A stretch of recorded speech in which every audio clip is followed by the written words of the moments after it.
Chapter 1725. When the breeze passed, from the gate of West Chu's capital to the gate of the imperial city, almost no passers-by took it seriously. Only an old madman with disheveled hair stood there in a daze. This old man was even treated as a joke by the officials far away in Great Peace City. At that time, the old man in ragged clothes walked through the alleys as usual to ring the night. Normal night watchmen would appear at night, but he was different. He only rang the night watch during the day and said to everyone he met, "They are all dead people." In the first few years, there were still some old people in luxurious clothes who stopped in the distance to look at this crazy old night watchman and cry tears of sorrow. As time passed, there would be a large group of idle children following behind the night watchman, shouting, "Dead people, dead people, dead people." Most of them would be pulled by the ears and dragged back by their parents. After a few more years, almost the entire city began to become accustomed to this sight. When West Chu was restored during the Xiangfu era, for some reason, the night watchman, whose voice had almost gone hoarse from shouting, suddenly began to cry heart-wrenchingly again. The sorrow and bitterness in his voice was even greater than in the past. Before the restoration of the country, the Grand Preceptor's son Shiji, Chao Changqing, and Jiang Si, who had not yet ascended the throne, had once met this old madman on the street. The night watchman had once called Sun Shiji a dead person and Chao Changqing a dying person with a night watch mallet. Only he had stared blankly at the fallen Princess Jiang Si and cried out in grief, crying for the only living person left to quickly leave. At that time, after the night watchman had run far away, Sun Shiji revealed the mystery. Only then did Jiang Si learn that the night watchman's real name was Jiang Shuilang. He had once been in charge of Dechu's Chong Wenguan at the age of 39. Under his command were no less than 3 academies of West Chu and 600 editors. He was a scholar who had been praised by the late emperor of West Chu as Jiang Shuilang in literature and Chao Boyi in chess. Unlike many of the remaining old people of West Chu who worshipped the peace of Old Huang or who directly fled to Zen Wild Forest, Jiang Shuilang had gone mad. He had gone mad for more than 20 years and had been the night watchman of the #1 city of the Central Plains for more than 20 years. At this time, the old man's turbid eyes gradually regained their clarity, and the gong and gavel in his hands unknowingly fell to the street.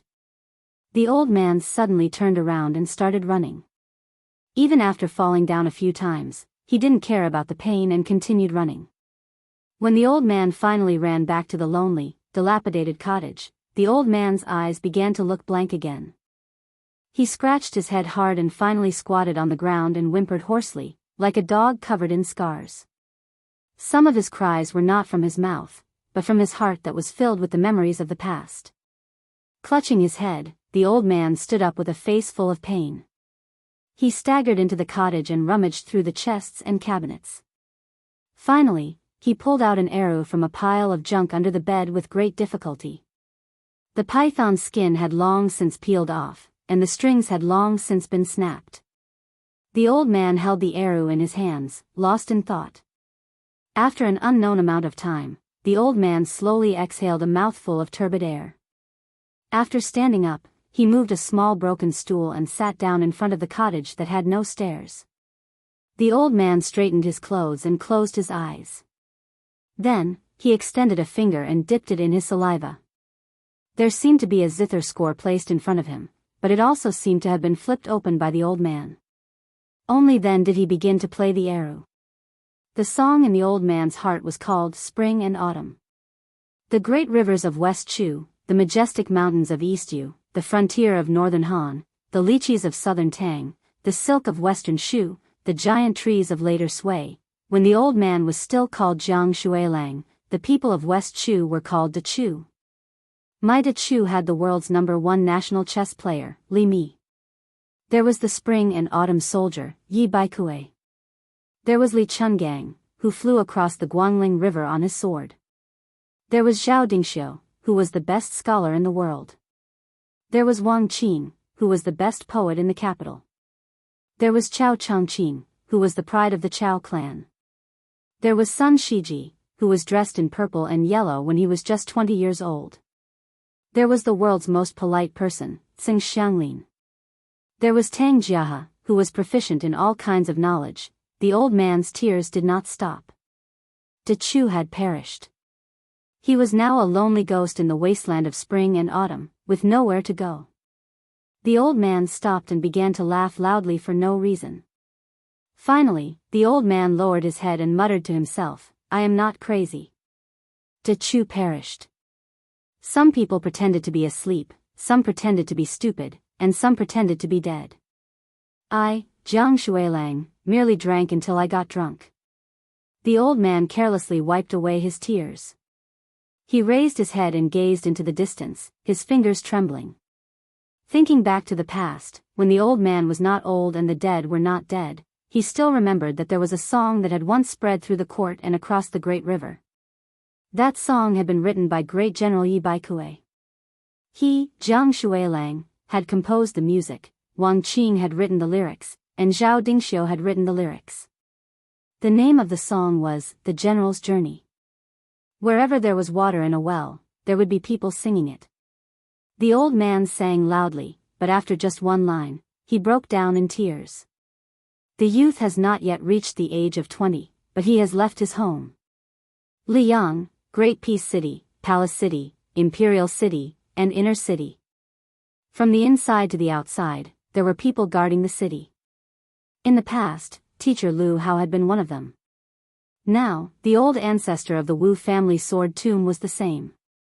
Other than those martial grandmasters, Great Peace City itself had two large formations with the imperial astronomer as the center that operated continuously. The vast formation in West Chu's capital had been destroyed long ago by Prince Guangling Zhao Yi after the mountains and rivers had been destroyed. But now, there were still people guarding the city gates. The leading swordsman of West Chu, Lu Dantian, was one of them. Unfortunately, he had not returned. The remaining two people, who were rarely seen, appeared in broad daylight today, clearly in everyone's sight. One person stood behind the gates of the imperial city. He was old, short, and wore a long robe with large sleeves. He wore wooden clogs and looked like a straw man beside a paddy field. The other person stood in front of the palace gates and looked at the back of the former. He was also an old man. This person wore a python robe. It was not the style of the vassal kings of Liyang, nor did it conform to the etiquette of the present West Chu imperial family. It was the python robe of the vassal kings that could only be seen in the old Dechu temples. This old man surnamed Jiang, who had once been removed from the imperial family of Dechu, was tall but lifeless. Between the two old men, there were 1,600 elite imperial guards. 1,600 bright metal armor glittered under the sunlight as if they were wearing the golden armor of the immortals of the celestial court. On the two city walls, there were almost 1,000 crossbows ready to fire. That daring young man stood alone outside the gates. On the city walls, numerous generals in luxurious armor stood behind the battlements. They were all sweating. No one dared to act rashly or give the first order. The common people of the two largest cities in the world believed the most in the existence of immortals on earth. One was the Great Peace City of Liyang, and the other was the city under their feet. To a large extent, all of this was because of one person, the great official Chao Changqing. The Jianghu of the martial emperor city of the East Sea was not as wild as the other two cities. This was because Wang Xianji, who claimed to be the second in the world, had never called himself an immortal. In 60 years, countless experts had come and gone, but they had all been defeated by Wang Xianji. Incidentally, the common people of the martial emperor city had also lost interest in the so-called immortals. But whether it was Chao Changqing or Wang Xianji, no matter how high their martial cultivation was, this young man with his hands on the hilt of the saber at his waist was, at the very least, a great grandmaster on the same level as the two of them. Su Fengnian stood where he was. It was not until this day and this moment that he suddenly realized that the old man in the sheepskin coat was from West Chu. Su Fengnian grinned. He remembered that after the Battle of the Three in Great Peace City had ended, the top grandmasters like Chao Changqing and Dong Tai had all asked him the same question. Had that old man who had broken through 2,600 armor with a single breath by the Guangling River reached the threshold of celestial being? At the time, Su Fengnian had not directly given an answer. He had only smiled and extended a finger, and then let the two guess. The length of a breath could travel 1,000 li and then 100 li. A breath of sword energy could cause thunder to roll 1,000 li. As long as one had a clear conscience, such as the green-clothed sword god 60 years ago, or the old man in the sheepskin coat who had resolved the knot in his heart 60 years later, one could easily become the number one in the world. Because one was Li Chungang. The Jianghu was so vast, but only one was 3 feet away from the sword in one's hand. The title of being invincible in the world was so important, but only one, Li Chungang, could let it go as he wished, and take it as he wished. Su Fengnian suddenly felt slightly angry. Unfortunately, the person he wanted to vent his anger on was not in this city. At this time, they were probably far away from Great Peace City. Qiao Chongqing, I should not have let you take her away back then. If it was today, why don't you try to pretend to be an expert in front of me again? Su Fengnian put his palms on the hilts of the Bailiang blade and the soldiers of crossing the river, and took a deep breath. The spirit reaches the rainbow. When Su Fengnian gripped the hilts of his blades, in a flash, the grand and dignified gates of the imperial city were crushed under his foot. Thunder roared in the capital of West Chu. The dust of the gates flew wildly. The short, wide-sleeved old man guarding the gates of the imperial city was unmoved. He held his breath, spread his hands in front of him, bent his middle finger, and flicked his fingers. With each flick, the old man, whose sleeves were swollen like they were filled with wind, slid back dozens of feet. Between the thin old man and the tall city gates, 2 serpents appeared on the old man's fingertips. One black, one white. In the exquisite waterside pavilion by the river and lake to the northwest of the imperial palace, the atmosphere was solemn. He Taisheng, the deputy commander of the imperial guards, dressed in golden armor, stood at the bottom of the steps with an awkward expression. Chapter 1726. Although the sword grandmaster Lu Dantian was nominally the leader of the 4,000 imperial guards and was 1 rank higher than the 3 third-rank deputy commanders, including He Taisheng, Lu Dantian was only an empty title and didn't really hold any posts. Therefore, the real military power was in the hands of Gu Sui, who He Taisheng was in charge of guarding the palace gate. As for the other deputy commander surnamed Qi, he had long been ostracized and only knew how to drink all day to drown his sorrows. At the beginning of the year, he rarely commanded troops. He Taisheng and Gu Sui were not the same. Gu Sui was the son of an aristocratic family with 2 surviving elders in the imperial court, so he was able to make friends with both sides in the officialdom. On the other hand, He Taisheng came from an ordinary landowning family. He relied on the outstanding military achievements he had accumulated in the past 2 years and secretly relied on the influential officials to climb to this position. The harder it was to come by, the more precious it was. At this time, He Taisheng's feelings were particularly complicated. He felt guilty towards the young female emperor, but there was also a trace of darkness in the depths of his heart that no one knew. After being a citizen of Liang for more than 20 years, He Taisheng actually didn't have the obsession of the older generation towards the West Chu. Whether the country's surname was Jiang or Zhao was not important to the young and ambitious He Taisheng. At that time, he felt that he had the potential to become one of the founding fathers of the country, so he bravely killed the enemy and shone brilliantly in the battle to wipe out Yan Jinshuan's cavalry. When he returned to the capital to report on his work, he was quickly pulled over by Song Maolin from the Song family. After joining the Song family, this big ship that sailed through the wind and waves, He Taisheng's meteoric rise was so great that even the Song family didn't think of it. They thought that he was a rare commodity worth hoarding. In fact, Zhao Go, who was hidden in this city, had already promised to give him the position of Protector General. It should be known that in the entire Liang dynasty, there were as many surplus generals as there were hairs on a cow, but there weren't many generals with real power. For campaigns, for equalizations, and 8 people could be called great generals. Next were 4 towns and 4 equalizations. Then, it was Song Li's turn to get the General Heng Jiang that was within He Taisheng's reach last year, as well as the Protector General that was within He Taisheng's reach. Generally speaking, under the 16 generals, the Protector General Heng Jiang, who held real power, was actually not inferior to a general of a province. He Taisheng carefully glanced at the woman from the corner of his eye. The Emperor of Dechu. A beauty with a rouge evaluation.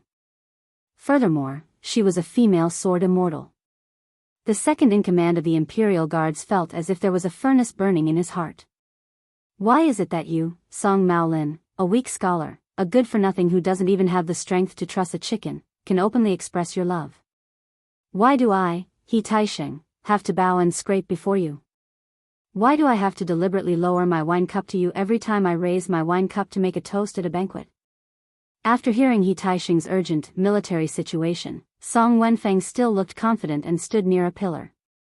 The old man smiled and said, Your Majesty, do you think that everything will be fine now that that person has suddenly appeared in the capital?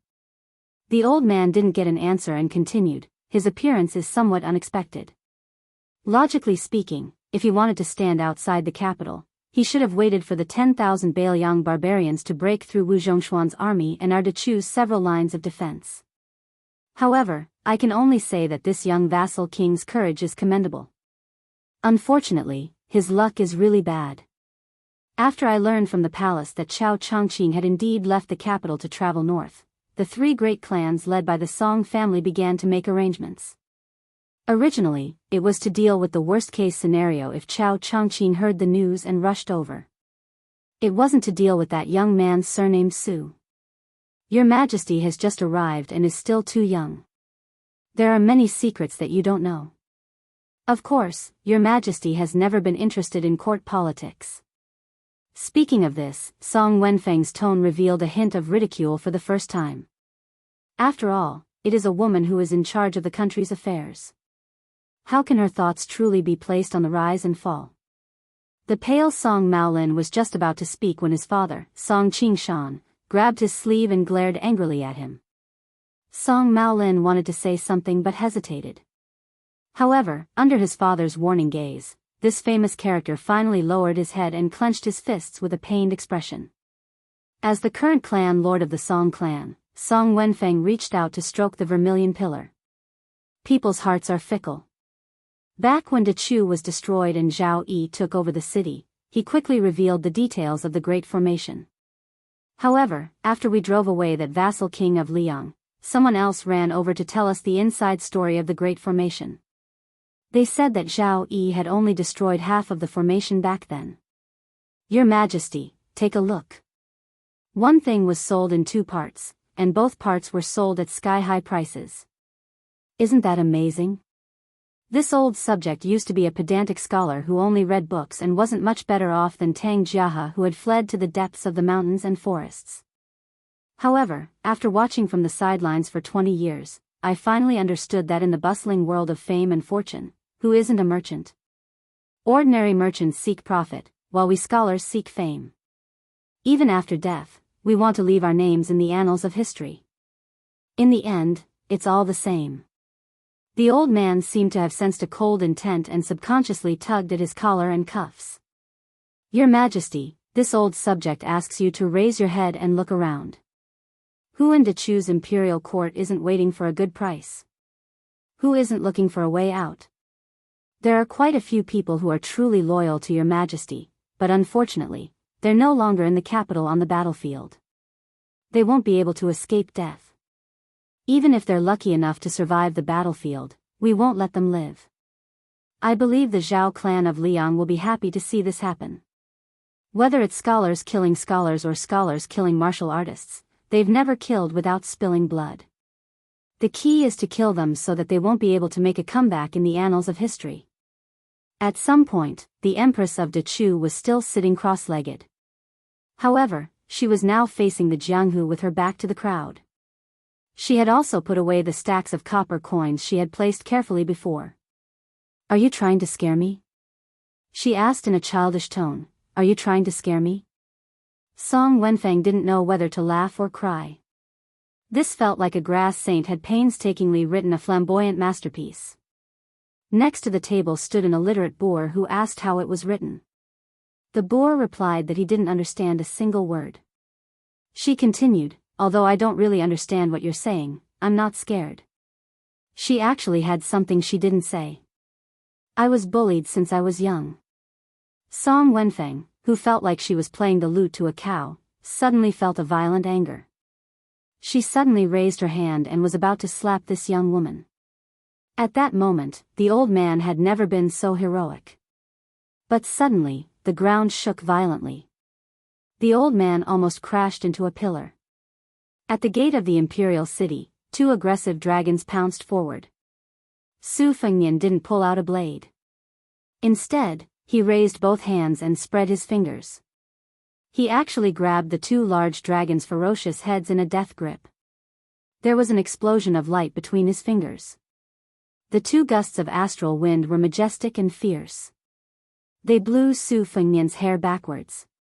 Su Fengnian pressed down with both hands.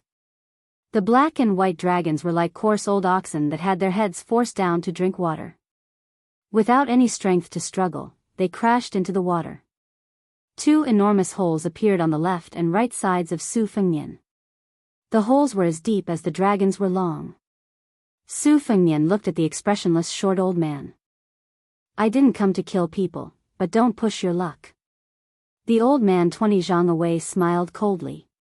He crossed his hands and drew a large circle in front of him. His chi rotated and rippled. In the end, it formed a wide and thick mirror. It was like lifting a basin of water and then removing the basin, but the basin of water was suspended in the air. The old man stared at the young king who seemed to be the leader of Jianghu and said with a fake smile, "This old man is just a ghost in a withered grave. But he still has a knot in his heart. He hasn't had a chance to compete with Cat Han Xingxian, so he still doesn't know who is the real number one in the finger profound realm." In the mirror, the tall buildings were vivid and lifelike. They were like pavilions in the sky, like a mirage, like a fairyland. If one looked carefully, they would see that it was the scene of the entire capital of West Chu. It was exactly the same. The old man stretched out a finger and tapped it gently. He tapped it again and again. A total of 5 times. In the sky above the capital of West Chu, it was like a thunder from the 9th heaven. It broke through the clouds and hit the young king's head. When the immortal was angry, 5 thunders would strike. The first thunder that attracted the heavens and earth exploded 3 feet above Su Fengnian's head. The turbulent chi scattered around Su Fengnian and flowed to the ground, instantly shaving off 3 inches of the ground. The old man's eyes showed a touch of surprise. But the old man was soon stunned. The second thunder did not hit the young king's head, but 10 feet above. The third one was even higher. As for the last one, it was really all bark and no bite. The unknown old man in front of him clearly used the remaining chi of West Chu as a shortcut to the celestial realm. What was left of the family was hers. And that silly girl would be depressed or happy for a long time even if she lost 1 or 2 copper coins. So Su Fengnian began to move forward without saying a word. The next moment, Su Fengnian stood behind the short old man. "You think you can compete with Han Xingxian for the number 1 in the finger profound realm?" It turned out that the old man's head was no longer in the hands of the young king. The old man surnamed Chu, who had retired for many years, suddenly opened his eyes, and his aura soared. Su Fengnian casually threw the head to the ground in front of the 1600 iron armors. The head rolled and blood flowed. Chapter 1727. At this moment, 3 sword-bearing riders galloped along the imperial road. Among them, a loud and clear voice rang out behind Su Fengnian, "Su Fengnian! Retreat from the capital." When the 3 riders approached the imperial city gates, they all pulled out their long swords. In an instant, sword energy crisscrossed the imperial road. These were all West Chu sword masters outside of Lu Dantian. Without batting an eyelid, Su Fengnian said, "Get out." When the 3 horses were about to rush out of the city gates, it was as if they had crashed into a wall as hard as iron. The horses' heads all shattered. Although the 3 famous Chu sword masters sensed this, they abandoned their horses and leapt up. Each of them used the swords in their hands to stab at the invisible wall. But without exception, the long swords that didn't hold back at all broke with a bang. The swordsman with the greatest strength even crashed into the wall of energy. 3 thin needles pierced a large piece of rice paper. The paper didn't break, but the needles broke. The difference in strength could be seen at a glance. The three West Chu sword masters who had already injured their internal organs looked at each other in dismay. Su Fengnian didn't even turn his head. He looked at the armored imperial guards in the distance who seemed to be facing a great enemy despite their numbers and coldly said, "Get out of the way." When Su Fengnian took a step forward, the first layer of armor in front of him started to retreat a step. When Su Fengnian's right hand grabbed the soldiers crossing the river at his left waist, the dense infantry formation became more and more crowded. Finally, there were generals on the 4 city walls who gave the order to shoot arrows. But over 1,000 arrows were all less than 1 zhang away from the bowstring.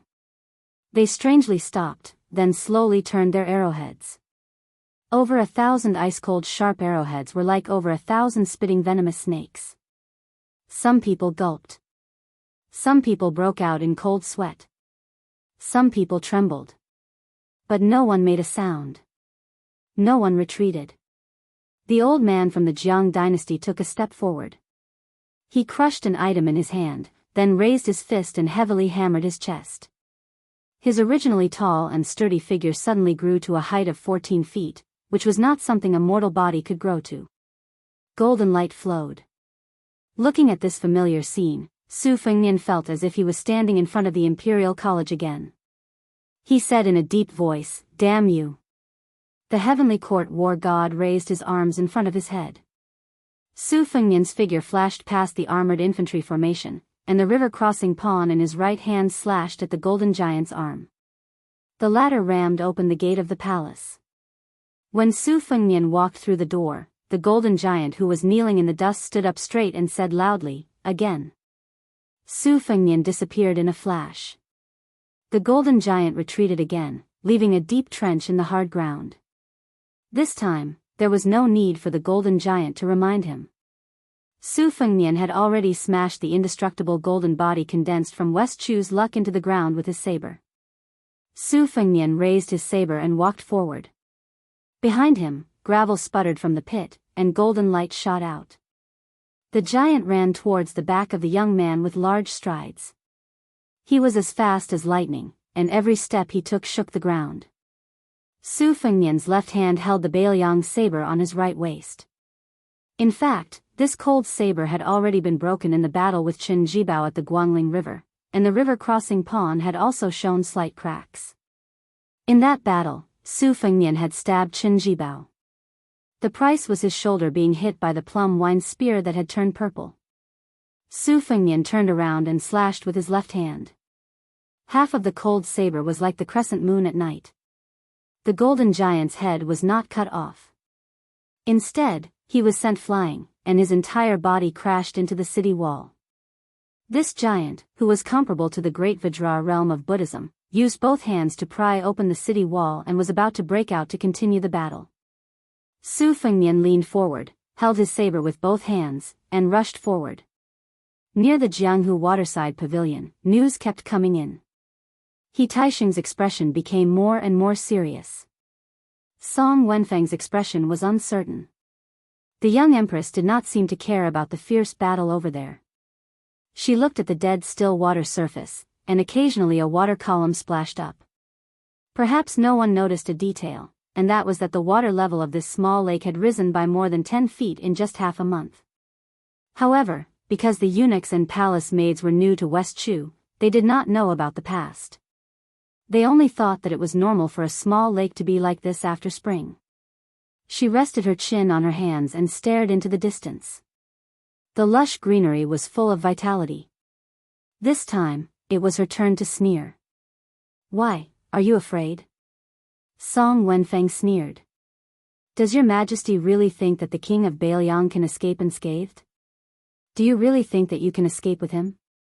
It was a beautiful season with long grass and flying orioles. However, an oriole fell into the lake for some reason. She muttered in a voice that only she could hear, "I'm not leaving."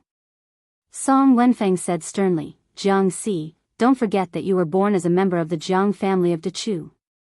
Even if you die, you should be a ghost of the Jiang family of Dechu. You can die anywhere in this world, but you can't die in Bailiang. That is not a place where you, Jiang Si, can rest in peace. Song Wenfeng was so angry that she laughed.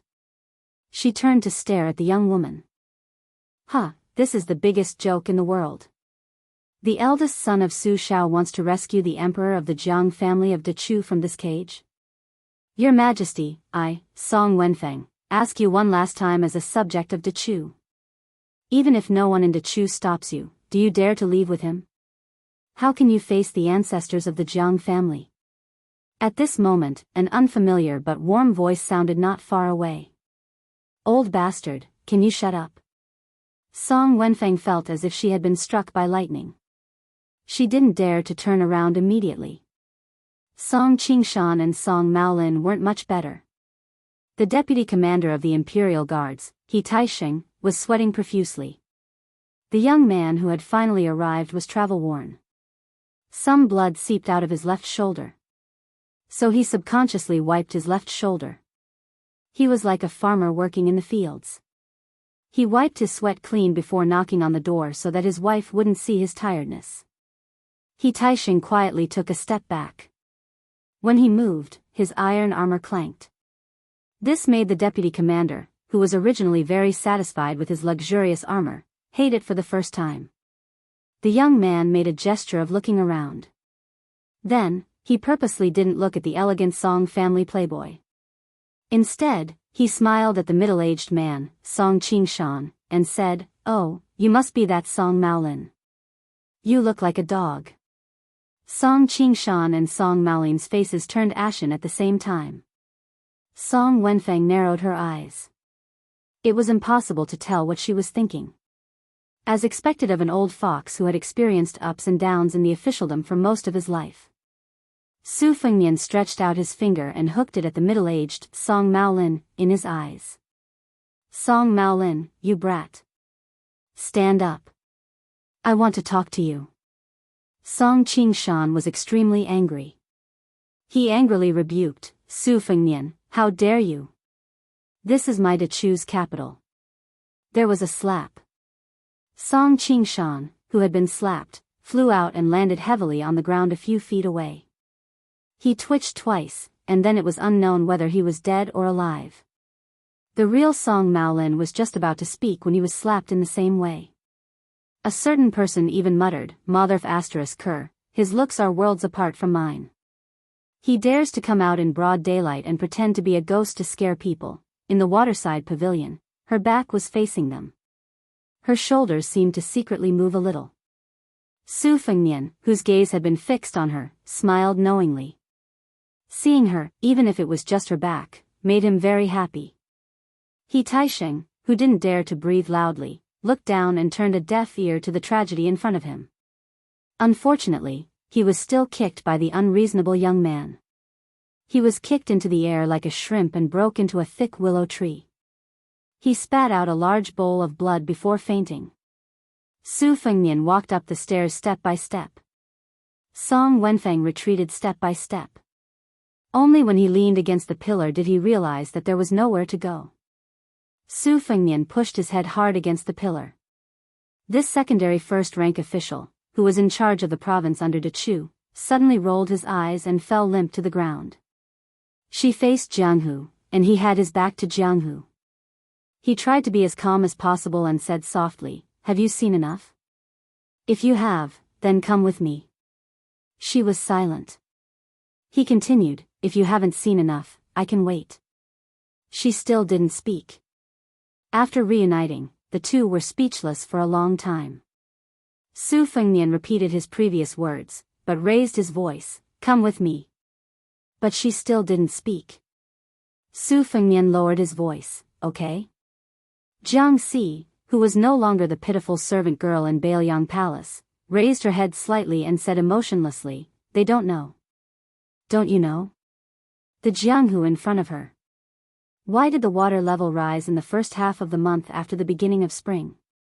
Why did birds often fall from the sky outside the capital? Why did people feel a chill when they stayed by the lake for a long time? Because there were more than 100,000 swords hidden in the lake. They flew thousands of li from all over the world and landed in the small lake one after another. She said slowly, I've already asked Grandpa Lu to return the sword case to you. She didn't know if he really didn't know or was pretending not to know. He said softly, I received it. I'm waiting for you to go back and get it. She said flatly, you can go. He said, I won't bully you anymore. He grinned. Really? She was silent for a moment. You can go. Since I didn't go to the West Wall, I won't leave here for the rest of my life. If you don't go, either I die, or you die. She suddenly stood up, still facing the small lake. As she stood up, so did the 100,000 real swords in the lake. The world was full of sword energy. She said angrily, you can go.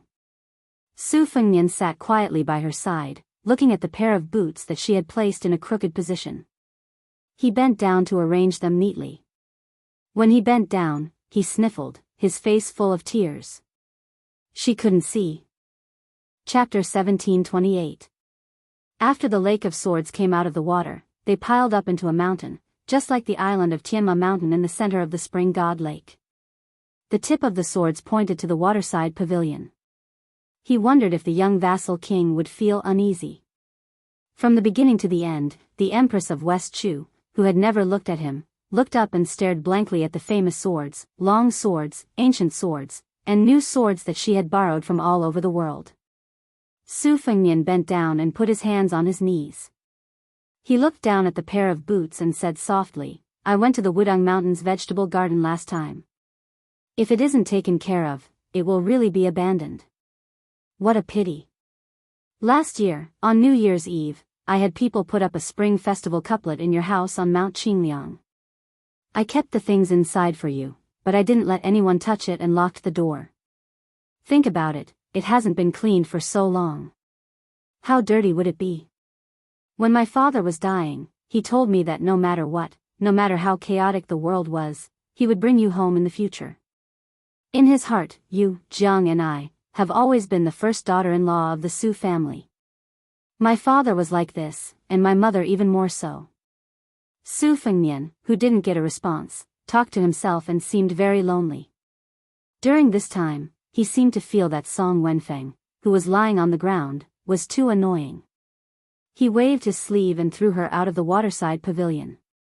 There was also the deputy commander of the Imperial Guards, He Taisheng, who had just shown signs of waking up. Before he could open his eyes, he was knocked unconscious again. If you feel that as the Empress of West Chu, you can't feel at ease if you just leave when the country is in danger, I can understand. However, I don't know if Chao Chongqing has told you that West Chu's general trend is unstoppable. Therefore, Yurda Chu will leave 400 to 500 scholars behind to break out of the Melon continent and meet up with my great snow dragon cavalry. Then, we will return to Bailiang together. Many people have died in West Chu, but don't think that everyone died for you. It's not like that. The reason West Chu has risen and fallen so quickly is largely because of the true De Chu elders. After Chao Chongqing re-established the country, some of them died in the deep mountains and forests. Even if they didn't die, they didn't become officials. They are truly disheartened, which is why there are these clowns from the Song family. And don't worry, the re-establishment of West Chu was originally an act of the Liang imperial court. It was something that Zhang Julu, Yuan Benshi, and Huan Wen had planned for a long time. First, they wanted to completely destroy the foundation of the spring and autumn period. A centipede dies but does not fall over. They wanted to make the Gangnam-do, especially the Jiangzhou scholar group, lose all hope. Secondly, the imperial court wanted to use this opportunity to weaken the separatist power of the various vassal kings and local generals. The imperial court did not care about the people of West Chu. In the end, half of the world's taxes came from Guangling. As long as the great enemy in the north, Beimang, was still there, the imperial court would not truly kill the Guangling Dao. They would only focus on appeasing them. Finally, whether it was Liang Zhongshu Ling Qi Yanglong or Huan Wen, both of them felt pity for the people of Guangling and definitely did not see them as enemies. One of the key points can be seen.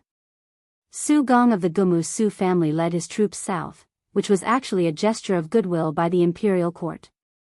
This was like encircling 3 sides and releasing one side on the battlefield, giving the encircled side a chance of survival. It's not that the imperial court is very magnanimous, but if they pressed down on the border and did not allow the civil and military officials of West Chu to see any chance of survival, it would definitely be disadvantageous for the upcoming battle between Liang and Beimang. You have to know that West Chu's successive victories last year, especially in Xiaxi border and Kojianghuai, had already exceeded the expectations of the imperial court. Therefore, it's no longer important whether West Chu has you, Emperor Jiangxi. It can even be said that without you and Chao Chongqing, fewer people will die in the Guangling Taoist battlefield. You've let go of Chao Chongqing. You didn't use Gu Jiantang and Wang Sui. You also gave up the hidden pawns in Beimang.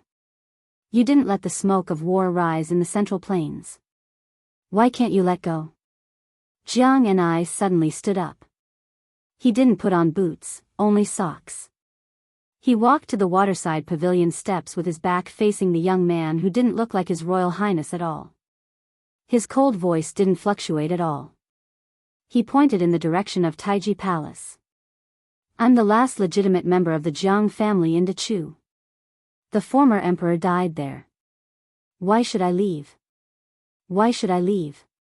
If it were you, and Beimang's army broke through the border of Liangzhou and killed all the way to Mount Qingliang, would you, the king of Beiliang, leave? Su Fengnian didn't stand up. He looked up at her back. I won't leave, but you, Jiang and I, can. If you don't leave, I'll tie you up and leave. Jiang and I sneered. You're indeed the king of Beiliang who has 300,000 iron cavalry. Not only did you kill in Liang's capital, but you're also so domineering in Dechu's capital. She slowly turned around and suddenly said angrily, but Su Fengnian, don't forget that I'm no longer the maid from Mount Qingliang who can be bullied by anyone. I, Jiangxi, am the emperor of Dechu. I, Jiangxi, am also the master of all the swords in the world. In an instant, tens of thousands of swords shot out. An exquisite and historical waterside pavilion by the lake turned into a pile of ruins. Dust flew in the air and settled down. There was only a small section of the bench left, and Su Fengnian sat there motionlessly. Beside his feet, her pair of boots were spotless. The ground around Su Fengnian was filled with hundreds of swords that were stabbed in all directions. Sword chi lingered around them. Among them, the chi was as old as an old man, as lively as a budding young girl, as vigorous as a northwest soldier, as fierce as a fierce general on the battlefield, as graceful as a lady from a noble family, as lofty as a mountain and impregnable pass, and as deep as a boundless sea. Chapter 1729. Su Fengnian said softly, I've already reasoned with you, but you won't listen. Today, either you come with me, or I'll stay here and wait for you to come with me. I don't care if you're Jiangxi or Jiang and I don't care if you're the emperor of West Chu or a servant girl of Mount Qingliang. Su Fengnian grinned, but it was not frivolous, only mournful. In any case, you've already gotten used to my unreasonableness. Just get used to it again. Jiang and I, one of the 4 Rouge appraisers, was up against Su Fengnian, one of the 4 martial appraisers. Between these 2 people who had a grudge against their country and their families, there was the height of the temple and the distance of Jianghu. Su Fengnian patted his clothes and slowly stood up. The 100,000 swords in the lake immediately buzzed and trembled. Even though Jiang Ni's internal energy had been sealed by the Song family's medicine, the 3 generations of scholars of the Song family could not imagine that the innate sword embryo Jiang and I, who evenly Chun Gang admired, had made rapid progress on the path of the sword. With a thought, with a will, it was a combination of flying swords and willpower. The murderous Jiang and I seemed to be too angry. Her body trembled, and those 100,000 sword mountains that seemed to have flown in from the heavens also began to shake violently. She stared at that young man and said through gritted teeth, You really will die. Su Fengnian nodded and said, I know. You've been thinking about stabbing me to death for many years. Jiang and I suddenly raised her hand, and the 5 flying swords seemed to have received an immortal's edict. They immediately left the sword mountains and flew over, nailing themselves into the ground beside Jiang and I. Su Fengnian, who was standing in his original position, had already torn his sleeves. Jiang and I seemed to still be angry. Her 5 fingers trembled, and the 100,000 swords began to fall down the mountain, flying between her and Su Fengnian in a daze.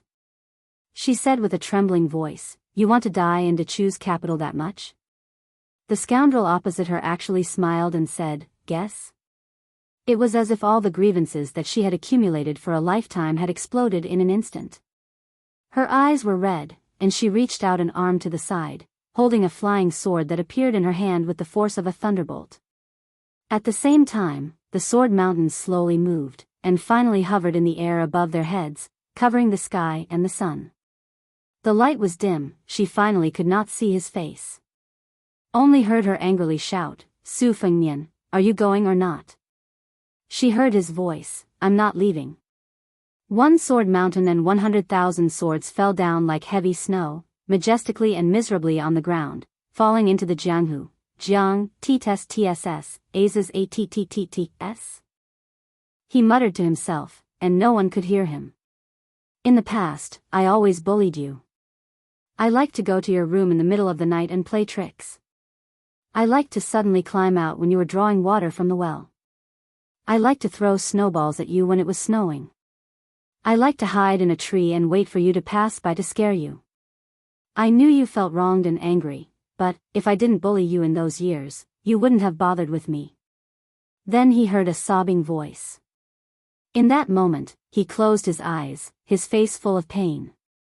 "Su Fengnian, you forced me to do this." The sword above Su Fengnian's head turned to dust. But between the two of them, a flying sword flew past. A sword pierced his chest. The flying sword was not fast. But he did not dodge.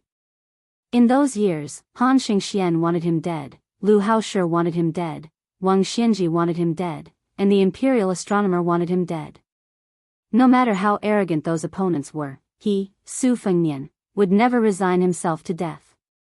He would only fight with his head held high, and win. The sword pierced his chest. This sword could not even compare to Qi Jiajie's sword, could not compare to Beimang's Huang Qing's sword, could not compare to the swords of many people. But that sword, half was left in front of him, the other half was exposed behind him. At this moment, there was once a pair of man and woman in such a miserable state. Li Chungang and Lu Pao. She stood there in a daze. Su Fengnian opened his eyes, blood seeping from the corner of his mouth. He raised his arm, as if he wanted to reach out and grab something. But in the end, he only lightly grasped the hilt of the sword and gave her a deep look. This travel-worn young man, who had rushed from Beiliang to Guangling, turned around, slowly pulled out the sword pierced through his chest, and casually threw it far away. He covered his bleeding chest and did not speak. He had traveled thousands of li, from the desolate border to the beautiful mountains and clear waters. His clothes had long been wrinkled, his boots worn out. He had thousands of words to say, but in the end, he did not know where to start. To this world, it was like the young man who had crossed the river on the chessboard. He picked up the pawn and slowly wiped his palm across the blade. The pawn drank blood like a person drinking water, not leaving a single drop behind, all of it seeping into the blade. He squatted down and placed the pawn near the pair of boots. "If someone bullies you in the future, break this blade. Even if I am thousands of li away, I will rush over in an instant." He paused for a moment, then said hoarsely, "Even if I am already dead at that time, I will come from the netherworld to the world of the living to see you again."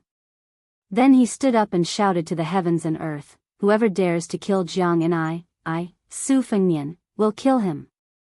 When he finished speaking, he raised his arm to cover his eyes and did not put it down for a long time. He took a step forward and disappeared in a flash. Her hand was still stretched out in the distance, as if she wanted to grab something. Her face suddenly turned snow-white, her other hand covering her mouth, but scarlet blood still seeped out from between her 5 fingers. But that hand that wanted to grab something was not willing to put it down. She really wanted to turn her head. She really wanted to see a smiling face. She wanted to see a guy who had been expressionless for many years smiling at her. She turned her head. He was not here. Chapter 1730. In the night, the capital of West Chu was ablaze with lights. Some people were happy while others were sad. The gates of the palace, which had already been locked during the night, opened one by one. A carriage that did not conform to the rules and etiquette slowly drove in. A withered old man without an official's robe stepped out. The new head eunuch of the ceremony directorate was about to go forward to support him when he was waved away by the old man. The old man followed the head eunuch of Dechu, who had inexplicably become the #1 eunuch in Dechu. The latter felt uneasy. He didn't know why the old grand preceptor insisted on visiting the palace in the middle of the night to have an audience with the emperor. He also didn't know why the emperor wanted to meet the head of the secretariat in Taiji Palace. The gates of Taiji Palace were wide open. Sun Shiji struggled to walk up the steps. The lights in the palace flickered. The old man could faintly see the figure of the emperor. The head eunuch felt a heavy atmosphere like a storm was coming. The emperor of Dechu did not sit high on the dragon chair to wait for the old man. She did not walk out of the palace to welcome the stabilizing force of the Dechu dynasty. She stood behind the threshold of the palace, wearing a dragon robe. Her hands were behind her back. She had an arrogant attitude that kept people 1,000 miles away. Sun Shiji stopped a dozen steps away from the door of the palace and gazed at her. The old man's weathered face became increasingly bitter. It was not only because of the insidious assassination attempt that had occurred in the manner of the head of the secretariat. It was more because the woman in front of him had for the first time openly shown her resistance. It made the old man feel both discouraged and guilty.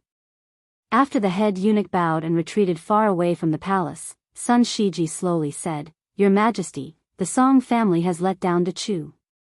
They have let down the scholars of Dechu. I, Sun Shiji, am blind. I cannot absolve myself from the blame." The woman with her back to the lights in the palace interrupted Sun Shiji. "As an official, shouldn't you kneel in front of the ruler of a country?" The old man, whom even the previous emperor of Liang treated with respect, did not become angry. On the contrary, he felt relieved. Sun Shiji patted his sleeves and knelt down without hesitation. "I, Sun Shiji, head of the Secretariat of Dechu's Ministry of Secretariat, greets your Majesty." She sneered and said, "Tonight, the head of the Secretariat did not wear official robes and entered the palace to meet the emperor. Jin considered that you are already old, so Jin will not blame you. If you have something to say, then say it. We are all ears." Sun Shiji kept his head down and used all his strength to say in a low voice, "Your Majesty, the Song family cannot be trusted. Many of the civil officials in the central government cannot be trusted. Even I, Sun Shiji, do not trust them. However, I implore your Majesty to trust the 200,000 soldiers on the front lines. I implore your Majesty to not take out your anger on the heroes who died for Dechu." "Don't," the Dechu Empress Jiangxi rudely interrupted the old man for the second time. "Vent your anger? Don't forget that we are standing right in front of you, just 10 steps away from you. If I really want to vent my anger on you, do you really think you can live past sunset?" She raised her voice. "The Song family is blind, but I can tell you, Sun Shiji, even if there is no Chao Chongqing in the capital and no imperial guards loyal to me, I can still kill all the traitors who dare to betray the Jiang family of Dechu." Sun Shiji's palms were pressed against the cold ground. His hands were cold, and his heart was even colder.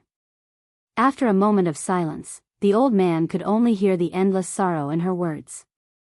"I have 100,000 swords.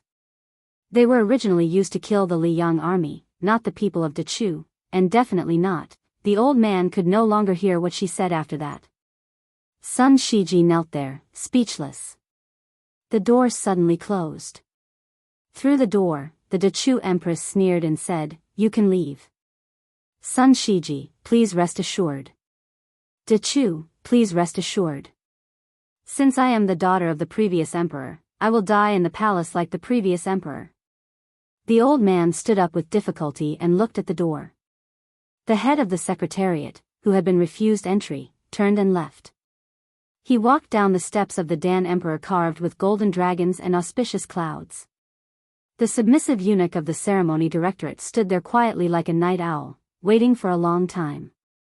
This old man, who had been able to enter the central government of Dachu when he was just 20 years old, only now realized that the number of times he had taken the initiative to talk to eunuchs could be counted on one hand. The old man laughed at himself. Tonight, he still did not open his mouth to exchange pleasantries. He left the palace without saying a word. In a secluded little courtyard where the lights were waning, she sat alone on the threshold wearing a dragon robe. A pair of rough brocade boots were neatly placed beside her feet, and a knife was placed horizontally across her knees. She lowered her head and took out the copper coins that she had treasured for many years, placing them from one end of the scabbard to the other. She was regarded as the owner of Dachu's empire, but she had always felt that the only thing that truly belonged to her was these copper coins. The two seniors that she trusted the most in her life, the old man wearing a sheepskin coat and the uncle waiting for the order, both regarded her as a rare genius in the way of the sword. However, during the last and only time that she traveled with Li Chungang in Jianghu, she was always unwilling to practice swordsmanship with Li Chungang. 60 years ago, many Jianghu masters yearned to receive a few words of advice from Li Chungang.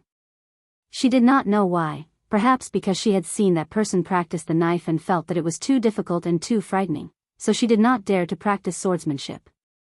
She only knew that she was timid.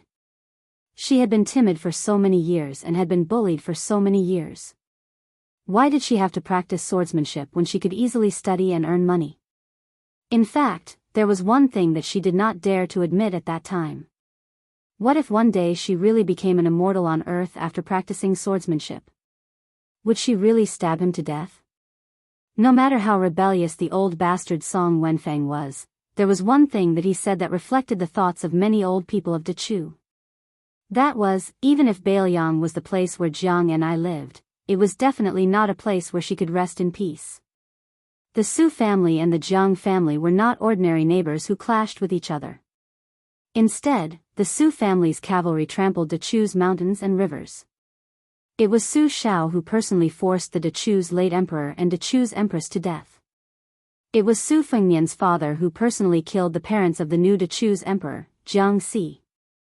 However, if that was the case, it was not impossible for her, who had long had vague memories of Dachu and who was used to hiding whenever something happened, to leave the capital. It was already so difficult for Bailiang, which was sandwiched between Liang and Beimang. Then the person who took over the burden from his father not only had to face the million-strong army of Beimang, but also had the wary Central Plains and the imperial court behind him. What if he took her away today? How would the emperor who took away Dachu face the people of the world? How would the people of the world curse him? In the first battle, the Bailiang cavalry had already lost more than 100,000 men. Would the Bailiang cavalry, who could have died a heroic death on the battlefield of Liangmang, have to die just because of a fox spirit like her, who could bring disaster to the country and the people? Could he really not feel guilty about this? Chapter 1731.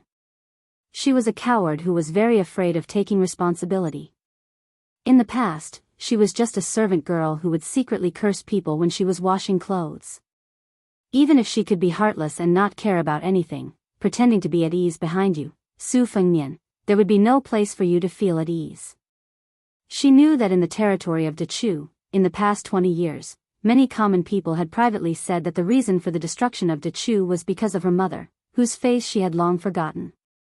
Otherwise, how could the magnificent Dachu, with its wise ruler, gathered civil officials, generals skilled in battle, and common people living in peace and happiness, lose to the barbarian Liang in the north, who didn't even know the etiquette between ruler and official? She didn't want to believe this, but sometimes she was still afraid. She was afraid that she would become his femme fatale. If it was 3 years ago, when she didn't understand anything, when she only felt that a man and a woman should be together as long as they liked each other, she would have left with him. But after entering Guangling Road, although she didn't understand the general situation of the world, after thinking about it and imagining countless scenes of reunion after parting for a long time, in the end, she realized that she didn't dare to leave, that she couldn't leave. She didn't know how many times she hid in her blankets and secretly cried. She didn't know how many times her palms were sweaty when she met with her officials. She didn't know how many times she wanted to fly on her sword to the Northwest Pass to see him, or to see Mount Qingliang in the distance, or to see the little vegetable garden on Mount Wudong. She clutched her chest, but her heart still ached. In the waning light, she missed him very much. She was actually very happy that he came to find her. She really wanted to tell him that she regretted stabbing him with her sword. In the years to come, you can hate me. But don't dislike me. She raised her head, her face full of tears, and sobbed softly. Even if you don't like me, you can only dislike West Chu's Jiangxi. You can't dislike Jiang and I. Looking from the top of the city wall, one could see the lights of tens of thousands of homes. There was a young man sitting quietly on the top of the city wall, like a lonely ghost with nowhere to go. His back was to the outside of the city, facing the inside of the city. Every once in a while, his body would sway, and blood would seep out of the wound on his chest that was hastily bandaged. A tall woman dressed in white hesitated for a long time before finally coming to his side. She said sadly, "Why bother? You're fighting an entire country by yourself." The young man was silent.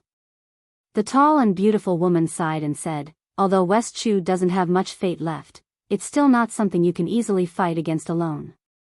Especially when you were injured in the battle with Qin Jibao on the Guangling River. Since things are already like this, why do you want to stay here and make things worse?" In the eyes of a Qi refinement warrior, she could see the giant pillar of providence that stood in the center of West Chu's capital city. White flood dragons were constantly separating from it and pouncing on her, crashing into her body. This was West Chu's true killer move against the Earth Immortals. As for the two city guards, they were not even worth mentioning. The young man was still looking at the distant palace city. He said calmly, "Tantai Pingjing, actually I know that according to fate, there are actually two people whom the heavenly axiom hates to win against Su Fengnian. Other than Xie Guinying, who raised a flood dragon in a bowl, there's also you, the sect master of the Guanyin sect." However, in the battle of the imperial astronomer, Xie Guinying was beaten to a pulp. Ancestor Lu, who was either a heaven immortal or an earth immortal, appeared. Unfortunately, Hong Shixiang was still unwilling to accept the second recruitment by the heavenly axiom. Therefore, I also know that after Xie Guinying's fate was greatly injured, the person who benefited the most was actually you. Therefore, I'm waiting for you to make a move.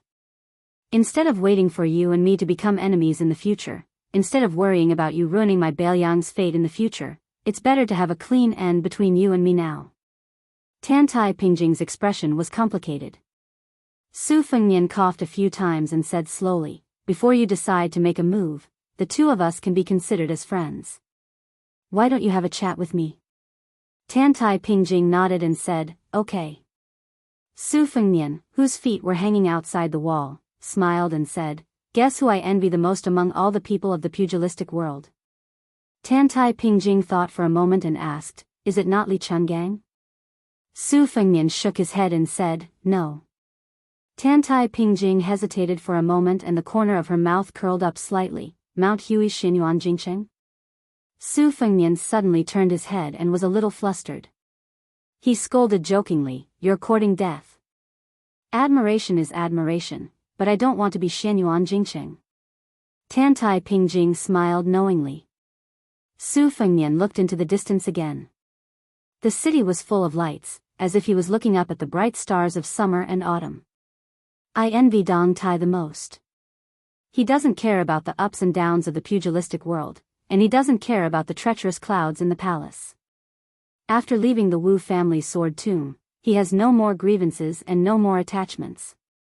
He is all alone in the world, riding a donkey and looking at the mountains and rivers. I believe that if one day this peach blossom sword god suddenly falls in love with a girl, he and she will be free and unfettered." Tantai Pingjing said with emotion, "I really didn't expect it to be Dong Tai." Su Fengnian crossed his hands on his knees and said, "Yes." Tantai Pingjing sat beside him and was actually a little taller than him. "Why didn't she leave?" Su Fengnian thought for a moment and said, "Probably because she has grown up." "I'm actually not as sad as you think." Tantai Pingjing said, "Then you are still very sad. Being stabbed in the heart by your sweetheart is like being stabbed in the heart. It would be strange if you weren't sad." Su Fengnian snorted coldly. He didn't refute or admit it. Tantai Pingjing squinted and said softly, in this life, everyone has their own destiny. Some people are always able to do what they want to do and are very lucky. Some people are always able to do what they want to do and are very happy. And some people can only do what they should do, and some people can only do what others think they should do. Su Fengnian couldn't help but laugh. It affected his wound again and he coughed heavily a few times. Tantai Pingjing hesitated for a moment, as if she wanted to raise her hand and pat his back a few times. But in fact, she didn't even move her fingers. She was in a dilemma. Su Fengnian shook his head gently and suspected that he was imagining things. He said with a smile, I didn't expect you to be able to comfort people. Will the sun rise from the west tomorrow?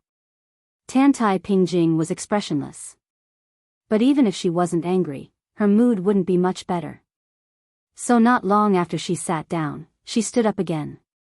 Su Fengnian looked up curiously. She said unhappily, I'm hungry. Let's go for a midnight snack. Only when you are full will you have the strength to fight. Tantai Pingjing flew from the top of the city wall into the city. Su Fengnian laughed softly behind her. Silly big guy, although the memory left by your master is very fragmented, I can tell you one thing. He cared about you very much. At least when he left the world, he was still worried that you would be hungry. Tantai Pingjing's face flushed instantly and she almost fell to the ground. After she left, he continued to look at the palace city. Looking at her. Wanting to be together forever. It seemed that a Taoist saint once said that it was better to forget each other than to help each other in times of need. After sitting for a long time, Su Fengnian, who was drowsy, suddenly stood up and stood on the top of the city wall between the city and the city. The next day, a person was lying on a beam and dozing off. He was leisurely and happy. Chapter 1732. Today's Dechu court conference was gloomy and gloomy. This made many mid-level officials, who temporarily did not have the qualifications to enter the hall, feel at a loss. In particular, the three members of the Song family, who were usually like the sun in the midday sky, did not appear. Not only that, it was rumored that the Minister of Personnel, the Assistant Minister of Rights, and more than a dozen other influential officials had all resigned due to illness. It was the Emperor who had ordered Chi Su, the Deputy Commander of the Palace Guards, who had suddenly taken sole power overnight, to lead soldiers to each of the manors to invite the various officials to participate in today's court conference. As a result, this group of important people from different camps and different mountains appeared late together, attracting attention. Regarding the turmoil in the capital yesterday, most of them had heard of it. However, that disturbance had occurred within the imperial city, and the entire city had been placed under martial law very quickly. Many of the officials had only received bits and pieces of information. However, there was no doubt that the northern young vassal king had caused quite a bit of trouble. His arrogant declaration that had been heard throughout the city had shocked many people, left many people at a loss, and made many people angry. Not to mention others, just speaking of the young talents of Dechu inside and outside the court conference hall, which one of them did not feel grief and indignation. When everyone stepped into the hall, they realized that the head eunuch of the ceremony directorate had also changed his face. The emperor, who was supposed to enter the hall later, was already sitting on the dragon throne. Her eyes were cold. For the first time, many officials felt the majesty of the empress. Important officials like the Minister of Personnel, Yuan Shanhong, and the Assistant Minister of Rights, Guoshi, unconsciously lowered their heads, not daring to face the young woman. In the past, almost all of the civil and military officials who held office in the capital and could participate in the court conference had a tacit understanding. Regardless of wind and rain, regardless of whether it was hot summer or snowfall, without exception, they all viewed the daily court conference as a pleasing event and never saw it as a difficult journey. The reason was simple. Dechu's emperor was not only a young woman in her prime, but she was also one of the four beauties of the Rouge Review. Looking at the emperor sitting high on the dragon chair and wearing a dragon robe, even if it was just a glimpse out of the corner of one's eye, one would feel relaxed and happy. Last year, when Dechu's power was at its greatest, there was an elegant joke. There was a young general in Dechu who had made a name for himself in the court. In defeating Yang Shenxing and Yan Jinshuan, the two great generals of Liang, he had made illustrious military achievements. When he followed the main general, Xia Shibian, into the capital to meet the emperor, he actually blushed during the symbolic monarch and official question and answer session in the court assembly.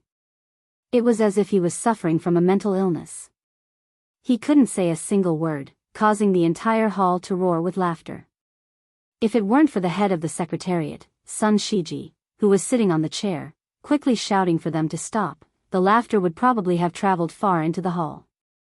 Today's court conference was no longer as harmonious as before. Most of the officials sitting toward the back of the hall secretly craned their necks and sized up the head of the secretariat, who was sitting on the chair with his eyes closed. They tried to see some clues from the face of this old man, who was known to be the most important person in the world. Unfortunately, other than the old man not leaning back slightly like before and doing his best to sit upright and still, there was no strange expression on his face. Compared to the numerous civil officials who were walking on thin ice, the military officials in the court were much calmer. He Taisheng, who had a smooth career in Dechu's officialdom, had disappeared. It was not that his family had not inquired about the news. They had even gone to the Song family to visit, but the door to the Song manor was tightly shut. Last night, the other deputy commander who held military power also did not return home. However, at least some news had spread out from the royal palace. It was not to the extent that he would lose his position and be imprisoned. No matter what was said, there were only about 20 or so seats in the Jingdo and Jingji army that could be used in public. All of a sudden, there were 2 fewer seats. This meant that many people could take advantage of the situation and move forward. This was a good thing. Now that their positions were higher, even if there was a day when the person sitting on the dragon chair was changed, even if the official hat of West Chu was worthless, the possibility of it being exchanged for a protective talisman or a life-saving talisman was greater. Otherwise, who would take a minister-counselor of the 6 ministries seriously? If they really wanted to settle accounts in the future, if the official hat on their heads was not high enough and their status was not high enough, then they could be removed. Lu Xingxiang and Wu Zhongshuan did not even have to greet the Emperor of Great Peace City or the Ministry of Justice. The head eunuch who was supposed to be the head of the ceremony directorate shouted, "I have something to report." However, this head eunuch who was supposed to be proud of his success kept a straight face and did not show any signs of opening his mouth. The Empress of Dechu sat there. In the past, she always gave people a feeling of restlessness. At this moment, she seemed extremely high and mighty, like a monarch who had accumulated great prestige from ruling the world for many years. She went straight to the point and said, "Ever since I ascended the throne, I have heard too much from all of you. Today, all of you just need to listen to me. There is no need for you to say anything." Some people had already begun to shrink their necks and swallow their saliva. It was to the extent that everyone forgot to kneel in the main hall. The assistant minister of the Ministry of Personnel, Yuan Shanhong, happened to be standing behind the Minister of Personnel. Because he was looking down, he happened to see the minister's legs trembling. Was this still the Yuan Lianhua who was known as the best talker in the world? Was this still the heavenly official of the Ministry of Personnel who was always high-spirited in court and even dared to make trouble for the frontline commander, Xia Shibian?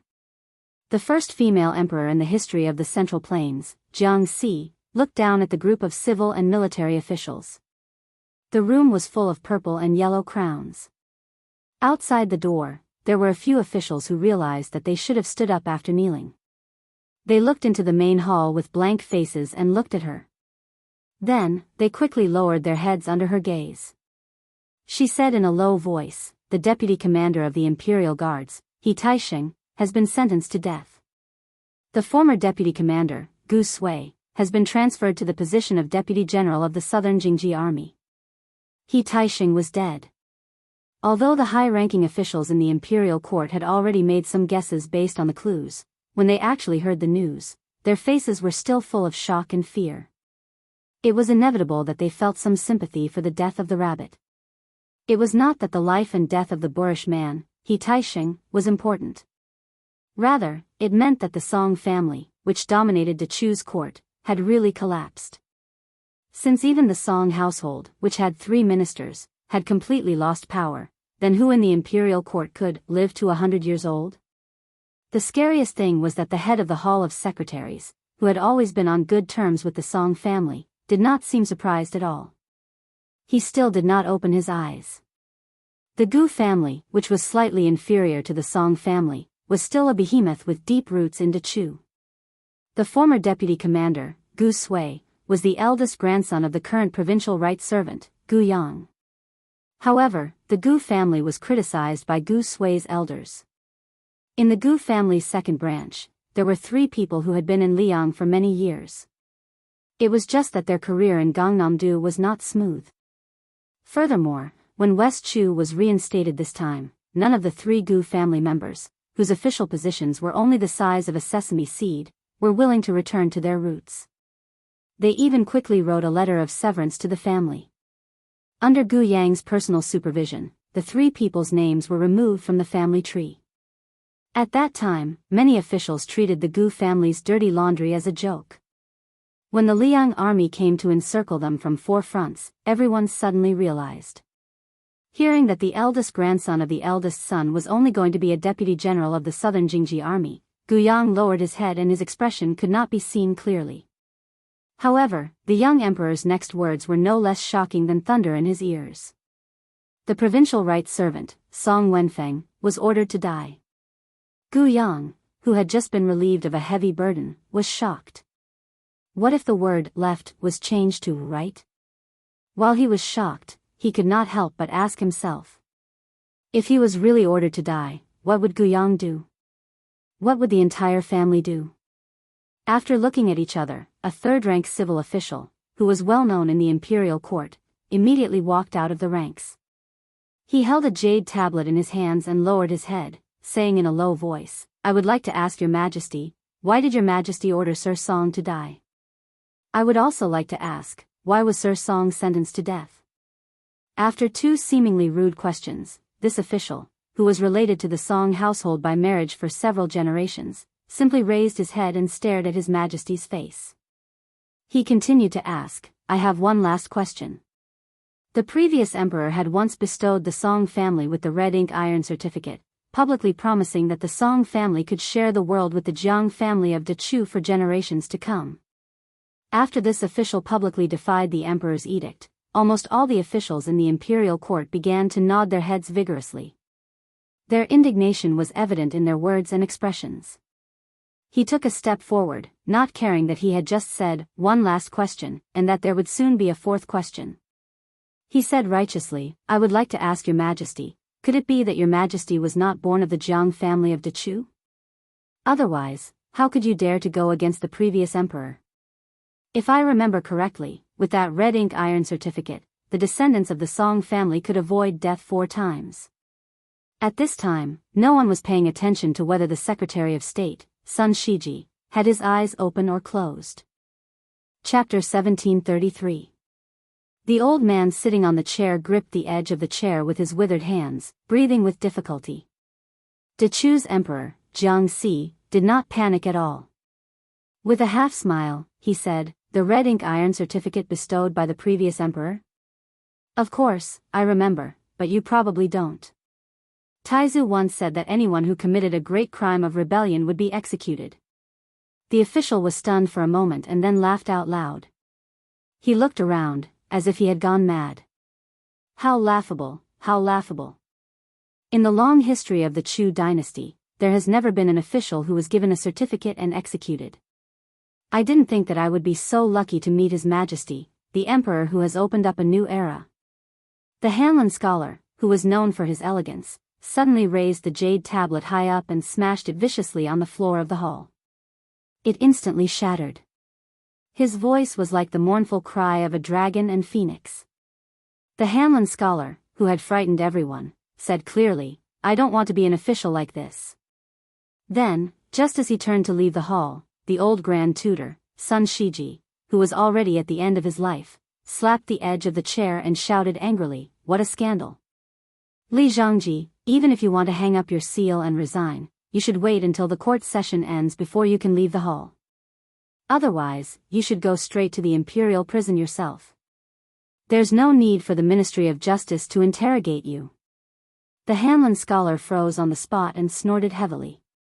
Although he was not afraid, in the end, he did not walk out of the hall.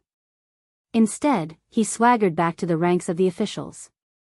With Li Zhangji taking the lead, the civil and military officials, who had always believed in hiding knives in their sleeves but had to maintain harmony on the surface, felt their backs straighten a little. The young female emperor's inexplicable madness began to seem a bit like a self-amusing joke. Yes, the court was full of civil and military officials. Behind them were so many powerful families that would rise again with the spring breeze regardless of the rise and fall of the dynasties. As long as we are of the same breath and branch, do we really fear a young woman without the support of Chao Changqing?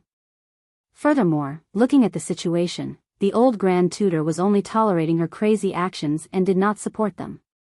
Jiang Si shot a glance at the Hanlon Academy scholar who looked like a victorious general on the battlefield.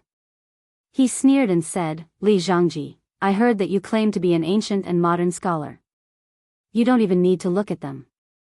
You can only judge the good and bad based on your nose?" Just as Li Changji flew into a rage out of humiliation and was about to refute, Qing Wenyu, a famous scholar of the same generation in the literary world who had been the most critical of Li Changji, walked out of the ranks unexpectedly. He didn't even hold up the jade tablet. Instead, he held it in one hand and said with a smile, "Although the scholars of the Dechu have no objections to Master Li's poetry and prose, Your Majesty must know that even this old man of the Song family in Liyang, the son of this old man Song, once commented that writing is like a fierce general on the battlefield commanding troops, in a fierce battle without rest. It is also like a ruthless official handling a case, scrupulous to the end, strict but not lenient. Although it is a little biased and fair, it can be said to be extremely powerful. Your Majesty, let's not talk about Master Li's ability as an official, but this essay, although Qing Wenyu didn't say the last half of his sentence, the meaning behind his words was very clear. Li Changji's scholarly essay was definitely not something that Jiang Si could comment on. What was even more thought-provoking was not the common cynicism and ridicule that scholars were used to. Of course, for a court official to directly face the monarch and ridicule him, there was no lack of unyielding people in history, but there certainly weren't many. Qing Wenyu's magnificent feat was still very praiseworthy. Perhaps in the future, it would go down in history and be written about by later generations of historians. Other than that, what was really worth chewing on was Qing Wenyu's righteous words on behalf of his sworn enemy in the literary world. This meant that not to mention the other officials, even Li Changji, who was at the very least attached to the towering tree of the Song family at that time, was no longer fighting alone. The two aristocratic families behind Qing Wenyu had been forcefully pulled onto the Song family's ship that should have already sunk into the Guangling River. This wasn't adding flowers to brocade, but rather firmly helping to light the lamp in the dark room. Following Qing Wenyu's departure from the ranks, a knowing smile rose to the corners of the lips of many officials who had been frightened because of their dirty dealings. Very quickly, an official from the back row also stepped out. However, he didn't have Li Changji's heroic spirit that reached the clouds, nor did he have Qing Wenyu's noble character and unquestionable integrity. He only trembled with fear as he spoke to the emperor. After all, the Song family had been Dechu's cornerstone for 300 years. The war between the two countries was raging like a raging fire. Blaming the Song family at this time would chill the hearts of the soldiers on the front lines. Jiang Si was indifferent. Sun Shiji turned his head to look at the young emperor with regret and pleading. He regretted that she shouldn't have suddenly used such a strong medicine on Dechu, a critically ill patient. He prayed that she wouldn't let her emotions affect her decisions. As the emperor of a country, he could hide a needle in silk floss. He could be gentle in his methods. He could be flexible in his methods. If he wanted to condemn someone, he could always find a pretext. He could deliberately cultivate factions in the court to maintain balance. He could even privately feel that the saying, "water can carry a boat, but it can also capsize a boat," did not make sense. However, he couldn't allow himself to become a true, lonely person. He couldn't allow himself to become the public enemy of all the civil and military officials in the court. After all, when the flood reached the heavens, the people who were in the same boat as him were precisely those officials in the court. If the person who sat on the dragon throne ended up in a situation where everyone in the boat was the enemy of the country, then there would really be a change of dynasty. Sun Shiji's lips trembled. The old man no longer had the strength to speak loudly. He could only repeat in a low voice that sounded like he was mumbling to himself, "Your Majesty, please reconsider. Your Majesty, please reconsider," Jiang Si said expressionlessly. "Oh? Did this old man of the Song family, who lost his integrity in his later years, say that? Zhen has never heard of it. Zhen has only heard from Chao Changqing that you, Li Changji, only have the air of a paper craftsman, the air of a scholar of the same weight, and the air of a refined scholar. Li Changji and Cheng Wenyu, these two literary giants of Dechu's scholarly world who could summon the wind and summon the rain, felt as if they were struck by lightning at the same time. They didn't know how to respond. Chao Changqing. He had always been the person with the most detached status in Dechu. Ever since he received the imperial edict to enter the palace and become a chess piece awaiting the imperial edict, he had been the most proud person in West Chu. When Li Mi lost to him on the chessboard, Yi Baikue laughed and said, "If there's you on the Dechu battlefield, then there won't be me." Tang Jiahe, who was known as the omniscient master of miscellaneous studies, even told people that if there was something I didn't know, I should ask Chao Changqing. When Dechu's mountains and rivers were intact, it was like this. After Dechu became West Chu, it was even more so. Suddenly, Song Jingde, the deputy general of the Imperial Guard in Dechu, who was born in a rich and powerful family, seemed to be talking to himself. He said in a low voice, "In this time of crisis, dare I ask where is Chao Changqing?" When Sun Shiji, who was not paying attention to, heard this sentence, he slumped against the back of the chair. The old man closed his eyes, his breathing was weak. All the civil and military officials in the imperial court, those high-ranking officials, all sneered incessantly, while those officials in the back kept quiet out of fear. Jiang Si wanted to say something but hesitated.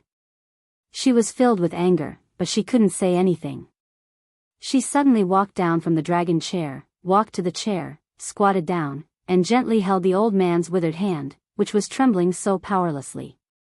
Sun Shiji could no longer speak. He tried his best to open his eyes. In his eyes, there was only the pity and kindness of an elder looking at the younger generation. She wanted to say something. She wanted to say, "I'm sorry." But the old man used the last of his energy to shake his head slightly. The old man seemed to want to laugh and say to her, "You've already done very well. Don't feel guilty, don't feel guilty." In the Dechu dynasty, which was once the orthodox dynasty of the Central Plains, this old man who slowly closed his eyes seemed to be satisfied with his achievements at the age of 20. After 60 years of merits and demerits, honor and disgrace, there was nothing left to say. After the old man closed his eyes, his withered hand, which was covered in age spots and had no flesh, seemed to push this female emperor. It was as if he wanted to push her out of this smoke-filled imperial court, push her very far away, push her out of the northwestern frontier. When all the civil and military officials in the imperial court saw this scene, they all had complicated thoughts. There was a soft cough that sounded above everyone's heads. Other than Emperor Jiang Si, who suddenly stood up and raised her head, no one else noticed. She saw a young man who had been sleeping on a beam sit up and smile at her. Originally, even if everyone on the boat was an enemy nation, she didn't feel wronged. She also didn't fear that they would reveal their true intentions. But for some reason, after seeing him, she felt that she had suffered a great grievance. She knew that she was unreasonable. In fact, she had always been much more unreasonable than him. But she just wanted to let him know that she felt wronged in front of him. She liked him, so she didn't want to reason with him. He liked her, so he had to reason with her. There was no reason to reason with this kind of reason. She shed tears, but her face also flushed red. She was somewhat embarrassed. Lowering her head wasn't enough. She even turned her head away, not daring to look at him. In the next moment, everyone was dumbstruck. It wasn't because of the emperor's strange actions. Instead, it was because a young man with a warblade at his waist floated down from above to land next to the Emperor of Dechu. He gently placed one hand on her head and the other hand on the hilt of his blade. Facing all of them, facing the civil and military officials of Dechu inside and outside the Great Hall, he smiled and said, "Chao Changqing is not here, but I, Su Fengnian, am." Chapter 1734. In the main hall, the sound of a pin dropping could be heard. After Sun Shiji closed his eyes and passed away, Tang Shi became the most senior official in Dechu's court. This old man had always chosen to stand by and watch during the previous farce. The Huai Yin Tang family was not one of the 10 great clans of the spring and autumn period. They rose during the founding of Dechu, flourished during the golden age of Dechu, and declined during the last years of Dechu. It could be said that the Huai Yin Tang family was the one that truly shared weal and woe with the Jiang family of Dechu. After the fall of Dechu, no one from the Tang family entered the Liyang officialdom. After the restoration of West Chu, the Tang family was one of the first families to respond to Chao Changqing. Although everyone knew that Tang Shi and Sun Shiji did not have the same political views, it was a true dispute between gentlemen. They each had their own cliques, and there had never been any internal strife. Tang Shi was probably the first official to notice that Sun Shiji's light was about to be extinguished. At that time, Tang Shi did not feel happy at all. Instead, it was as if he had a bad neighbor who had quarreled with him for a lifetime but had never fought with him. The old man did not look at the emperor. He stared at the legendary young vassal king and asked calmly, "The king of Bailiang did not leave Dechu's capital yesterday? Did you come here today to kill people and obtain the merit of quelling the rebellion?" Without waiting for Su Fengnian to answer, the old man raised his arm and pointed at his head with a jade tablet. He smiled and said, "If that is the case, why don't you start with me, Tang Shi? Dechu's Huai Yin Tang is in charge of political affairs, secondary first rank. I think my head has some weight." Soon, a military official stepped forward. It was the burly man who had asked, "May I ask where Chao Changqing is?" He laughed loudly and said, "Everyone says that the king of Bailiang's martial arts are top-notch. Then, Dechu's military officials will start with me, Zhao Yunhao. I hope that the king of Bailiang will not despise me, Dechu's Jinan general, for not having a prominent official position. Dechu could be destroyed, or it could be destroyed by the Liyang army. The only thing they couldn't do was to fall into the hands of the Su family again." Su Fengnian's hand pressed down on Jiang Ni's head slightly increased in strength, indicating that she should not speak. He looked at the civil and military figures, one in front and one behind, and then raised his gaze to look even further into the distance. With a smile, he said, "Okay, Teacher Tang, Zhao Yunhao, this king will remember the two of you." Wait a moment. 2 was too little. If this king wanted to kill them, he would kill them both. Then who would be willing to give up their heads as a gift? General Zhao was right.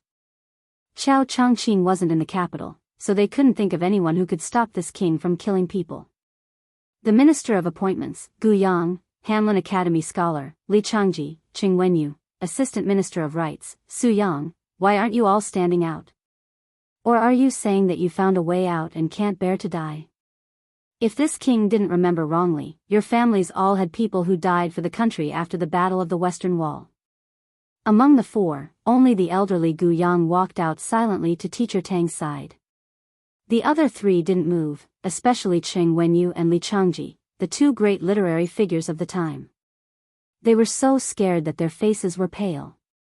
Following old Minister Gu's resolute decision to die, the civil and military officials gradually moved from the left and right to the middle. There were people who were in their 30s, in their 40s, in their ears, and in their 70s. In the main hall, there were more than 50 high-ranking officials and dignitaries who were loved by the people. They were the pillars of Dechu's country. In the end, half of them chose to be loyal officials who would die without a doubt. The other half were naturally fence-sitters other than the strong wind and the strong grass. The heroic stupidity, the intelligent humility.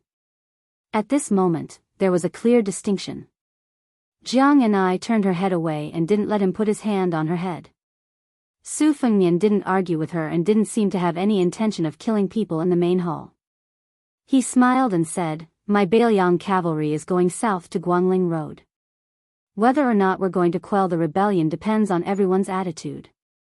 Your emperor is personally leading the troops at the front lines. The one standing beside this king right now is just a silly daughter who ran away from home. As long as you're willing to take a step back, this king will pretend that nothing happened.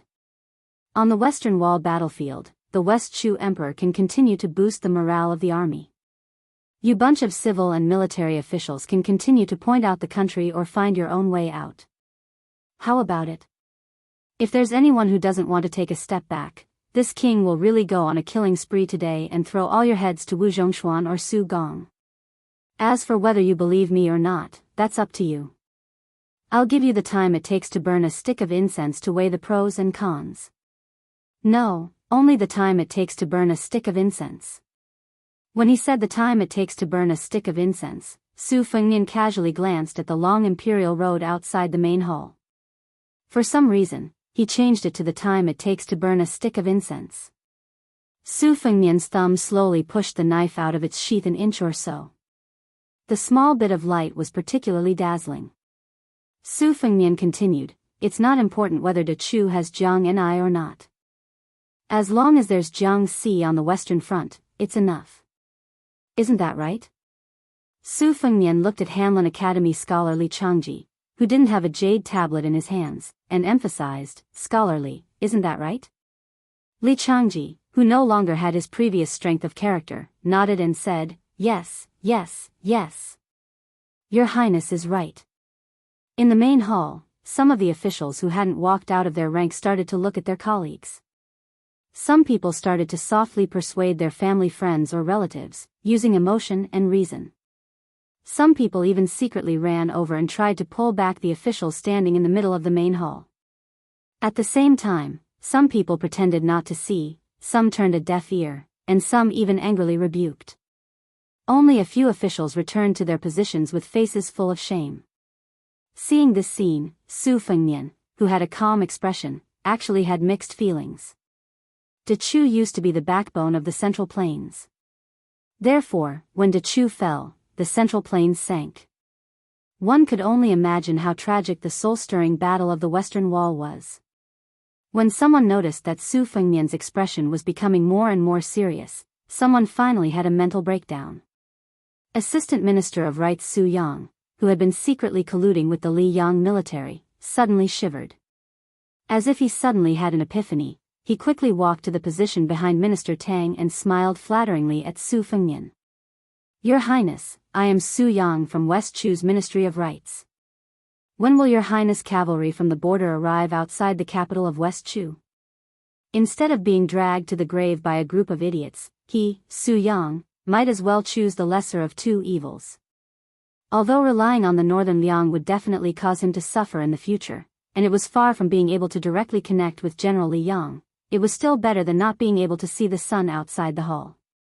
De Chu's Assistant Minister of Rights kept saying, "West Chu." Su Fengnian clicked his tongue and said, "It seems that Assistant Minister Su's position is not too high, but you are the smartest person in this big house. It's a pity that you are only an assistant minister. If this king was the Li Yang emperor, he would let you be the Minister of Rights in charge of the imperial court." Su Yang, who was sweating profusely, was able to become an assistant minister. After all, he was not really that stupid. How could he not hear the ridicule in the young king's words? He said resentfully, "Your Highness, you are overpraising me." Su Fengnian moved his thumb away and the cold blade quickly returned to its scabbard. Su Yang was immediately delighted. Su Fengnian turned his head and stared at Jiang and I. He softly teased, "Yesterday, I didn't insist that you immediately leave the capital because I was afraid that you would be unable to think clearly. Today is different. If you still don't understand, then I will have to knock you out and carry you away." She blinked and her eyelashes trembled slightly. Su Fengnian did not turn his head. He reached out and casually pointed at the civil and military officials.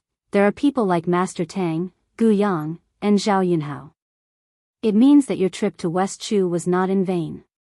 But there are also people like Su Yang, Li Changji, and Cheng Wenyu. It means that you have no reason to stay in West Chu and wait for death. You are a stupid girl. Don't think that you are an emperor after being an empress for a few days. To choose people in West Chu are like what I told you yesterday.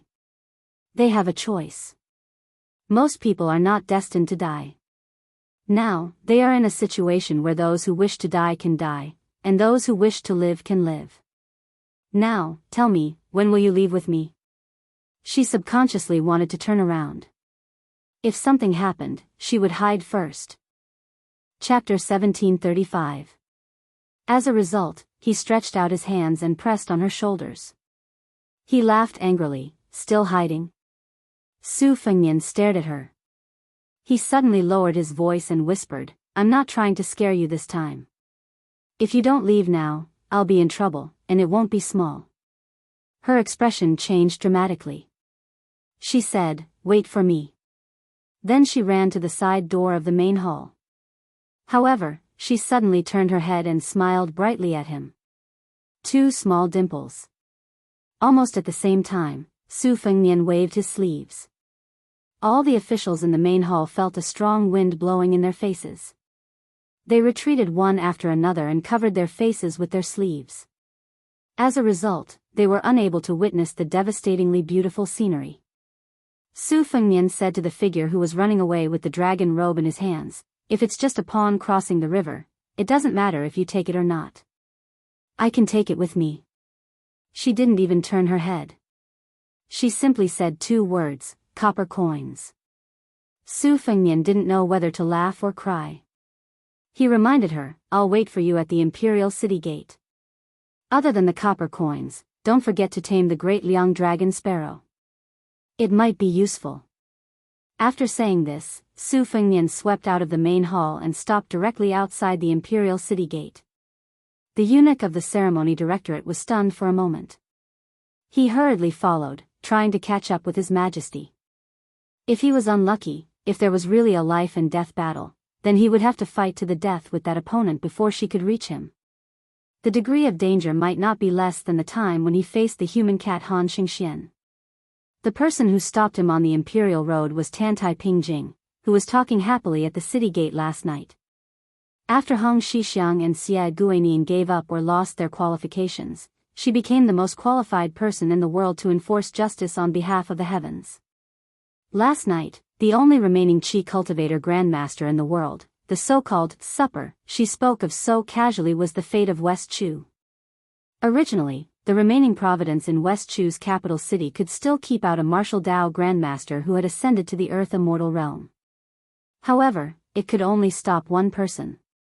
The reason why Su Fengnian was able to kill his way into the imperial palace from the southern gate of the capital was because of the West Chu Emperor Jiang and I. Her existence was extremely important. To be precise, it was Jiang Ni's indecision that allowed Su Fengnian to be able to leisurely stroll in the courtyard. However, if it was someone who harbored enmity towards West Chu and Jiang and I, even if it was Tuoba Bodhisattva or Dong Tai, then it wouldn't be difficult for them to enter the imperial city. Like Su Fengnian, they could also kill the two city guards. However, if they were to face Jiang Ni's 100,000 swords, then Jiang Ni's chances of victory would most likely be higher. If one did not enter the celestial phenomenon realm, one would not know the mysteries behind this kind of indescribable advantage. Su Fengnian originally thought that no matter how bad his luck was, Tantai Pingjing would not fall out with him now. However, Su Fengnian raised his head to look at the sky and then looked at the human world in the distance. His eyes were in a trance. In an instant, heaven and earth turned upside down. It was not a banished immortal, but a real countless celestial beings in the human world. Su Fengnian closed his eyes and exhaled softly. With one step, it was the difference between yin and yang, the difference between heaven and earth. Su Fengnian's figure seemed to walk into a water curtain and disappeared into thin air. In the Taiji Palace, the atmosphere was solemn. When the young vassal king left, all the civil and military officials were stunned for a moment. First, the head eunuch, who had been instructed by the emperor to carefully move Sun Shiji's body out. In the end, only the head eunuch of Ping Zhang silently followed, as if he was carrying a coffin.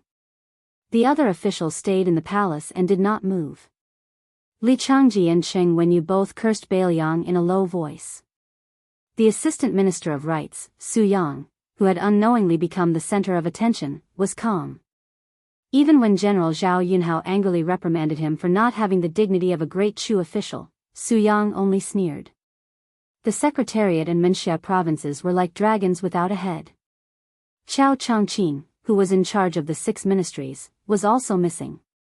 This made the Minister of Personnel, Gu Ling, the most important official in the palace. Gu Yang looked at the chaotic scene.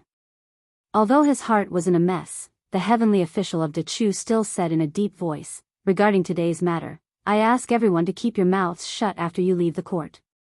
You must not mention His Majesty's departure from the capital. Remember, His Majesty is still at the front line of the Western Wall battlefield. His Majesty is personally leading the army for Dechu.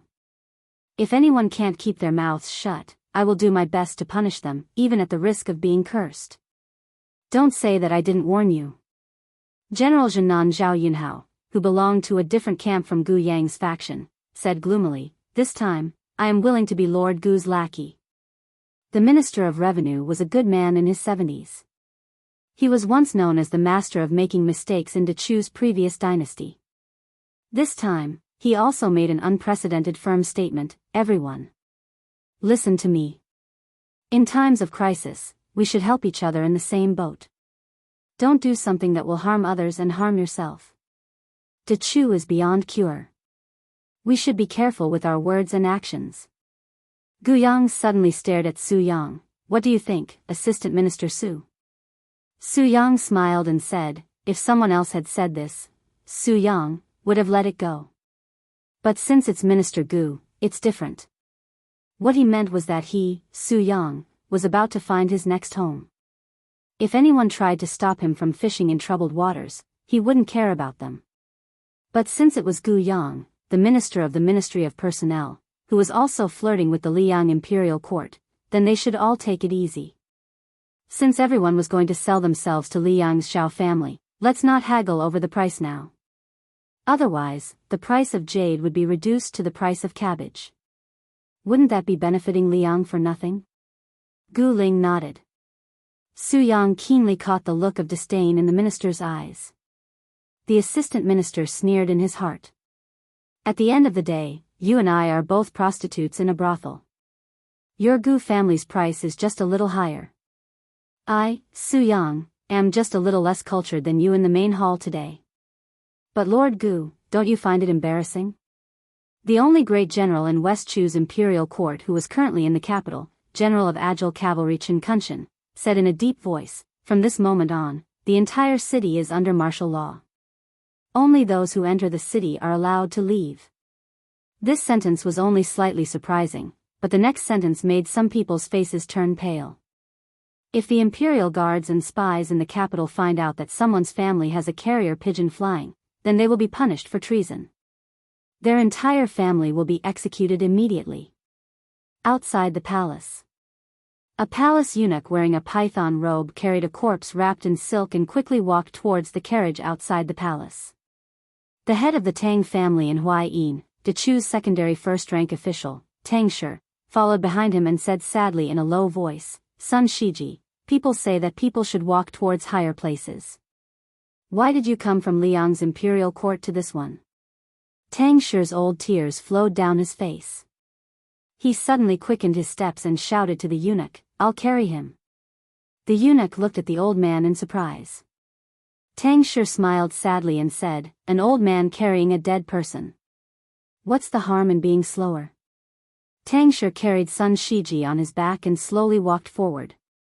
In the spring breeze of the city, a former Dechu romantic named Sun Shiji silently returned to his roots on the back of an old man called Tang Shi. The imperial court slowly dispersed. Above everyone's heads, a bright sword light rose from the imperial palace and landed outside the gates of the imperial palace. Jiang and I, who was standing on the sword, looked around blankly. Why couldn't she find him? And she couldn't feel any chi activity at all. She tried to calm herself down and closed her eyes. The lake of swords instantly flew out in all directions of the capital.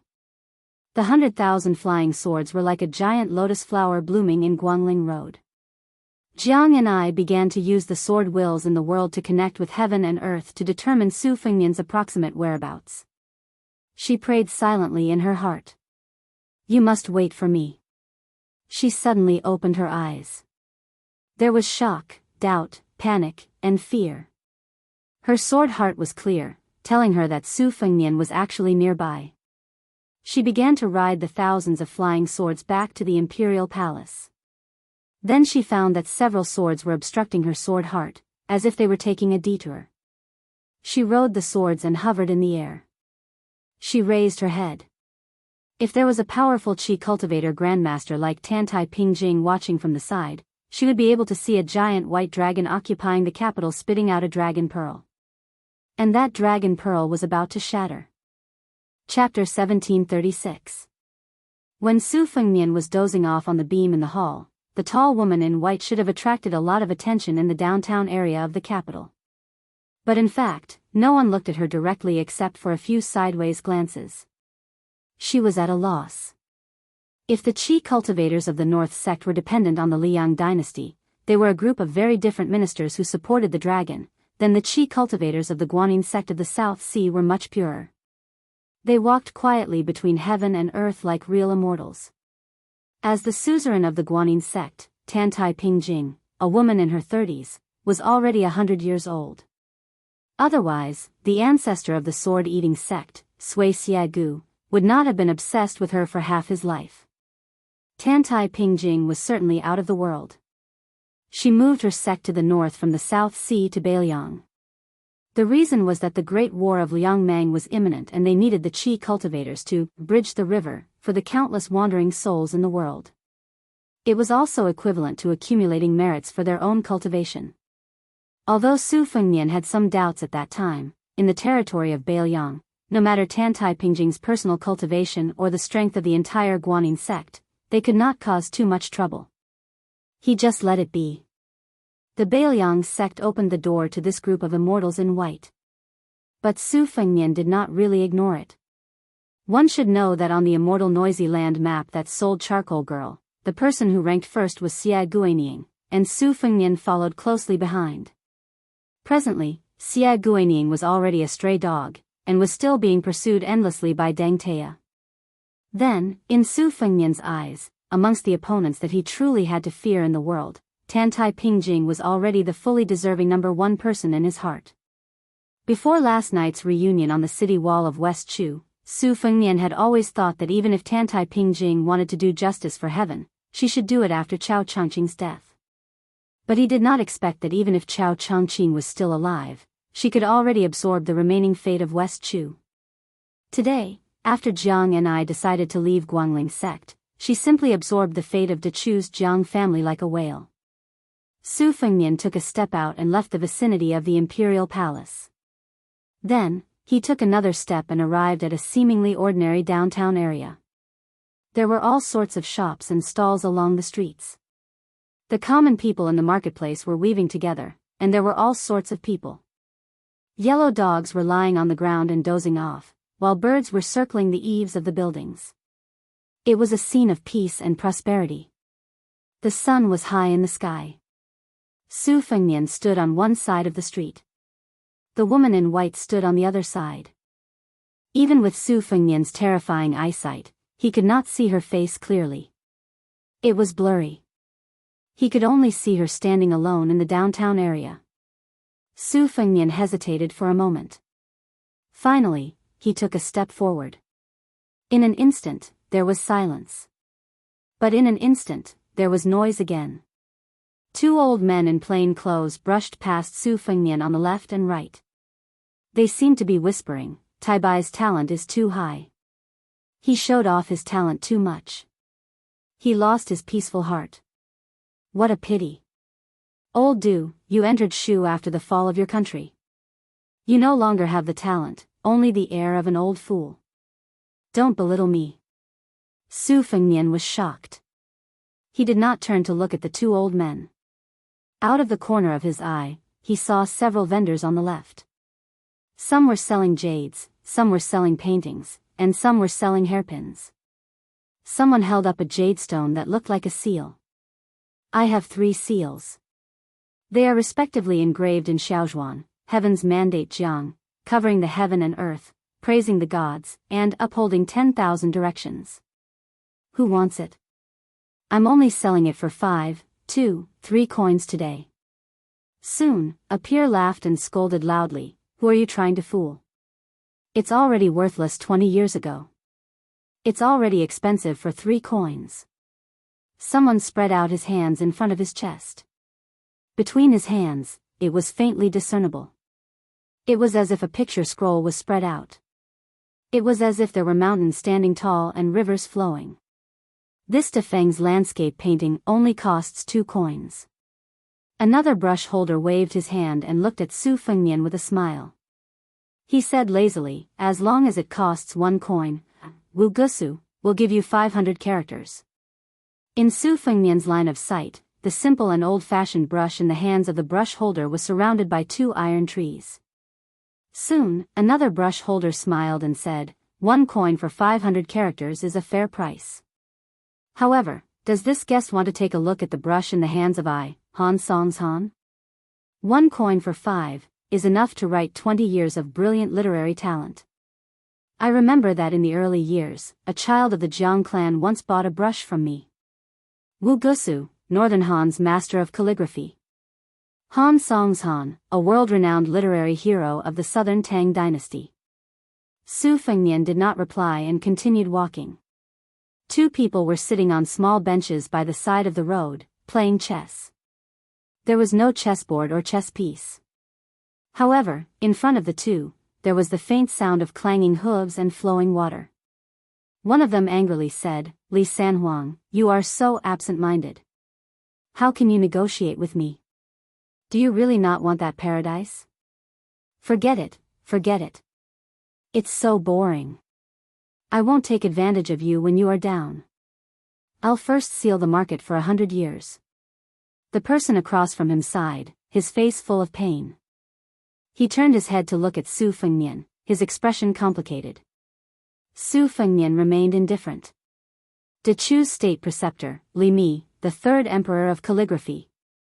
Someone walked over, carrying a 3 qi long sword qi. It was sword qi, not a sword. He shot a glance at Su Fengnian, who did not stop walking. After hesitating for a moment, he reluctantly gave in.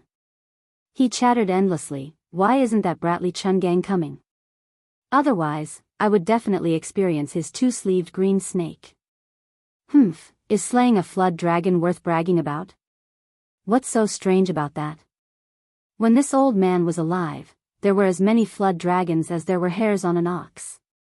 Only, I don't know what kind of situation Dong Tai was in that night. If it weren't for the fact that touching a stranger would bring bad luck, why would this old man give way? Unlucky, truly unlucky. Who was it last time? What was Lu Lai again? This person is truly exceptional. Admirable, admirable. Su Fengnian walked forward step by step. His expression was as usual. On this street, no one was pretending to be mysterious. This was the truly terrifying part. If a person who loved dragons saw a true dragon circling the beam amidst the lightning, if a Taoist who subdued demons and demons really saw demons and monsters pouncing over ferociously, what should they do? As Su Fengnian walked forward slowly, there were voices of abuse. The Great Qin is ruthless and cruel.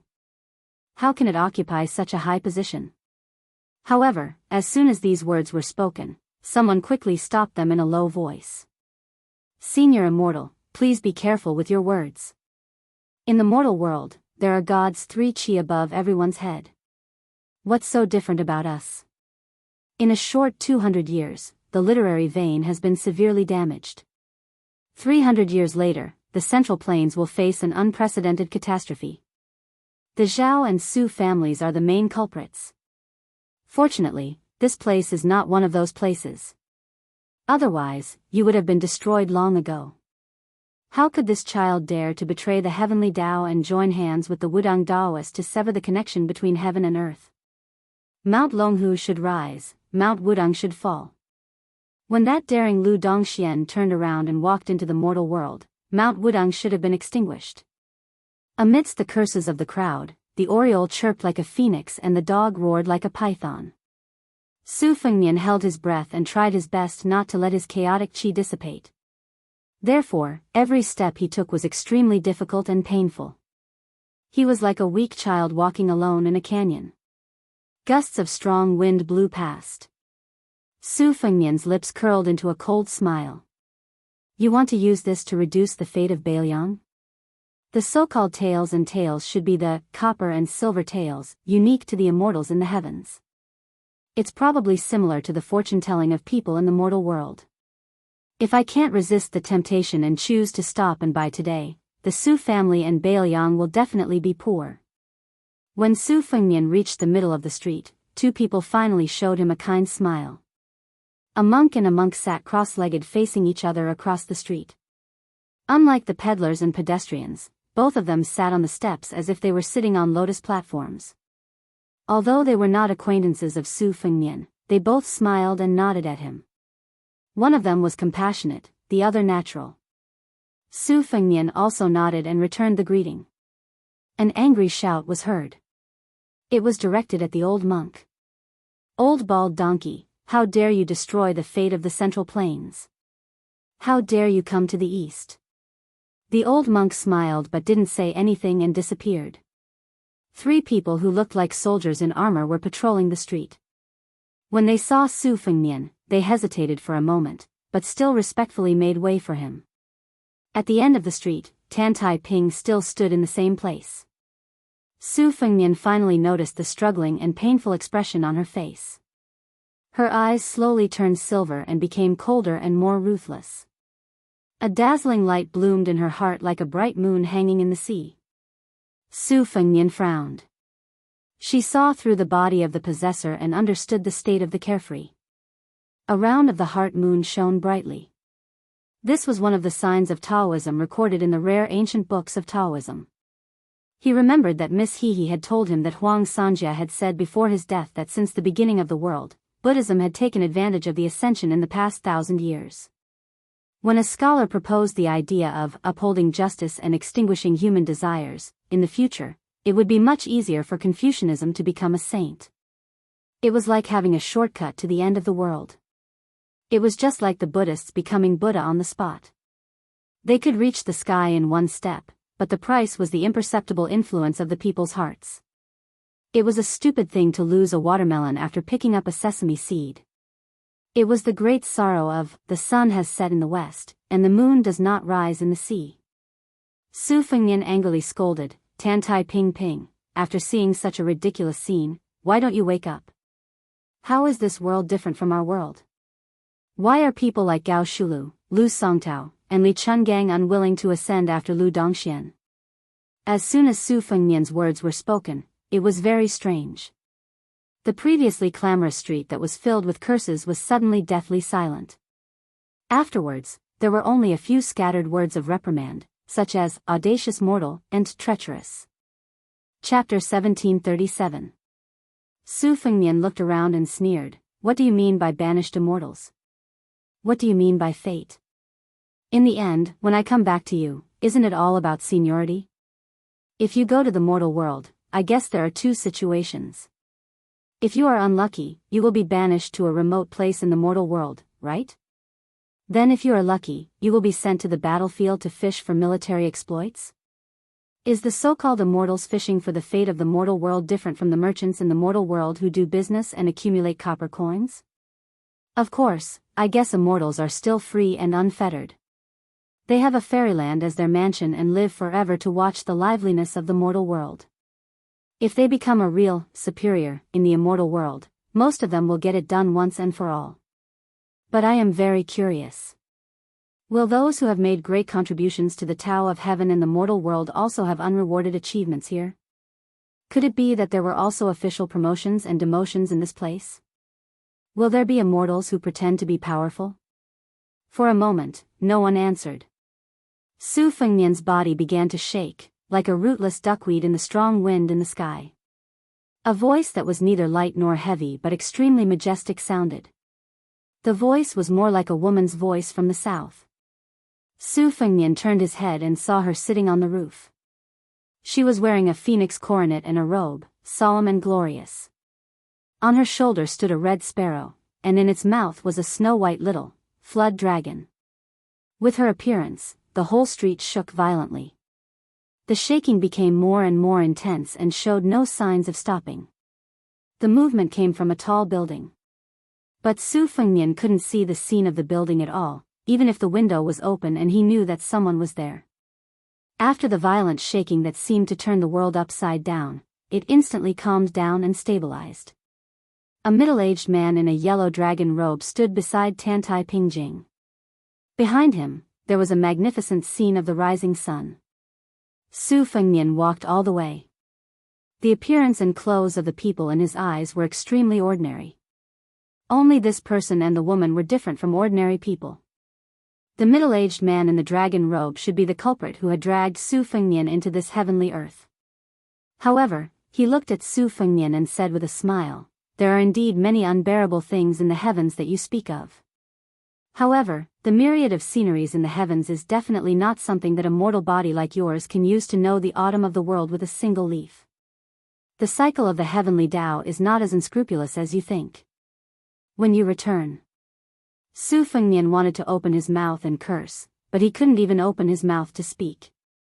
However, a shout suddenly rang out from the north, revealing Su Fengnian's thoughts. "Shut up." The middle-aged man dismissed it with a smile, seemingly helpless. The woman on the roof pursed her lips and smiled. She teased, "You northerner, the kid on the street doesn't even want to acknowledge his ancestors, and you're still speaking up for him? He was really protective of his children. Su Zhao's matter, you've already angered the public." That deep voice could be heard clearly from tens of thousands of miles away as it mocked, "Bitch, go and give birth to your baby. You've been pregnant since I was in the Great Qin Empire, and you still haven't given birth. Aren't you ashamed?" After hearing this sentence, Su Fengnian felt very satisfied. It was indeed my true body. She stood up and said angrily, "You northerner, do you really think the heavenly Tao won't collapse because of the collapse of etiquette and music in the human world? Even the mortals in the human world know the simple truth that a 1,000-mile dike can be destroyed by an ant's nest." The voice sounded again, extremely domineering, "Then let's destroy it. When the time comes, I'll mend the sky by myself. I'm an indomitable man, and a bitch like you can just watch the show. I guarantee that nothing will happen to you." In her anger, she was about to break the rules from the south to the north. The middle-aged man in the dragon robe sighed. Obviously, he was used to the confrontation between the two great gods. Dong dong dong. The sound was like the beating of drums on a battlefield, approaching from the north to the south. As a result, the woman on the roof suddenly calmed down. The middle-aged man with a genial expression narrowed his eyes and a trace of anger appeared on his face. The tall building that had caused the commotion earlier shook again. Then, the uninvited guest sneered, "Which bastard said that Great Qin is tyrannical? Do you really think that you can't be dealt with just because you're hiding in the east?" Someone on the street suddenly burst with golden light, and then there were signs of the golden light exploding. He fell to his knees with a plop, and the ceiling was peeled off. The middle-aged man in the dragon robe waved his sleeve, and the person on the street disappeared. He then raised his head and said angrily, "Great Emperor Jinwu." His thunderous voice sounded from the tall building. "You're not convinced? Why don't we take off our skins and find a quiet place to fight? If you're not confident, then call that bitch along. In any case, the two of you have been flirting with each other for almost 1,000 years. I even suspect that the thing in her stomach." At this moment, someone interrupted this guy's nonsense. "That's enough. 300 years later, the Central Plains will be in turmoil, and 9 out of 10 houses will be empty. She's doing it according to reason. It's one thing that you can't bear to see the world fall apart, but it has always been a part of the heavenly Tao." The original person snorted coldly. "It's not that I can't bear to see the rise and fall of dynasties. It's that guy on the street who can't wait to use his human incarnation to obtain the status of an emperor that will last for thousands of years. He wants to treat the world as his own land and take all the harvests for himself. This way, he can accumulate luck and seek a higher position. Moreover, he wants to use that kid and that little Taoist from Wudang Mountain to close the heavenly gate, but this person doesn't want to be stained with the heavenly Tao's karma. Xia Guanying is just a smokescreen. He's actually that guy called Chen Jibao. There's no such thing in the world, and there's no such thing in heaven. He wants to scheme against me? How can I not beat him until he's looking for his teeth on the ground? Su Fengnian heard himself speak intermittently. He couldn't hear clearly, but he understood the general meaning. And the person next to himself was Wang Xianji. At this moment, a woman and a young man who looked like mother and son appeared on the street. The young man smiled brightly, clasped his hands, and bowed. Behind the mother and son stood an old man who looked like a servant. He smiled but didn't say anything. Su Fengnian smiled. He didn't recognize the woman, but the old man was Han Xingxian. The young man was the illegitimate son of the late Emperor Li Yang, Zhao Kai. The knot in the human heart can be untied in heaven. At that moment, Su Fengnian's eyes suddenly turned red. He began to turn his head and search. A voice sounded in his mind. Don't look. You won't be able to find them. Except for your elder sister Su Jihu, your parents will become the last group of banished immortals in heaven in the future, falling on the human world like rain. At that time, you can open your eyes wide and look at the magnificent scene of thousands of banished immortals falling on the human world together. It's a great spectacle. As for whether you can see your parents among them, it'll depend on your luck. Don't worry. With my plan, the two of them will be married in every life. Even if they can't be born in the same year, month, and day in every life, it won't be too far off. As for whether they'll share riches or hardships together, I don't care, nor can I. This Tantai Pingjing is a human chess piece of that dragon-robed man on the street, specifically used to deal with you. But since I was able to come here, it's a different matter. Although she's fine today, you still have to be careful in the future. That Su Shao, when he came to my place, the first thing he did when he saw me was call me son. Motherf *****. Su Fengnian, who wanted to hold his belly in laughter, pretended not to hear the profanities that followed. The entire street was in an uproar. Even Wang Xianji in the tall building let out a cry of surprise. A blurry figure vaguely appeared at the window. Su Fengnian's heart trembled. In the next moment, he couldn't help himself.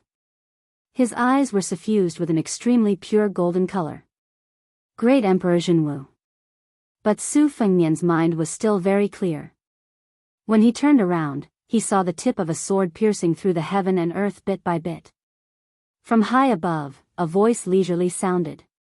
It sounded like a dragon's roar, a wooden fish, and a jade chime at the same time. It seemed to have made a conclusion about the heaven and earth. The dragon-robed middle-aged man's face was gloomy.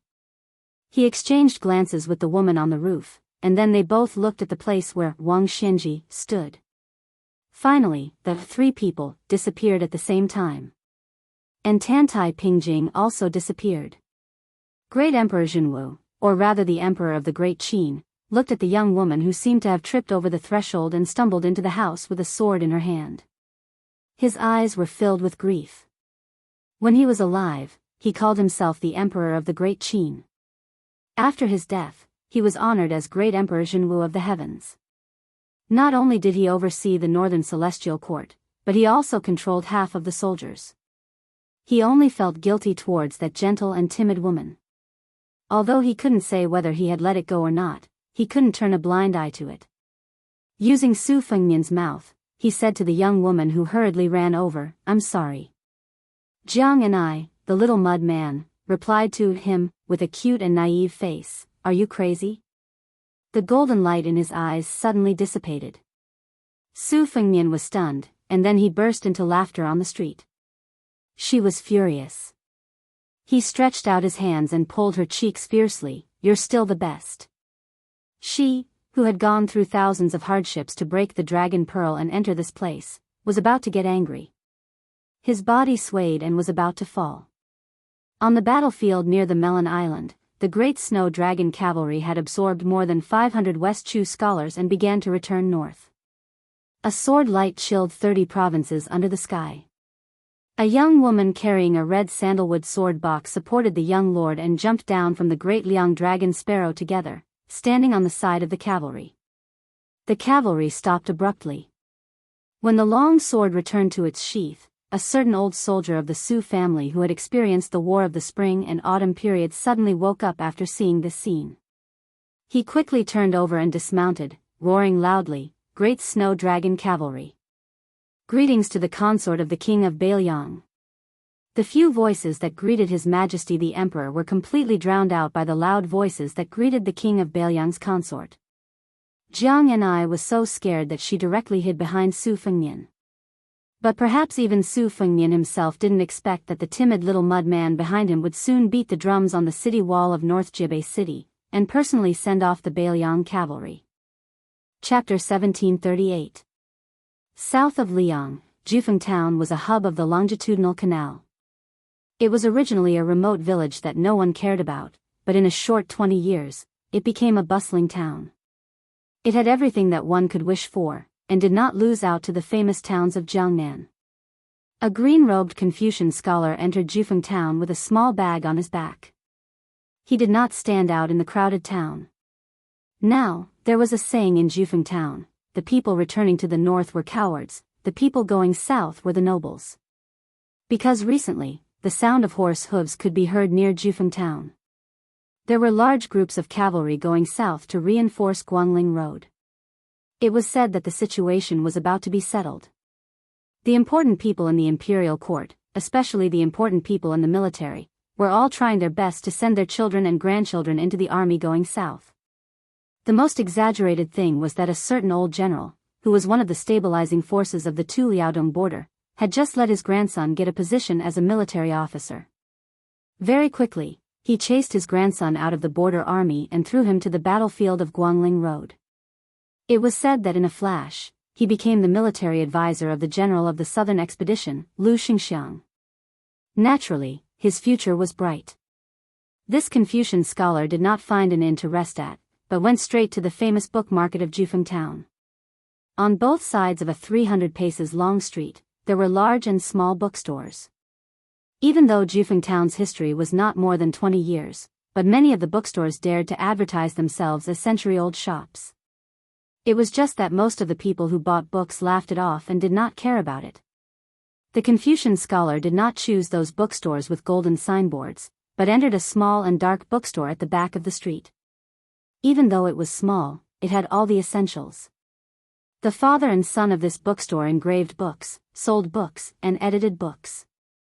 They did not have any rare books to sell, and they definitely did not find any famous books that could not be engraved by the imperial court. But the value was in their careful selection. Occasionally, there would be a few West Chu Southern Edict edition or Northern Edict edition. Whether it was good enough or not depended on personal preference. Seeing this Confucian scholar cross the threshold, the middle-aged shopkeeper, who was entertaining a group of young customers, smiled and hurriedly put down his business to welcome him. The Confucian scholar in front of him was a regular customer of his shop. He didn't come often, and he didn't buy many books, but for more than 10 years, he would visit almost every 2 years. Most importantly, he had a good chat with his father, so much so that his father, who rarely drank, would always make an exception and insist on pulling the Confucian scholar to sit down and have a drink with him. It was said to be a drink, but as they drank, they could drink at least 2 caddies of wine. The Confucian scholar smiled and asked, "Where is Brother Chu?" Last time, he said that he could not find the face-painted version of The Insect Under the Light. "I brought it for him." The middle-aged shopkeeper calmly said, "Mr. Chow, my father passed away last year." The Confucian scholar was stunned for a moment. He was a bit sad, but he still took out the book from his bag. The middle-aged man smiled and said, "He left. When my father passed away, he was 70 years old. Before he passed away, he often smiled and said that it was rare to live 70 years old. Mr. Chow, my father was not sick or injured. He passed away after a good night's sleep. As his sons, there is no need for us to worry too much." However, before my father passed away, he often said that if he could have a drink with Mr. before he died, his life would be complete. The Confucian scholar with the surname Chow said apologetically, I originally had the opportunity to come here last year, but I left in a hurry and felt that it was inconvenient. If I had known, would have come no matter what. Take this book. When you go back to Brother Chu's grave and offer him a toast, just burn it. The middle-aged shopkeeper smiled and joked, Mr. Chow, then I won't give you any money. The Confucian scholar quickly smiled and waved his hand. After drinking so much wine for so many years, how could he have the nerve to ask for money? Right, if I remember correctly, your family's fisherman and woodcutter should be coming of age, right? The middle-aged man seemed to get angry whenever he talked about that bastard. He helplessly said, Don't mention that bastard. Mr. Chow, you don't know that our family can't be considered a family of poets or scholars, but for better or for worse, we are people who interact with sages every day. Who would have thought that the older that kid grew, the more he refused to listen to advice? With his skinny bamboo body, he insisted on joining the army. Not long ago, he followed a few of his good friends in town to the county capital, saying that there was a back door that could be opened. If they were lucky, they could directly go to the south to fight. In the end, he came back sullenly. When I asked, he didn't say anything. Every day, when the rooster crowed, he would get up and run to the side of the canal. Mr. Chow, that kid is old. As his father, my words have no effect. However, he has listened to you since he was young. If Mr. isn't in a hurry to leave, I'll go look for him. Mister, you must help me talk to him. If you can get him to come back to his senses, I'll give Mr. a set of West Chu's Chongwen Guan's winter snow collection. That's a good thing that even my father couldn't bear to take away. He told me to keep it as a family heirloom and pass it down from generation to generation. Without waiting for the Confucian scholar with the surname Chow to say anything, the middle-aged shopkeeper didn't even care about his business and ran out into the street to look for his son, who was getting more and more worrisome as he grew older. Chapter 1739. The 5 or 6 young male and female customers in the store began to chat in boredom. Currently, the topic of discussion was naturally focused on the one-sided Battle of Guangling. They all believed that it was time to close the coffin and close the coffin. These rich kids with Beijing accents were indeed people who lived at the foot of the emperor's feet. Although their voices weren't loud, the people around them could hear them clearly. After commenting on the military achievements and abilities of the various generals of the imperial court, they also reprimanded the civil and military officials of West Chu. Soon, the topic reached the true backbone of West Chu's restoration, Chao Chongqing. In the end, both sides had opposing opinions. One side said that Chao Chongqing was only outstanding in martial arts and Go, but his ability to turn the country into a Go board was not enough. The other side retorted that Chao Chongqing was a clever housewife who could not cook without rice. He lost because West Chu did not have the right time, place, and people, and definitely not because that official was weak in Go. The dispute continued, but both sides were close friends and could not fight. Finally, the topic inexplicably shifted to the previous empress of West Chu. 2 young women spoke of her with pity. A young man dressed in embroidered robes sneered and said that she was nothing more than a femme fatale who could bring disaster to the country and its people. After West Chu was destroyed, it was rumored in the streets of the old capital that it was this woman who ruined the fate of De Chu. Otherwise, with West Chu's original fate, it should have been able to survive for another 160 years. Soon, another young man laughed and said, "Why is the popular saying that 9 out of 10 sheep are incomplete? Isn't it because the Empress of West Chu was born in the year of the sheep?" Not far away, the green-clothed Confucian scholar with white hair on his temples was silent. A young man who was playing with a small bronze seal laughed softly and said, "Not to mention that Chao Chongqing's reputation is unmatched, the king of Beiliang really made a big mistake.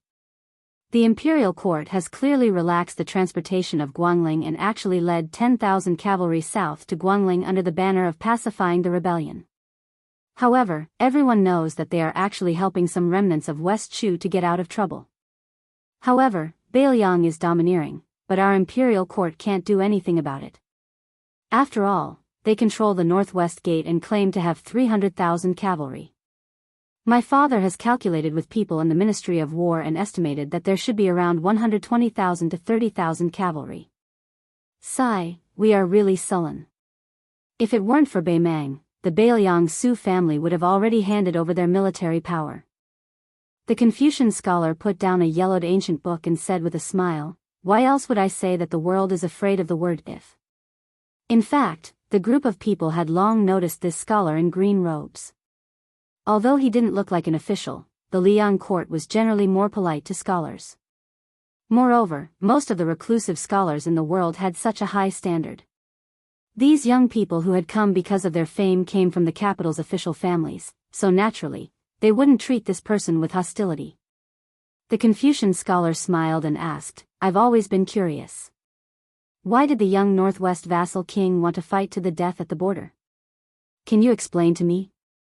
A young man with a crooked appearance said loudly, isn't Su Fengnian a Grand Master of martial arts evaluation? Since no one will die, why didn't Su Fengnian lead the Bailiang cavalry into battle? If he lost, he would just run away. If he won, his name would go down in history for all eternity. If it were me, I would also fight the Bei Mang, and beat the Bei Mang to death. The Confucian scholar asked again, then why didn't he join forces with the Bei Mang? 300,000 Bailiang frontier army and 1,000,000 Bei Mang troops to go south to the Central Plains. Wouldn't that be a better chance than defeating the Bei Mang? The young man was stunned for a moment, and then said righteously, it must be because Su didn't dare to ask a tiger for its skin. The Bei Mang barbarians are naturally bloodthirsty. In addition, they would definitely use the Bailiang cavalry as the vanguard. When they finally conquer the Central Plains, the Bailiang troops would be left with only a few tens of thousands. Wouldn't that old woman of Bei Mang burn the bridge after crossing the river? In the end, not only did Su not get any benefits, but he also got his head chopped off. Su isn't a fool. Why would he do such a loss-making business? What do you think, sir? The Confucian scholar nodded and smiled, that makes sense. Then, as if he remembered something, the Confucian scholar waved his hand and said, I don't deserve to be called Mr., and I've never been an official in Liang. My surname is Chow. You can call me Old Chow. The handsome young man playing with the bronze seal asked tentatively, judging from your accent, Mr. Chow. Oh, no, Old Chow, are you from Guangling Taoism? The Confucian scholar nodded and said self-deprecatingly, that's why I haven't been an official. Everyone was relieved. Naturally, they felt that this person couldn't be a high-ranking official in Liang Imperial Court because of his background as a Guangling Taoist. Probably because he had some knowledge and integrity, but he didn't want to be a low-ranking official in Liang Imperial Court. Thus, he chose to be a poor scholar who traveled all over the world. The travel-worn Confucian scholar suddenly looked towards the south. Then, as though he had the intention to leave, he turned to the group of young men and women and said gently, originally, I also have an if to say to all of you, but there's something I need to do first. I'm afraid I won't be able to wait for the owner of this shop. Please help me pass the message. A woman said sweetly to persuade him to stay, it won't be too late to leave after you say the if. The Confucian scholar, whose hair was already white but had a unique style, shook his head and said, there is something that really can't be delayed. After he finished speaking, the Confucian scholar walked out of the bookstore and walked along the small street towards the outside of town. On his way north, he deliberately concealed his presence, so he didn't walk very fast. This was because he wanted to see some old friends like the bookstore owner of Jufeng Town. He was afraid that they would be implicated after he died. The world was afraid of what if, and the world was afraid of what if. So his if was destined that no one in this world would know. If, during his official period, West Chu would be revived, he would personally lead the army north, and Gu Jiantong's Liang and Liang border armies would go south to Graydon City. Wang Sui would resist the Bei Mang and take the chance to go south, and Su Fengnian's 300,000 Bailiang cavalry would choose not to move because of a certain woman surnamed Jiang. Also, with Qin Jibao leading the Shu army in Guangling Road, they only needed to tie down Wu Zhongshuan and Su Gong's armies. They didn't even need to stop the Yan King Xiaobing's Nanjiang army from coming to Graydon City because they wouldn't be able to make it in time. Then would the world still be surnamed Zhao? He didn't think so. He, Chao Chongqing, didn't think so. After this man slowly walked out of Jufeng town, he took off his bag and took out 2 chess boxes. Allow me, Chao Chongqing, to play one last game for you. Chapter 1740. The Great Snow Dragon Cavalry went back the same way they came. First, Yuan Zhuozong led his troops to the south. The Qingzhou army, which had less than 1,000 cavalry, was defeated like a landslide. The cavalry was almost wiped out.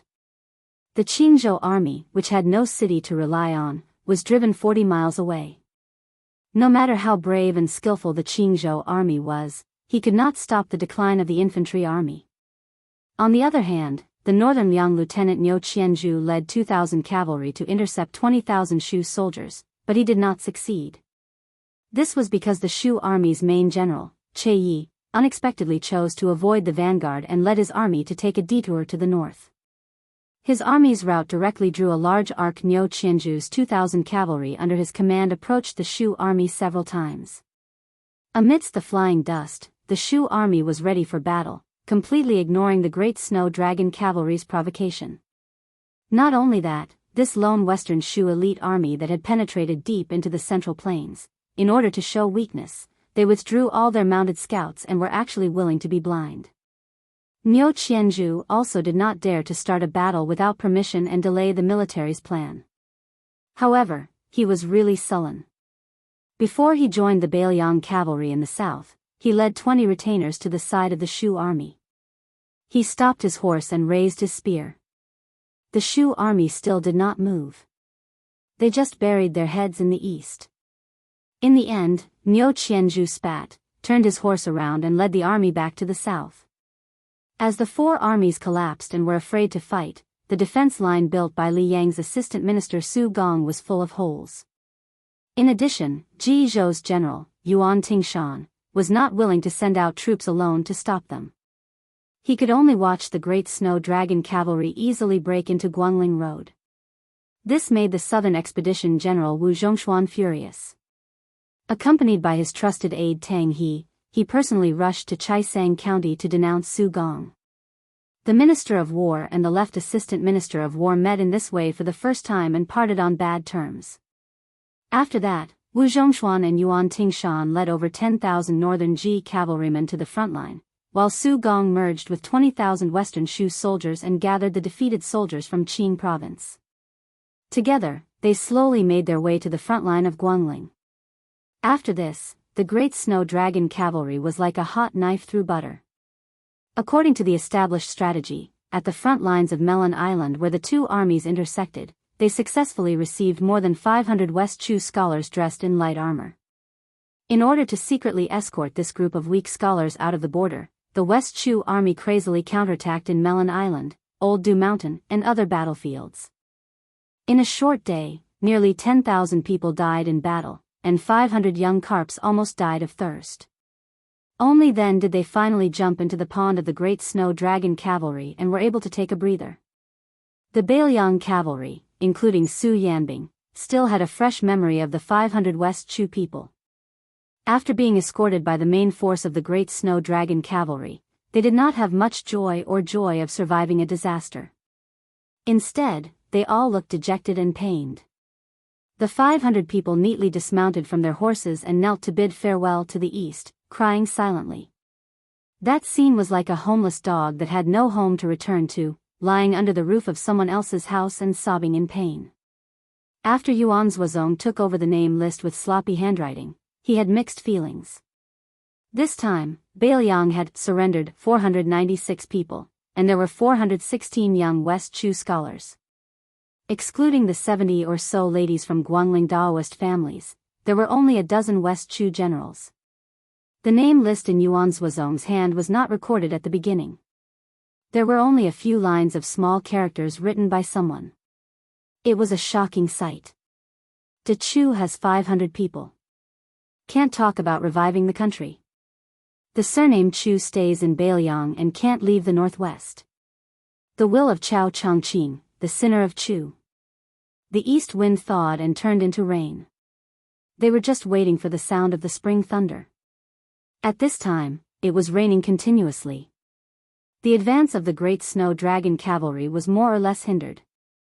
The horse hooves were covered in mud, which made the Bailiang cavalry, who were used to the sun and sand of the desert, very uncomfortable. Su Fengnian, Su Yanbing, and Yuan Zuozong rode side by side. Yuan Zuozong turned his head and glanced at the West Chu fugitives in the middle of the cavalry. He said softly, "For Bailiang, this is a good thing in the long run, but it is a mess now. When these scholars go to the northwest, they can only stay behind the scenes for now. I'm afraid that these young and impetuous people will complain too much and end up taking their anger out on Bailiang. When there is a dispute, we can't beat or scold them. Otherwise, we can only hand them over to Lingzhou College, which is far away from the war at the border. Let them pass the time with books." Previously, most of them were not even willing to change to Bailiang light armor, let alone the cold blade and light crossbow. Niu Qianzhu and the others were so angry that they almost pulled out their blades to fight with them. Su Fengnian comforted him, "If the scholars don't have any strength of character, then the Central Plains is sad. I'm not afraid of their arrogance or pride, I'm just afraid that they will become depressed. The scholars can't rebel for 3 years. There are only 500 people from West Chu. Moreover, they are in Bailiang. Not to mention the border army, I reckon that any Liangzhou girl who is familiar with archery and horse riding can beat 2 or 3 of them. There is nothing to worry about. We also do not have extravagant hopes that they will quickly turn around. Also, I believe in Chao Changqing's eyes. Many of them should be people with broad horizons. When they truly experience the scenery of the Northwest, and with Yozhou's Yu Wandao and Liuzhou's Ko Jianghuai in front of them, they will naturally put aside their grudges. In the end, the old people of West Chu may hate the Su family more than they hate Bailiang, but they are not the same. Most of them are in their 20s, and hate Bailiang more than Bailiang. I'm worried about these people."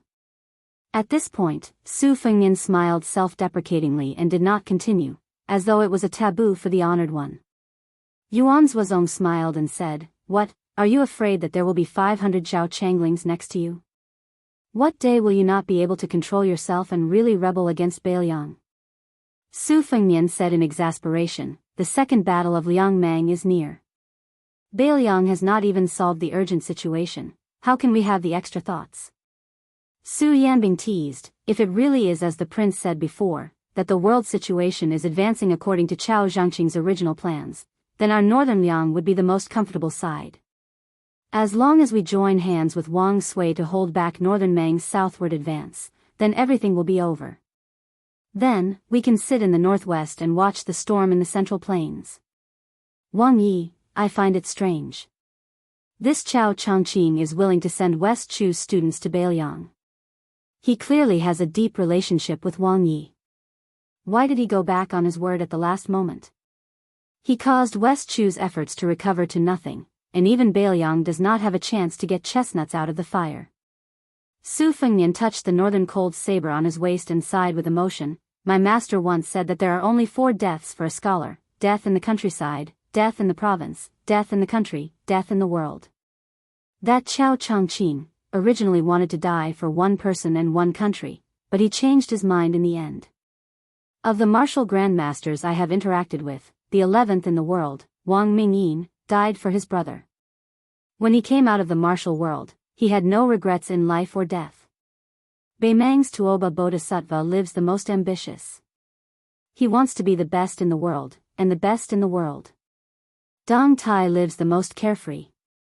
Whether the world is peaceful or chaotic, whether you are an emperor or a general, Dong Tai, am too lazy to pay attention to you. Only Chao Changqing lives the most tiring life. He never thinks of himself as a man of Jianghu and has never walked out of Dechu's temple." Su Yanbing looked at the mud on the road and sighed, "Chao Guanzi is so sloppy." Su Fengnian was surprised, "Uncle Su, you sound like a scholar." Yuan Zuozong smiled knowingly. Su Yanbing's mouth twitched. He turned his head and said with a smile, "Wang Yi, most of the young girls in West Chu are unmarried. Every time they see you, Wang Yi, their eyes are not reserved. How do you describe it? Yuan Zhuozong undermined both sides. Stop talking when you want to. Su Fengnian said helplessly, that's not kind. Chapter 1741. Yuan Zhuozong joked, the real mess is a fire in the backyard if you're not careful. If I remember correctly, Second Commandery Princess has never been kind to the Emperor of West Chu. Moreover, your two fathers-in-law are not easy to deal with. Do you know about the Princess of Bailiang? Su Fengnian was silent. He touched his forehead and kept silent for a moment. Finally, he said, I have never hesitated on this matter. Su Yanbing nodded, that's right. Yuan Zhuozong suddenly said, Xie Shibian is also in the army. If we can get his help, our Bailiang frontier army will be like a tiger with wings. No matter if we put him in Liangzhou or Liuzhou, he can be an army of tens of thousands. Su Fengnian smiled, there can't be two tigers in one mountain. There can't be two bodhisattvas in one temple. In case Ko Jianghuai feels that I don't trust him, even if Xie Shibian wants to join the army, I won't put him in Liuzhou. Moreover, Xie Shibian is not familiar with the affairs of the army. Why don't we put him in Liuzhou first? Yuan Zhuozong shook his head. Yuan Zhuozong, will use Xie Shibian alone. It's better to use Xie Shibian in Liangzhou. He and Ko Jianghuai are the top military geniuses in West Chu. After a series of battles in Guangling, they can be independent. Both of them had their own ideas when it came to using troops. It seemed that they were both abandoning the main course for the strange, but in fact, they were very different. When Ko Jianghuai used troops, he was good at abandoning the city and often found a way to survive. Relying on his erratic deployment of troops, he was able to win a battle where the overall military strength was inferior, slowly nibbling away at the enemy and suddenly gaining momentum. Back then, on the eastern front battlefield of Guangling Road, he had caused Zhao Yi's army to lose inexplicably. They always felt that Ko Jianghuai's army was pressuring the border in every battle. Although Xie Shibian's use of troops was unexpected and extremely dangerous, in fact, Xie Shibian was more inclined to be open and aboveboard, striving to make the final decision. Therefore, they needed Ko Jianghuai's gentleness in the Liuzhou battlefield, and Xie Shibian's strength in the Liangzhou battlefield. Right now outside the Liangzhou Pass, after the left and right cavalry were transferred, their vitality has been damaged. Why don't we give Xie Shibian to He Zhonghu or Zhou Kong? It can also be considered a compensation. As for the official position, first, it will depend on Wang Ye's boldness. Second, it will depend on Xie Shibian's confidence. Su Fengnian asked in a low voice, did Brother Yuan help to lay the groundwork? Yuan Zhuozong squinted his eyes and smiled, Your Highness is more skilled than me in buying people's hearts. Su Fengnian remembered Xie Shibian's sorrowful face in the team and muttered angrily, isn't it because you're afraid that you'll be snubbed? Although he was nagging, Su Fengnian still turned his horse around and rode in the opposite direction of the army. After the young vassal left, Yuan Zhuozong curiously asked, how is Confucian Saint Chao Changqing's cultivation after he turned to hegemonic path? Su Yanbing said in a deep voice, among the 4 martial arts experts in the world, Tuoba Bodhisattva already has a gap with 3 of them. If Wang Ye, Chao Changqing, and Dong Tai fight with each other, I'm afraid they won't be able to determine the winner, only life and death. However, if it's life and death, I guess the 3 of them will be in a cycle. Wang Ye will defeat Dong Tai will defeat Chao Changqing, and Chao Changqing will defeat Wang Ye. Of course, if Tuoba Bodhisattva can find a suitable weapon, he can immediately step into the celestial being realm. As for the others, I only suspect that Gu Jiantang has a trump card that can't be underestimated.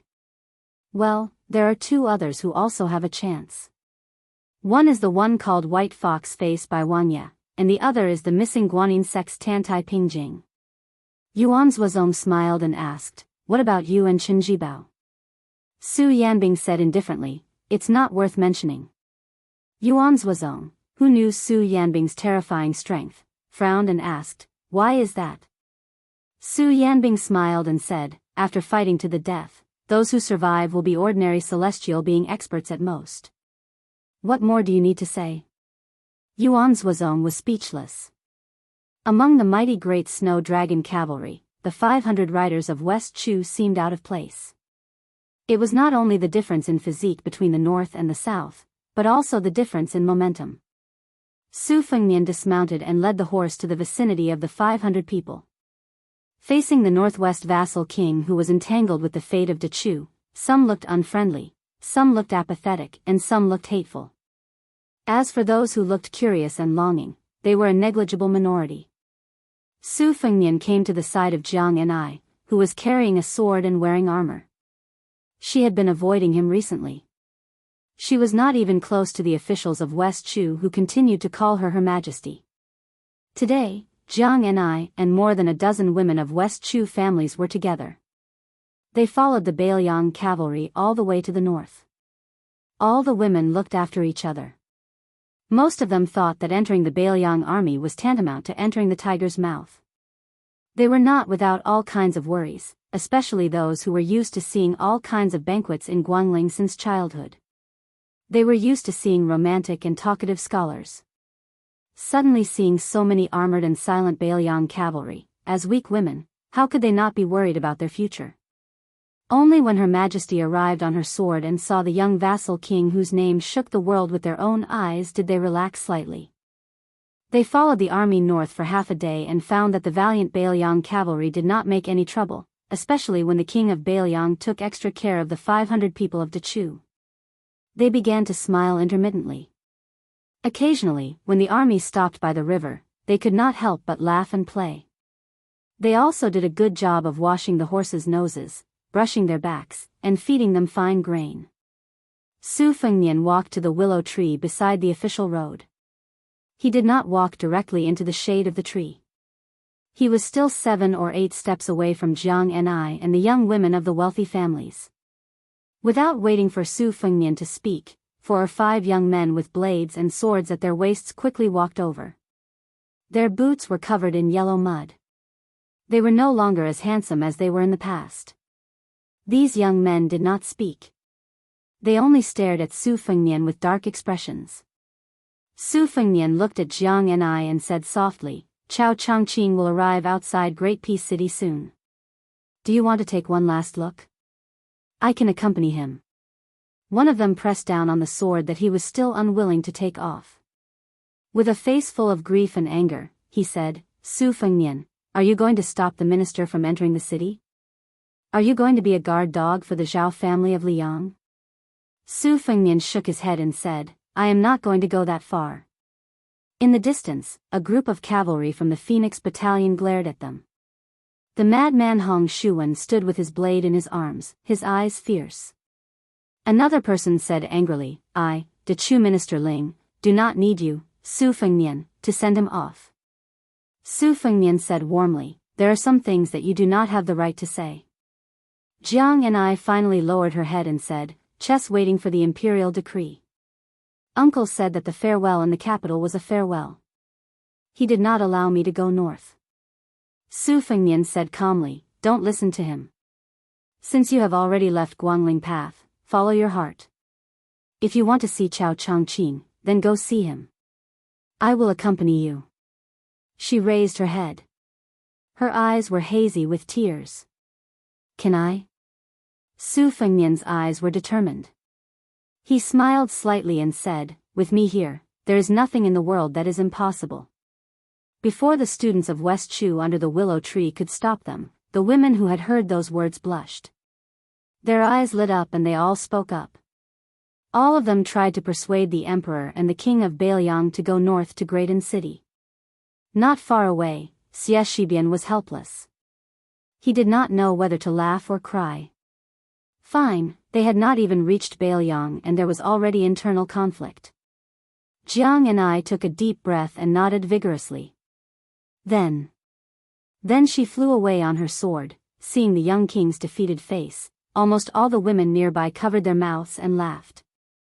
Hong Shuwen and the Phoenix Battalion also had a hard time holding back their laughter. Su Fengnian turned his head and glared at Hong Shuwen and the others. The latter quickly pretended that nothing had happened and looked as if they deserved a beating. Su Fengnian rose from the ground, like a white rainbow rising from the ground. The people on the ground, whether it was the Bailiang cavalry or the West Chu refugees, were all dazzled. Chapter 1742. On the western battlefield of Guangling Road, the war was in full swing. With the addition of 10,000 elite cavalrymen from Ji-Bei to Wuzhongshuan, the imperial army had already gained the upper hand. Then, Su Gong led the elite soldiers from the capital and 20,000 soldiers from Shu to the battlefield. Therefore, the imperial army was like a lion hunting a rabbit in West Chu. Wang Tongshan's old subordinates broke through the defense line at Lauda Mountain and broke the stalemate. The second battle of West Rampart was a foregone conclusion.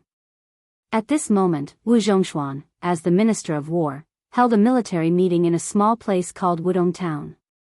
Other than Song Li, the main general of the eastern battlefield, who was separated by West Rampart, almost all the generals of the imperial army who participated in quelling the rebellion in Guangling Road were gathered in the town. For a moment, the number of scouts and cavalrymen outside Wudong Town was as many as carps in the river. In the twilight, a middle-aged man dressed in black and wearing a tall hat stood on top of the city wall and looked into the distance. Beside him was a tall young man in iron armor. The latter looked angry and said through gritted teeth, "That old Wu is really cunning. He knows that he can't command the troops with his identity as the great general of the southern expedition, so he uses his title as the Minister of War to show off. If not, General, as the nominal commander-in-chief of the southern expedition, your title is half a level higher than the great general of the 4 expeditions and 4 towns.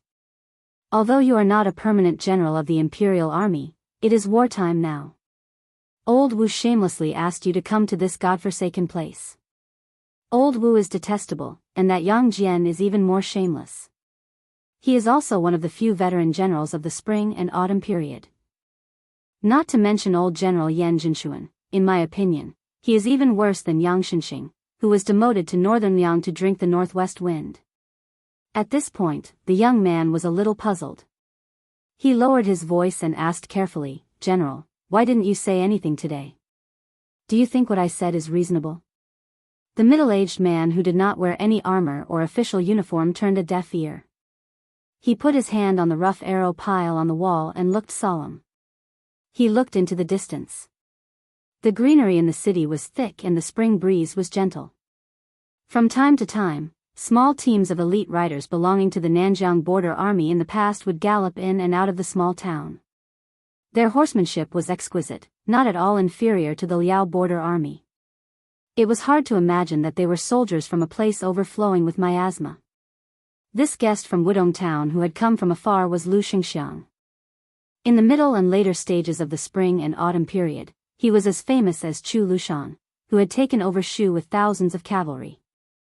Tang He and Li Chunyu of the southern border were inferior to him and Chu Lushan in terms of military achievements and reputation. The original Longxiang general Su Gong, who had never experienced the fires of war in the spring and autumn period, held this future colleague of his from the Ministry of War in high esteem. He had once praised Lu Xingxiang as, "Lu Xingxiang is worthy of being the pillar of the southeast."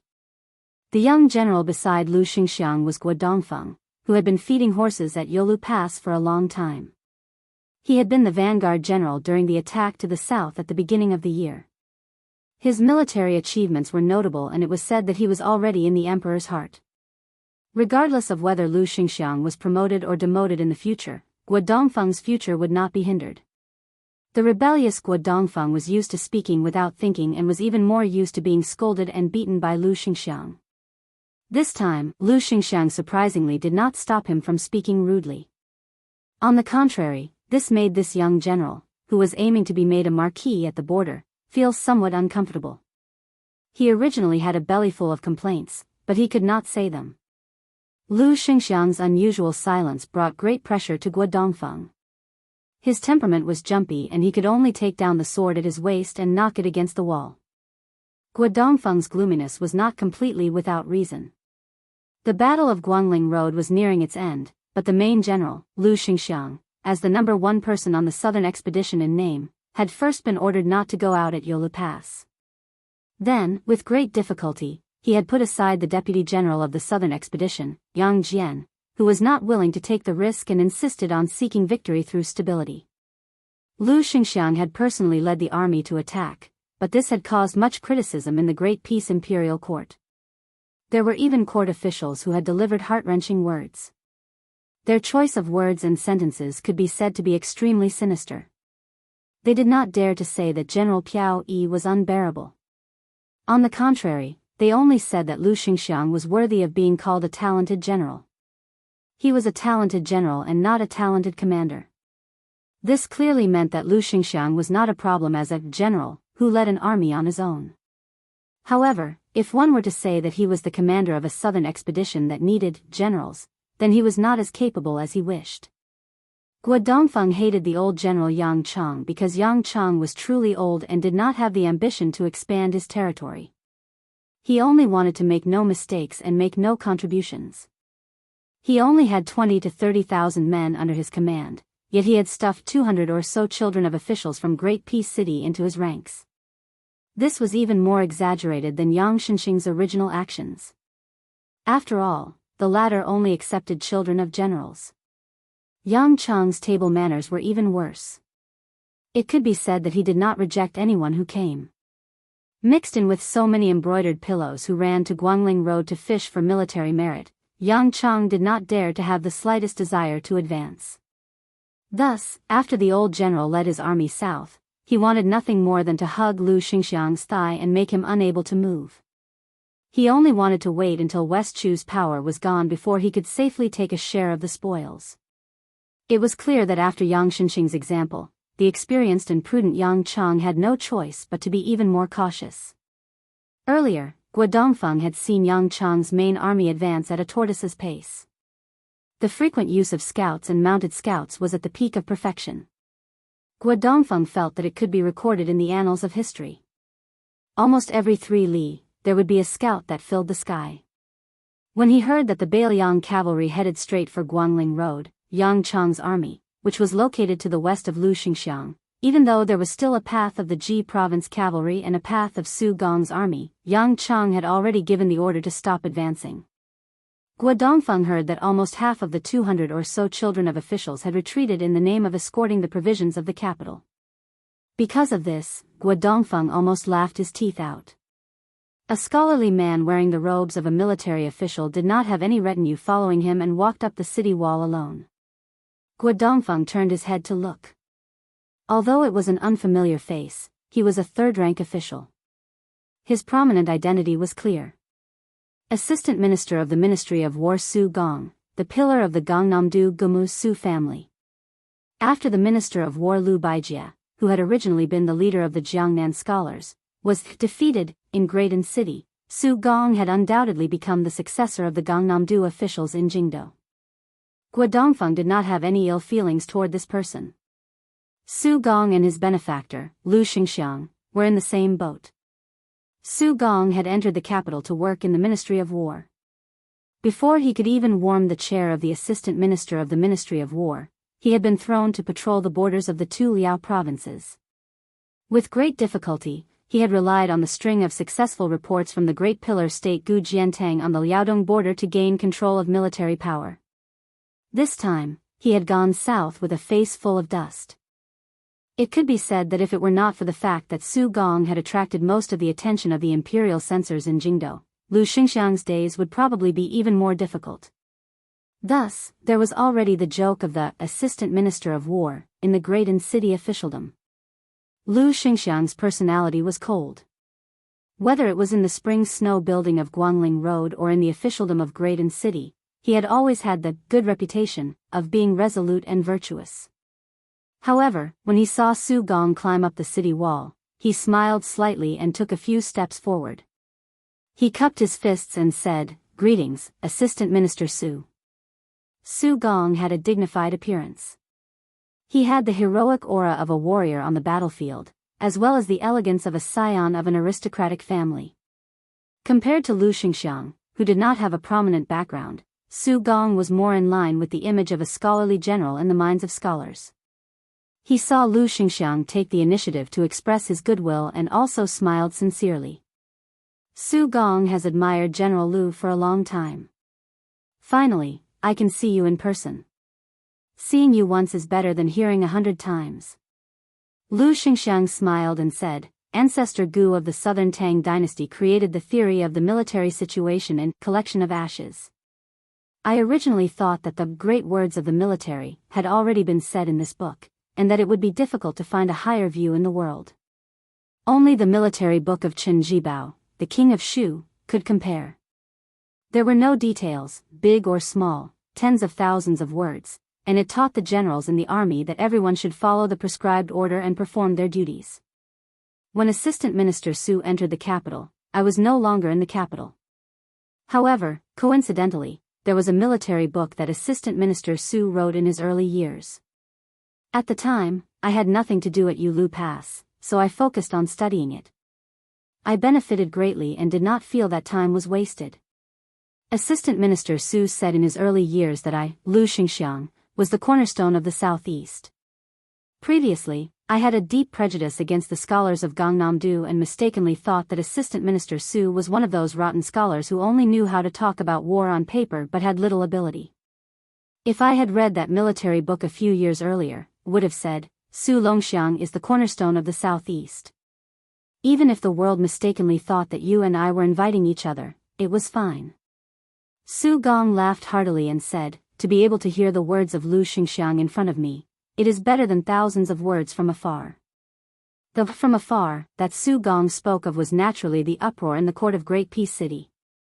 The meaning behind his words was that even if he, Su Gong, lost his position and left the capital, not being the assistant minister of the Ministry of War, it was not a great matter. Familiarity at first sight, this was probably referring to Su Gong and Lu Xingxiang. Guo Dongfeng interrupted, killing the mood, Assistant Minister Su, I heard that the famous Ji Zhou general, Yuan Tingshan, did not come here with you? Su Gong smiled calmly and said, General Yuan did indeed leave 2 days earlier than me. However, the main general of the Western Shu infantry, Che Yi, came with me.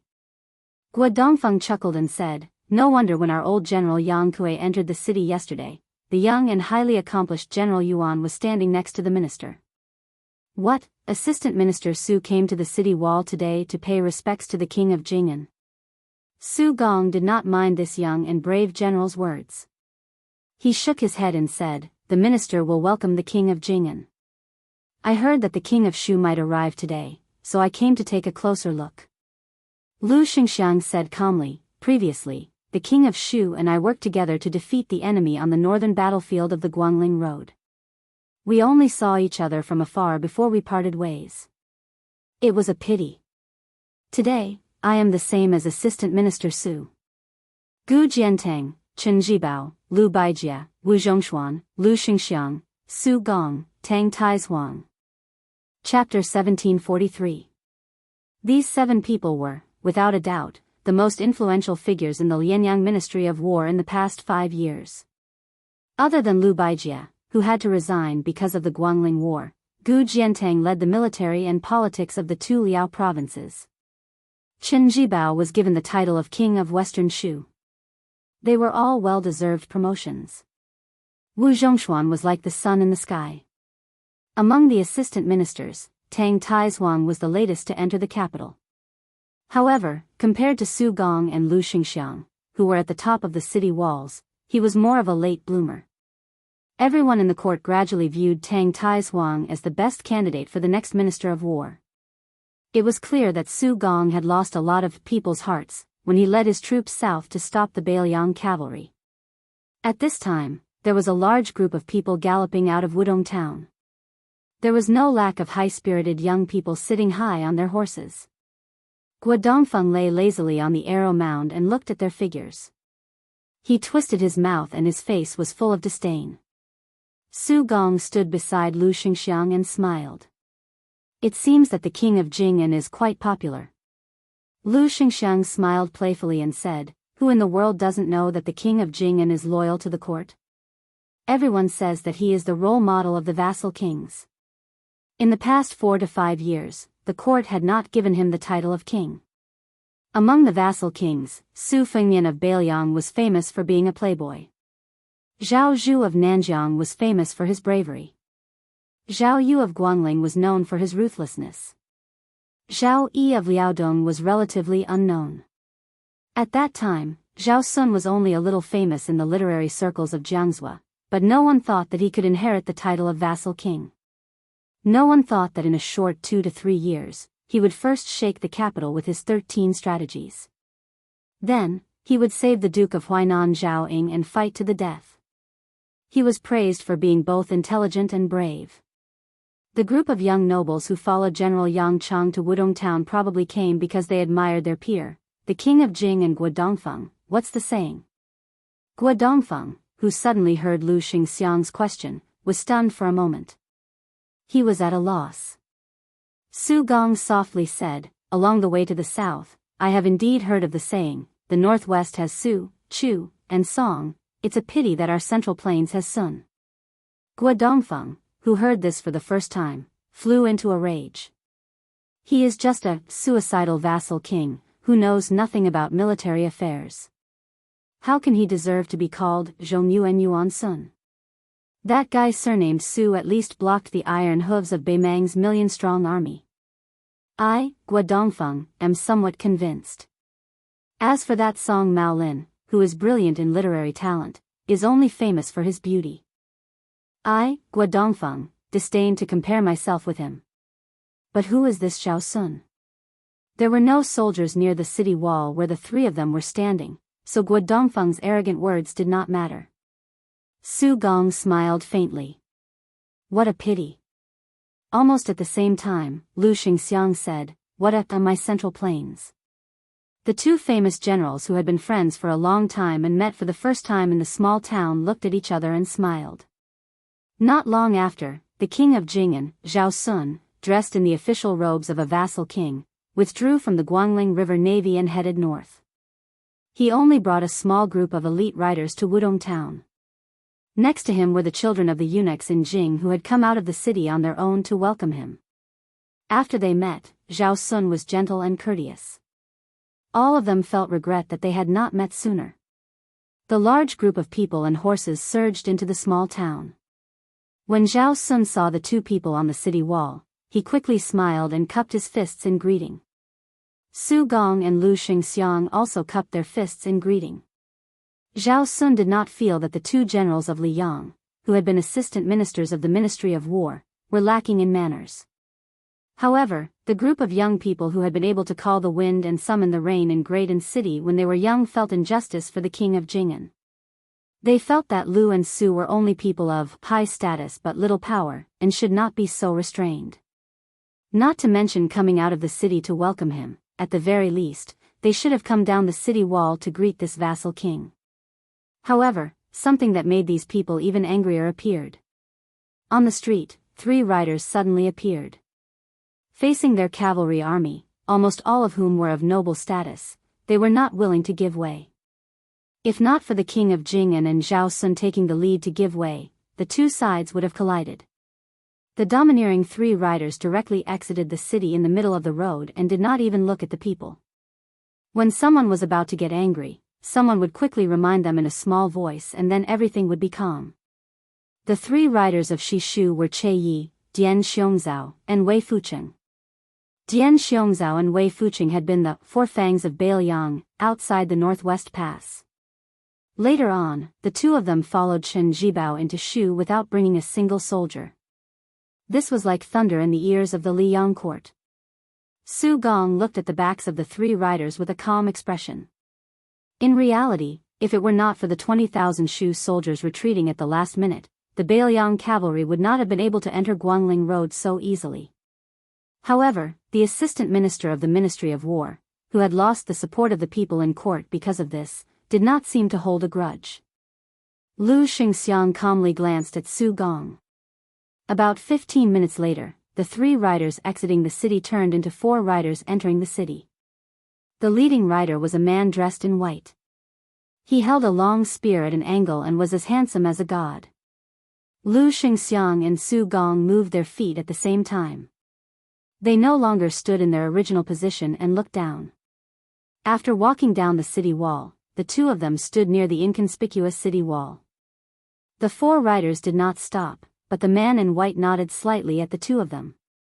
Guo Dongfeng's eyes were burning as he muttered, "I will be like this in the future." The two great generals of the court, who did not feel that they had been neglected, quietly watched the four riders leave. Moreover, at this time, the small Wudong town was filled with dragons crossing the river. There were many eyes and eyes. If the two assistant ministers, who were not successful on the battlefield and had lost their official career, stayed together, it could be explained as human nature to stick together for warmth. However, if they were to interact with the feudal lords who held authority at the border, then they would be asking for trouble.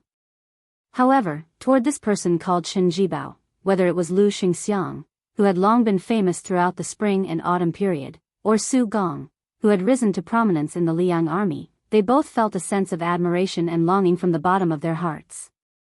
No matter how high the civil officials in the Liang imperial court would be in the future, or how low the military generals would be in the future, in their hearts, Chen Jibao would always be a romantic figure worthy of mutual admiration. Logically speaking, on the battlefield, there would only be piles of corpses, and there would never be romantic affairs. However, Chen Jibao was undoubtedly the only master of the art of war after Yi Baikui's death who could command troops like a deity. So much so that the two emperors of Liang were willing to see him as the country's barrier.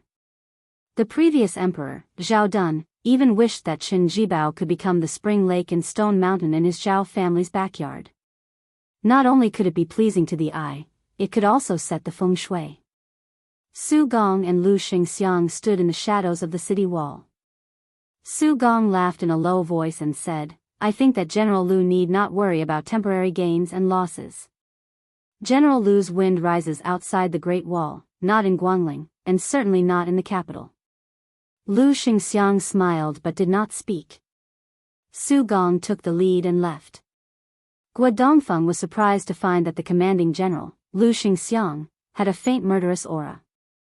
Guo Dongfeng looked at the somewhat unfamiliar great general Piao Yi and began to feel uneasy. Lu Xingxiang took a deep breath and sneered, "You are indeed worthy of being called Su Longxiang. It seems that in the future, the person who will compete with me for the #1 military merit in the expansion of the border will be none other than you." Guo Dongfeng was baffled. For the first time, he restrained his curiosity and did not dare to ask half a question. Lu Xingxiang exhaled a mouthful of turbid air and slowly walked forward. He only felt some murderous aura toward Su Gong, who had seen through his scheme, but toward Chao Changqing, who had changed his mind at the last moment, he was extremely angry. In Lu Xingxiang's view, if Chao Changqing followed the previous arrangement and deployed troops, then Gu Jiantang would be the new dynasty's Su Shao. And as long as he took the initiative to open the door when the West Chu army moved north, then he would be the new dynasty's Gu Jiantang. Regardless of whether the new dynasty's surname was Zhao or Jiang or any other surname, Lu Xingxiang only knew that at that time, in the imperial court, there would no longer be people like Yang Cheng lying on the merit book, and there would no longer be vassals with the surname of Zhao in the local area.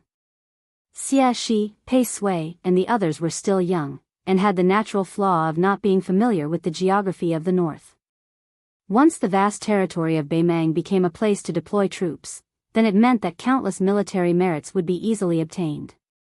It would not be like the Battle of Guangling, where it was like a snail's shell, and there was no need to pay attention to the old powers with intertwined roots. As long as he, Lu Xingxiang, succeeded in supporting the dragon, he would be able to jump below Gu Jiantang.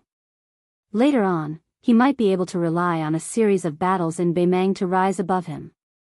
But Chao Changqing's inexplicable self-destruction and Lu Xingxiang's forbearance before and after the Battle of Yulu Pass would become the best evidence that he would be attacked as mediocre in the future. Lu Xingxiang's face was gloomy. He muttered to himself, "Chao Changqing, you deserve to die." On the official road outside the town, dust was flying everywhere. It was particularly spectacular. If it wasn't a cavalry of more than 1,000 riders, it wouldn't have such momentum. On a carriage, because of the bumpy road, the shoulders of the 3 men and women in the carriage rose and fell. The young woman's face was beautiful, and her figure was tall and well-proportioned. She was obviously not a southerner. A long sword hung from her waist. She was full of heroic spirit and had a knight-errant spirit. The young man was sloppy, and at this moment, he was flattering the last person. Teacher, you don't know how rude and unreasonable Tang He and Li Chunyu are. Back then, I didn't even dare to go near Wu Zhongshuan, who betrayed the southern border. I really didn't even dare to let out a fart. I was extremely aggrieved. This time, it was thanks to teacher that I had the courage to go to Wudong town. The person who was called Sir was extraordinarily handsome. It was hard to tell if he was male or female. What was romantic? He was romantic. Nalan Yusi. He glanced at His Royal Highness Zhao Zhu from the corner of his eyes. Wu Zhongshuan is not a good thing. You borrowed a few thousand riders from him and didn't return them. Is that a good thing? Zhao Zhu smiled mischievously and said, Sir is right. You scolded him well. Nalan Yusi pointed at His Royal Highness, who was now infamous. His eyes looked at the woman surnamed Zhang. He teased, Zhang Gaoxia, Zhang Gaoxia. You are blind to fall for this idiot and coward. Zhang Gaoxia, the daughter of the blue-eyed Zhang Julu. She dismissed it with a smile. Although Zhao Zhu was thick-skinned, he still blushed with shame when Nalan Yusi called him an idiot and a coward in front of Zhang Gaoxia. He lifted the curtain of the carriage and poked his head out. He could already see the low city walls of Wudong town. Nearby were southern borders great General Zhang Dingyuan and his men, as well as Forest Crow and Gong Bunk, Wang Xinji's 2 disciples. Nalan Yusi closed his eyes. He put his hands on his knees and gently patted them. Chapter 1744. Zhao Zhu retracted his head and asked curiously, Sir, why do you want me to come to this town this time? To tell the truth, I loathe and fear Wu Zhongshuan. I also don't like Su Gong and Lu Xingxiang. That mad dog Yuan Tingshan is even more disgusting to look at. As for Prince Jingan, Zhao Sun, I used to loathe him, but now, I actually don't like him. Nalan Yusi sneered, Of course you're okay with them. There are so many heroes in this small Wudong town. You can only wrestle with this king of vassal. Zhao Zhu was resentful. Zhang Gaoxia raised the corner of his mouth. Nalan Yusi stopped smiling and said in a deep voice, I have 4 things to do here this time. Scold Wu Zhongshuan, invite Su Gong to a banquet, meet Lu Xingxiang secretly, and test Chen Jibao. Zhao Zhu asked in a low voice, Did I really jinx it? Did I say that Lu Xingxiang really has ambitions? Nalan Yusi shook his head and said, It's hard to be sure before we meet. As for after we meet, it doesn't matter if Lu Xingxiang has ambitions. Zhao Zhu sighed and said, Well, anyway, I can't get involved in these big things. I don't want to add fuel to the fire. I have to trouble you. Nalan Yusi suddenly asked, Zhao Zhu, let me ask you something. If you ascend the throne in the future, assuming that Beimang is unable to invade the Central Plains, and Su Fengnian still has the Northwest Army in his hands, what will you do? Zhao Zhu was stunned. When he was about to blurt out the words, Nalan Yusi, who was smiling, suddenly looked cold. He shouted, Zhao Zhu. Think about it carefully first. After Zhao Zhu was shocked, he raised a bright smile. The old emperor of Liang, Zhao Li, and Xiaonian's father call each other brothers. It's different from me and Xiaonian calling each other brothers. Nalan Yusi sneered, Where are you sitting at this time? Zhao Zhu didn't know how to answer. He couldn't say that he was sitting in the carriage. Mr. Nalan was asking the obvious. Nalan Yusi's eyes were deep. He didn't answer his own question. Instead, he asked another question, Where did you sit in the past? Did you think that Zhao Li had the intention to kill Su Shao from the very beginning?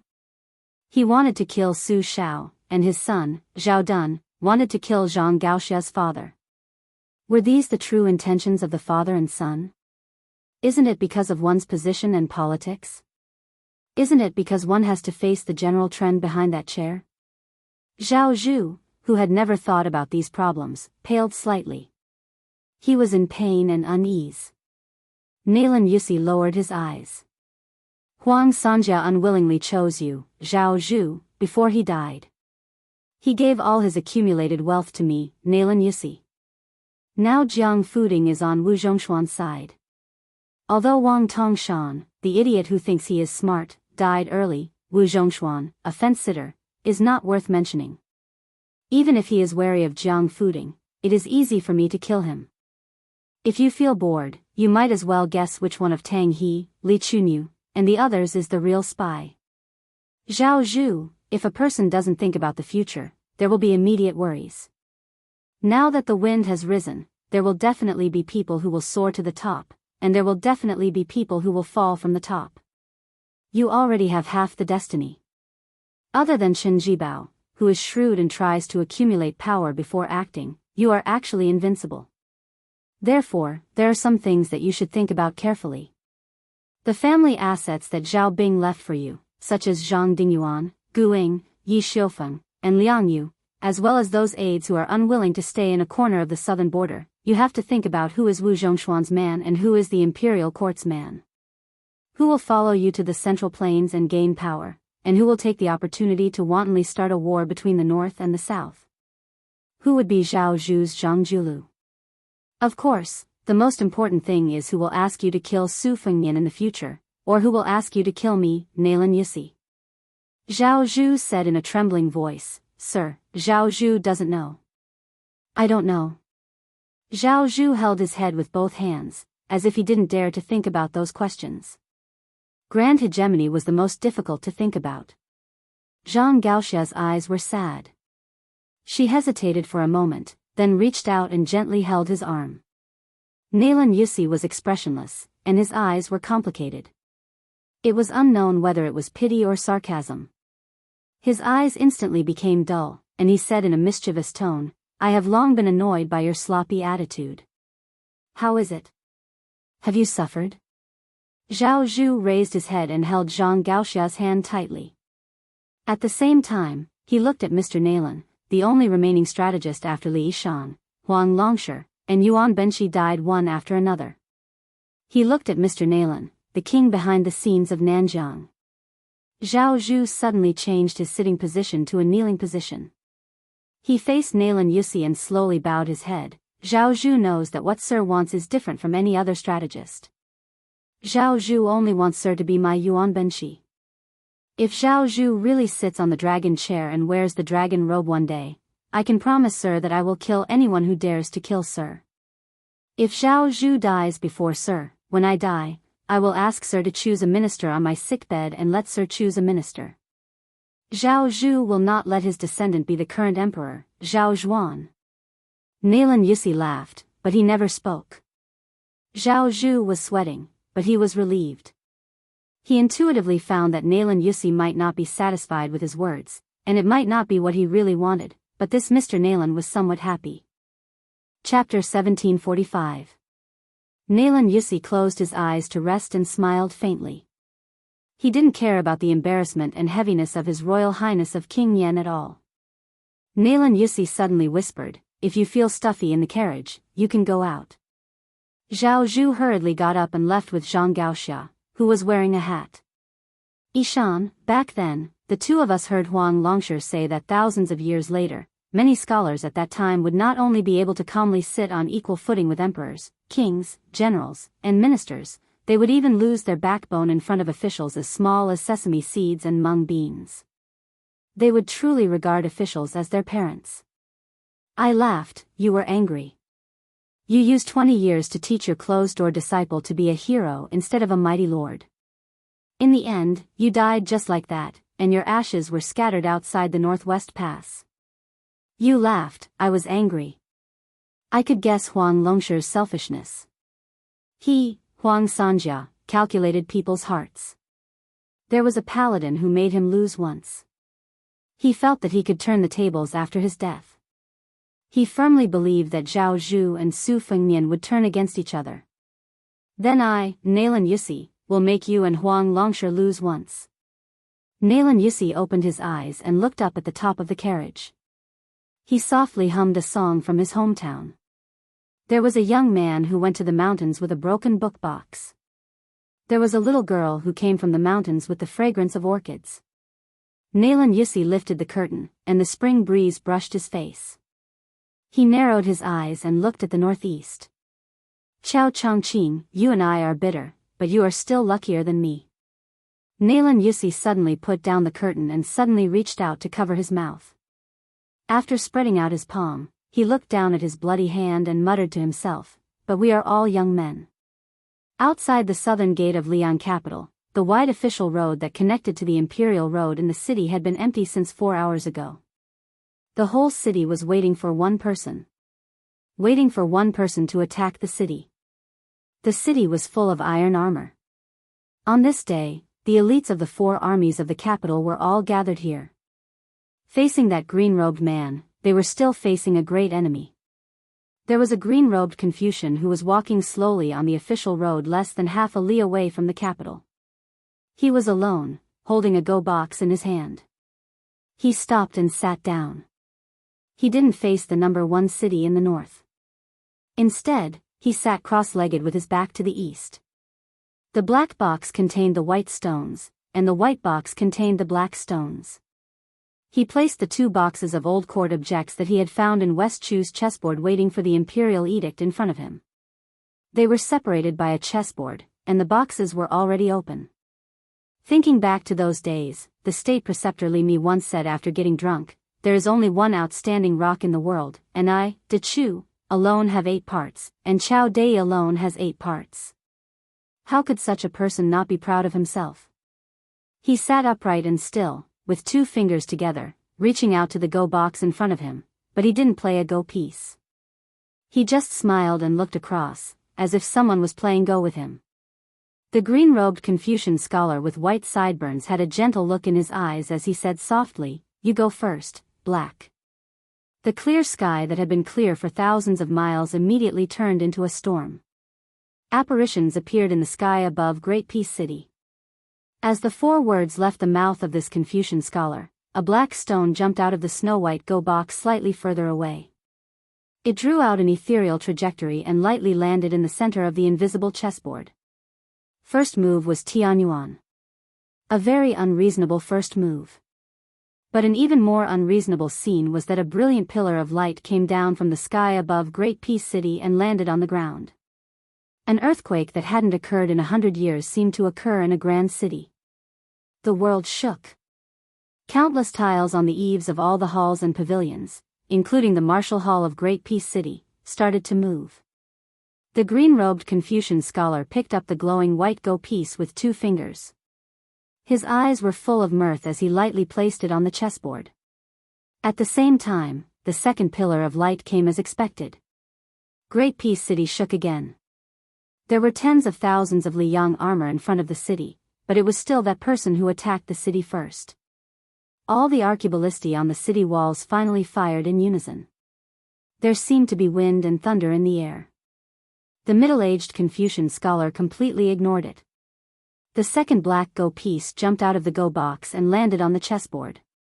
After the go piece took root, it floated silently and motionlessly. Inside the city, the decorations on the eaves of the Martial Hall, immortals, dragons, phoenixes, lions, fish, shiji, bullfighting, and others all turned to dust. Outside the city, almost 100 enormous arrows that were as majestic as the flying swords of sword immortals shattered in the air. The green-robed Confucian scholar picked up the second white go piece. Before he placed the go piece, he said softly, "I hate that I became a Confucian saint too late. I hate that I became domineering too late." He put 2 fingers together and landed heavily on the chessboard. There was a clanging sound. Great Peace City shook for the 4th time. This time, the commotion was the most intense. The warhorses that became the mounts of many cavalrymen outside the city had their legs broken and knelt on the ground. On the towering city walls, there were finally many people who could not control themselves. They either flew off the walls on their swords, leapt over, or rushed over. Another pair of black and white go pieces landed on the chessboard. The green-robed Confucian scholar did not seem to dare to look at the player opposite him. He looked down at the chessboard. "I, Chao Chongqing, am distinguished. As you have seen, I am distinguished." When the 4th white go piece jumped out of the go box and slowly landed, the people who had come out of the city were less than 30 steps away from Chao Chongqing. Chao Chongqing picked up the go piece. This time, he did not place the go piece from high to low, but casually swept it across and landed on the chessboard at a slight angle. There was a great energy that swept across. The martial grandmasters guarding the capital were all hit and flew backwards, smashing into the walls of Great Peace City. In the spring breeze of the third year of the auspicious talisman, West Chu waited for the go order and placed the go piece on Great Peace City. Chapter 1746. On top of the city wall in the south of Great Peace City, an old man and a young girl stood out among the clanging armor. The old man was dressed in linen and carried a long sword on his back. He looked like a normal swordsman. The young girl was in the prime of her life. Not only did she carry a sword on her back, but she also had 2 swords on her waist. She was even holding a sword in her hand. Therefore, she did not look like a swordswoman, but more like a little girl selling swords on the street. The two were Chai Qing-shan, the current leader of Dongyue's sword pool, and Shan Yi, who had been given a book of Qingshui Pavilion sword practice by the young lord in escaped summer town. Previously, several people had left the city aggressively, but in the end, they were sent flying back into the city. Their corpses were embedded in the city wall, just like flies and mosquitoes that had been smashed into pieces on the window. The miserable scene made many of the Liang military officers on the city wall shudder with fear and trepidation. They subconsciously glanced at the master and disciple of Sword Pool, who had a large age gap, and finally regained some courage with great difficulty. The young girl's face was a little pale. It was not that her body was not as strong as ordinary soldiers, but that after reaching a high level in martial arts, her perception of the qi between heaven and earth was different from ordinary people. It was like an ordinary person looking at the rolling river. They only felt that it was magnificent, but qi cultivators could see the signs of the flow of qi in the world. Her master, Chai Qing-shan, was a well-deserved grandmaster of the sword. Since he had chosen her as his closed-door disciple, it was natural that he had taken a fancy to her outstanding talent. When he was chatting with the old master of Wu family's sword tomb, he was quite conceited and said that his female disciple's talent in the sword was second only to Jiang Si, the Empress of West Chu. The young girl, whose name sounded like 321, only felt that she was standing on top of the city wall of Martial Emperor and would be smashed to death in the next moment. She clenched her teeth and held the long sword tightly. Her delicate body was on the verge of collapse. Only when Chai Qing-shan reached out a hand to support the ancient sword, Young Phoenix, on her back did the young girl feel relieved. She took a deep breath and said in a trembling voice, "Master, what is great official Chao trying to do? Does he really want to break into the capital by himself? Will he only stop when he kills his way into the palace for the 5th time?" Chai Qing-shan, who had traveled extensively with the young girl in recent years, shook his head and said, "Master doesn't know why Chao Chongqing changed from the Confucian way to the hegemonic way."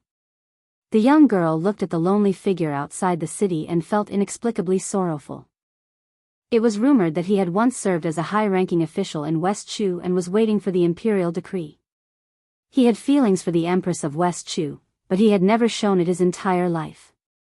He had always adhered to the etiquette of a ruler and his minister. In the end, he had been separated by life and death, but he had never revealed his feelings. The young girl did not care if the scholar who became the Confucian sage in the ancient battlefield of West Wall was the pride of the Chao family. She did not even care about Chao Qingyi's magnificent feat of passing through the corridors of Liang Palace 3 times in her early years. She was just a little envious of the poor woman who had been scolded for 20 years. Even though she was written in various unofficial histories as an unbearable vixen and the chief culprit of the destruction of Dechu, the young girl only thought that if she died one day, it would be nice to have such an infatuated person still thinking about her after death. Thinking of this, the young girl sighed softly. She raised her arm and patted her chest with the body of the incomplete new sword, White Python. There, separated by the thinning close of spring, was a yellowed script, green water pavilion. That was probably where her heart was at ease. It was also the reason why this was the first time she had truly practiced the sword seriously after leaving Bailiang. That young man was tall and slender, so when he spoke to her in the summer town at the foot of Wudang Mountain, he had to lower his head. Although his smile was warm, he only thought of her as an innocent Jianghu girl, a Jianghu junior who did not care if they would meet again after brushing past each other. She did not like this. As Chao Chongqing once again placed a piece on the chessboard, a rainbow light as thick as the pillar of the Hall of Martial Heroes rapidly descended from the sky. Great Peace City shuddered again. Chai Ching-shan did not look at the magnificent pillar of light descending from the city behind him. He sighed emotionally. Us swordsmen, from ancient times until now, have tirelessly pursued the great realms of Qi, rushing into the bull and reaching the rainbow. I had not thought that Chao Chongqing was already able to channel the great righteousness of the world from the blue sky into the human world. Gao Shulu's so-called mysterious celestial being is just this. What a good Chao Chongqing. It is no different from adding another 10 feet to the 100-foot scroll. If there were Qi practitioners of the northern land standing on the city walls right now, they would discover that some of Great Peace City's blue-purple Qi flowed slowly into the young girl's orifices like water.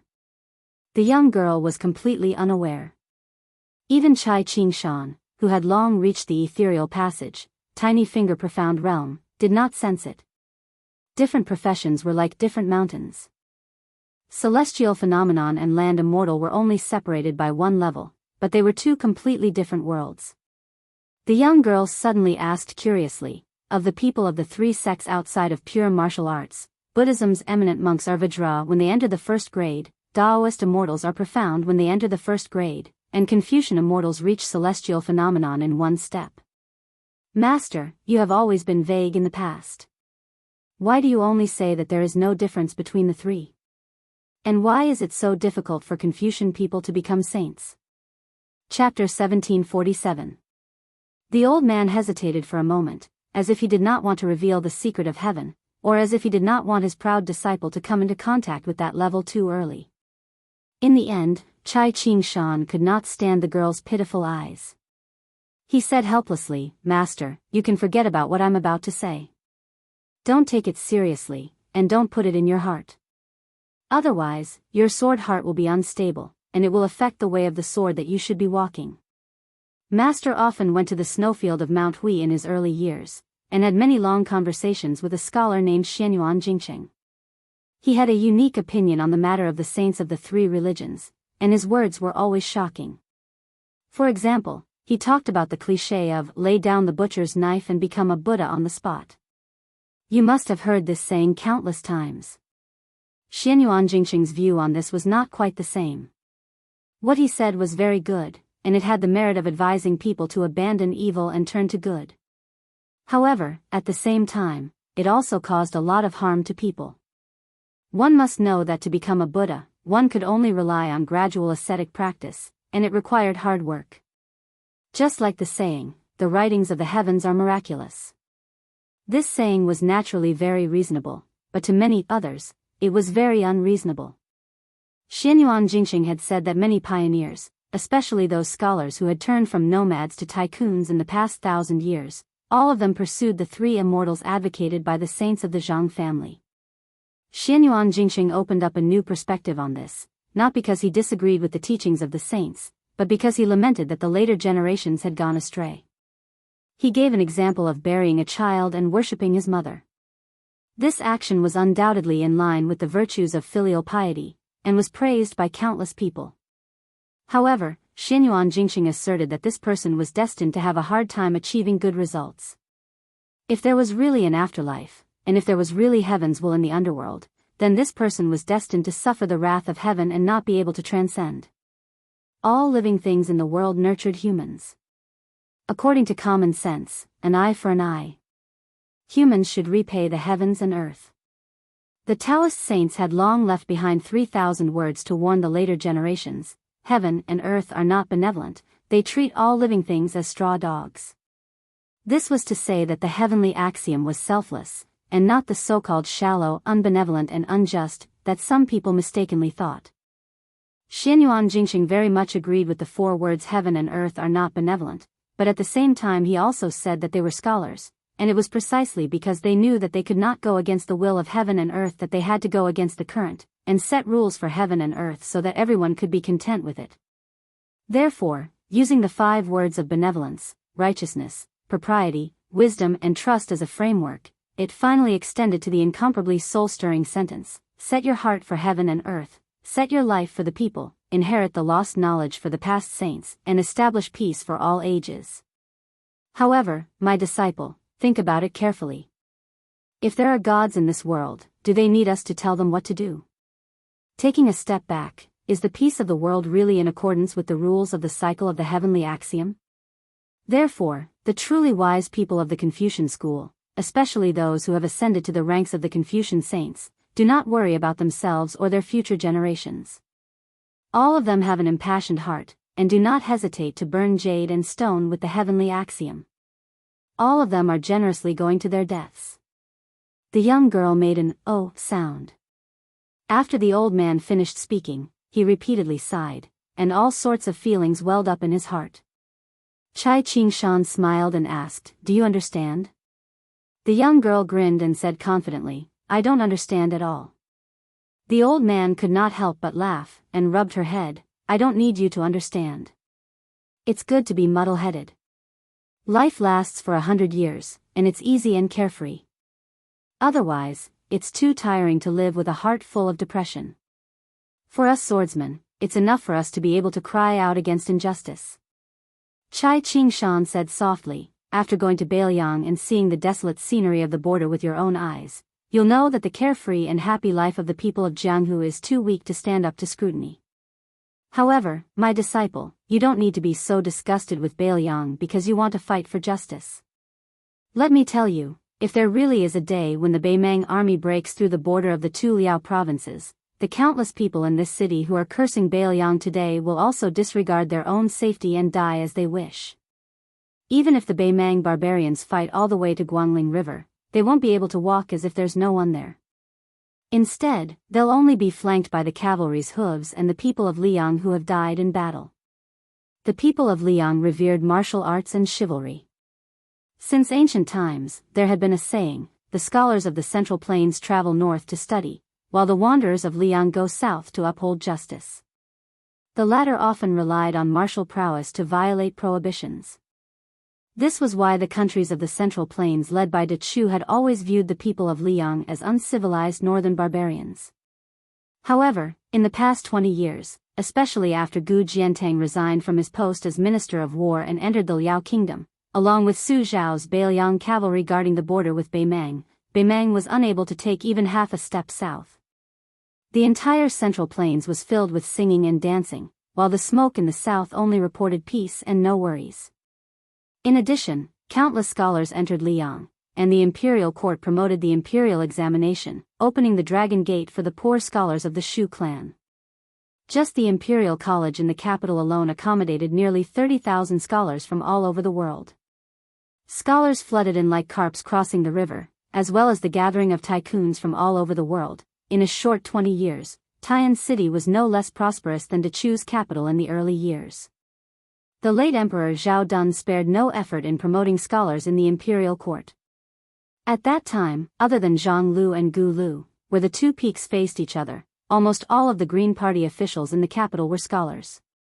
A large number of young scholars were able to enter the imperial court, and the literary Gangnam-do provided a large number of talents to the imperial court. Even the large number of remnants of West Chu, led by Sun Shiji, the Grand Preceptor of West Chu, put aside their national enmity and chose to serve Zhao Dun. In contrast, the generals in power were almost all old people without exception.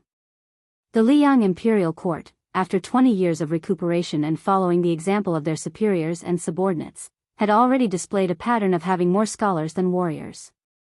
If it were not for the restlessness of Guangling Dao and Bailiang due to West Chu's revival of the country, perhaps even Ma Zhongxian, who was a meritorious member of the Liang sect, would not have been able to become the judici of Jinggan Dao in this lifetime.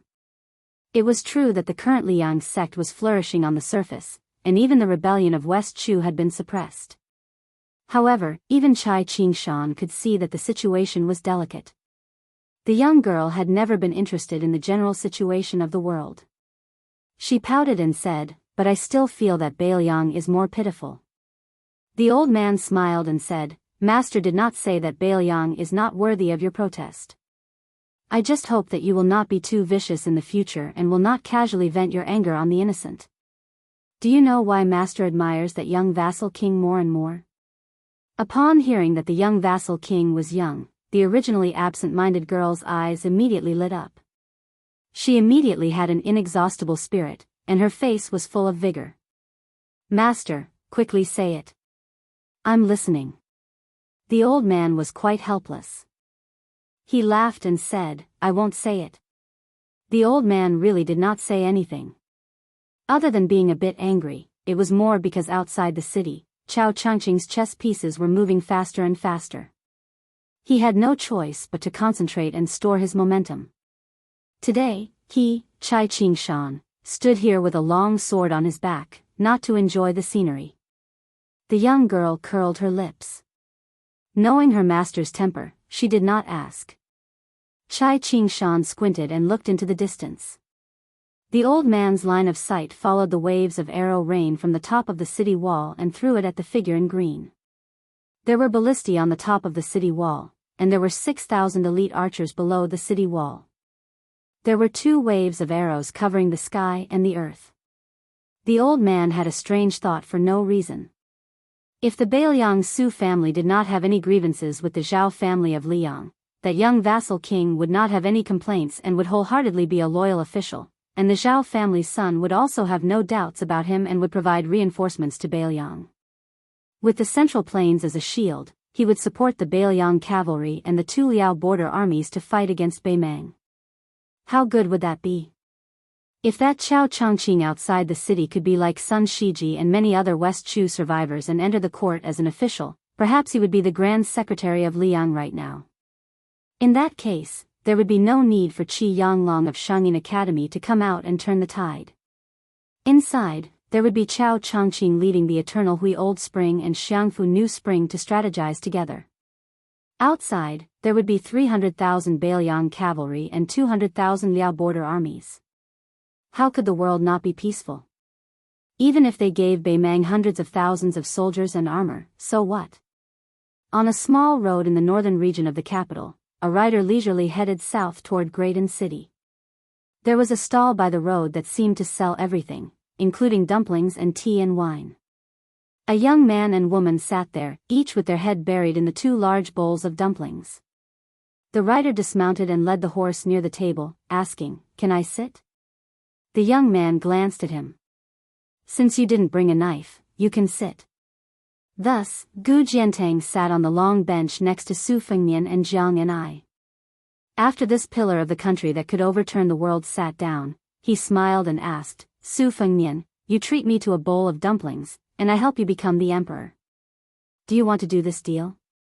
Chapter 1748. Gu Jiantang's words were no less than his mind grenade. However, Su Fengmian was not surprised after hearing this. Without hesitation, he asked the waiter in the distance for an extra bowl of dumplings.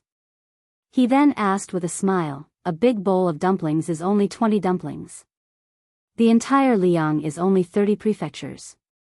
1 dumpling is worth 1 prefecture. General Gu, don't you think this is a big loss?" Gu Jiantang laughed it off and did not answer. He looked like a hungry traveler waiting patiently for a bowl of thin-skinned, meaty dumplings.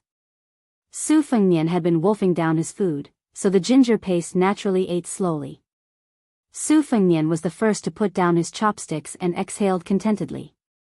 His mouth was full of the taste of cabbage. Gu Jiantang's expression was as calm as an ancient well. He looked at the young king calmly.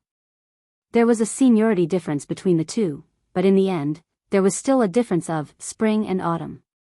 Among the 4 famous generals of the older generation, De Chuyi Baikue was the best at commanding troops. He had fought more than 70 battles in his life and had never lost a single one. Unfortunately, he only lost 1 battle in the end. Dong Yue's consort Old Wang was the most talented in the spring and autumn. He could always turn something rotten into something magical. He was good at using surprise troops and always surprised people.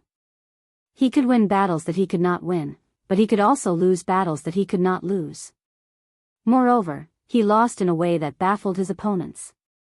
Therefore, although he was the most talented, he had the lowest achievements. Su Zhao's personal strategy was the weakest, but he won in his perseverance and tenacity. He fought on despite repeated defeats. No matter how defeated he was, he could always rise from the ashes. Even if he was still dead, the Su family's military heart was still condensed. That was why he had the last laugh. Gu Jiantang and Qizheng were not as good as Yi Baikue and Wang Wang, but they had no shortcomings in commanding troops. Therefore, in this life, they had achieved brilliant results on the battlefield. Gu Jiantang entered the spring and autumn later than Su Shao, who left Liaodong with 800 old soldiers. In the end, he only had 2 achievements. Su Shao, on the other hand, had 6 achievements. Most of the military strategists and historians in the Liang imperial court did not think that Gu Jiantang was not as good as Su Shao in commanding troops. Instead, he lost because Su Shao early, Gu Jiantang late. Gu Jiantang can't manage at the right time. Gu Jiantang's life story was thought-provoking. After he stayed in the capital to serve as the Minister of War, he scattered his old troops to various places in Liang. For example, Kainan, Donggong, Huanggong, and the others all served as officials of the border. Although great peace cities Gulu and Zhangjiulu had a two-peak confrontation, it was always said that the blue-eyed man had the power to overturn the court. There was no such thing as Gu Jiantang covering the sky with one hand. And Gu Jiantang, as one of the top 10 martial arts masters in the past, never cared about the ranking. He also never went to Martial Emperor City to compete with Wang Xianji. As the undisputed number 1 saber user in the world, he would never raise his eyebrows at a sword-using martial arts master. In the past 10 years, other than when Chao Changqing and Jiang Si joined forces to break into Great Peace City in the first year of Xiangfu, Gu Jiantang used his identity as a military official of Liang to stop them with the thunder of mind. There was no news of Gu Jiantang initiating a fight with anyone else.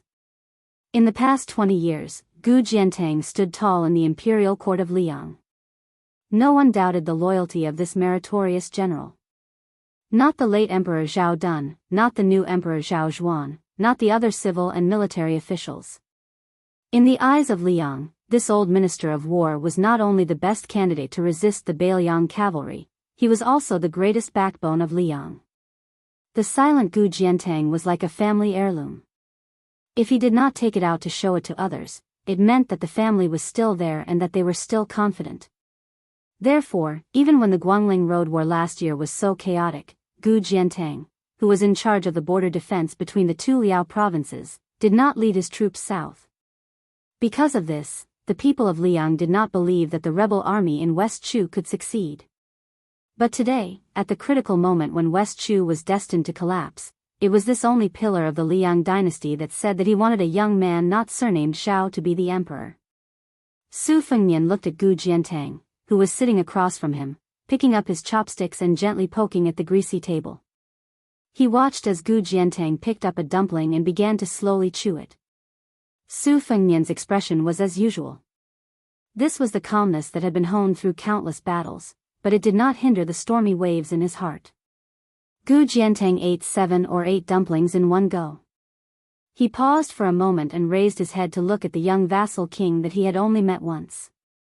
He glanced at the sensitive young woman beside him and said indifferently, "You don't believe me? Today, do I still need to use words to deceive anyone?" After 3 travels in Jianghu, 1 battle in Liangmang, and 2 trips to the capital, Su Fengnian was no longer a high-spirited hothead. He smiled and said, "Did you not come to the south to find Chao Changqing, but to predict that I would stop you?" Gu Jiantang picked up a dumpling and gently shook his chopsticks to shake off some chopped green onions. He was not in a hurry to put it into his mouth. He shook his head and said, "If you didn't come, I would have gone straight to Tai and City to kill Chao Changqing. If it was before, I would at most have a 40% chance of winning against the Confucian sage Chao Changqing. Naturally, I would not be able to kill the tyrannical Chao Changqing. At this time, no one can stop Chao Changqing. But if he insists on using human strength to fight against the heavens and wear down the fate of the Liang Zhao clan, then I would have a chance. Since you are here, that's even better. I believe you already know why I want to kill Chao Changqing. Originally, he promised me that once the West Chu matter was completed and the Jiang clan became the co-ruler of the Central Plains, then all the military merits of Beimang would belong to me. I will not refuse this invitation." Su Fengnian frowned and said, isn't it the same if the West Chu matter is defeated? You, Gu Jiantang, don't even have to bear the infamy for a while. Gu Jiantang laughed coldly and said, what have I done in these 20 years? Wasn't it because I had no choice but to raise the bandits for my own sake? There is Su Shao in the northwest and Zhang Julu in the court. That is why I, Gu Jiantang, am stable. The border towns are divided. Other than you, the vassal kings, who are too big to get rid of, don't forget that there is still the word town. In the Battle of Guangling, how many generals who would not have died? How many generals' power was reduced? All the cavalry, including Yan Jinshuan, were wiped out. Yang Shenxing's Jizhou infantry were not many left. The Prince of Guangling, Zhao Yi's navy infantry were all destroyed. The Prince of Huainan, Zhao Ying, died in battle. No matter how high and powerful the civil officials were, the emperor could find a crime and kill them. But how could the generals at the border be killed so easily? It's more like they rebelled. They have the capital to start a war and cause chaos, and they don't have the misgivings of being infamy in the history books. If I, Gu Jiantang, were the emperor, for the sake of the country in the long run, I would also emphasize the civil and suppress the military. Eating the dumplings, Gu Jiantang slowly said, do you think the previous emperor Zhao Dun did not make a move against me before his death? Let's not talk about my former subordinates Tang Taizuang, Tian Zong, and the others who entered the capital to become officials. Let's talk about Lu Xingxiang and Su Gong, these two people, who were obviously candidates to replace me. Su Gong replaced the emperor to patrol the border. Lu Xingxiang used the Battle of Guangling to accumulate experience. But why? It's nothing more than to prevent their merits from being too early. The real use of them is still to be used in the Battle of Beimang in the future. They still have a long way to go before their wings are fully developed. To put it bluntly, if you give them 10 or 20 years of military service, at most they'll only be the second Gu Jiantang. By that time, the situation in Liang will have stabilized. Asking them to remove their armor and return to their fields is much simpler than asking me, Gu Jiantang, to pack up and get lost. The strategy that Zhang Julu and Yuan Benshi formulated for the previous emperor is not bad. But as the person involved, how can I, Gu Jiantang, resign myself to death? Do I need to say more about how the Zhao family treats their meritorious officials? Gu Jiantang picked up another dumpling. He couldn't help but glance at the female emperor, De Chu, who was carrying a sword case on her back. He smiled playfully.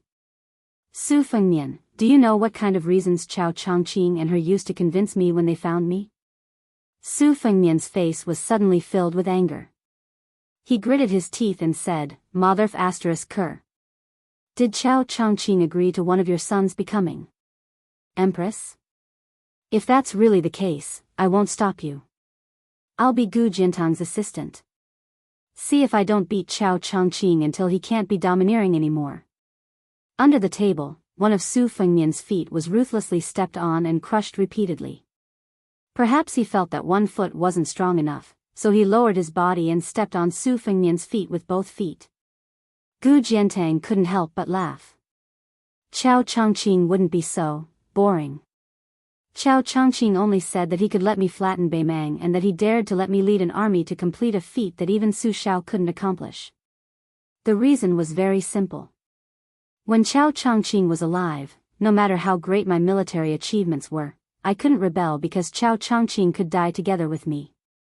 Even if Chao Changqing died before me, when the time came to unify the Central Plains and swallow up Beimang's De Chu, there would still be someone. As long as I dared to plot against him, there would still be someone who could single-handedly kill me, Gu Jiantang. Moreover, that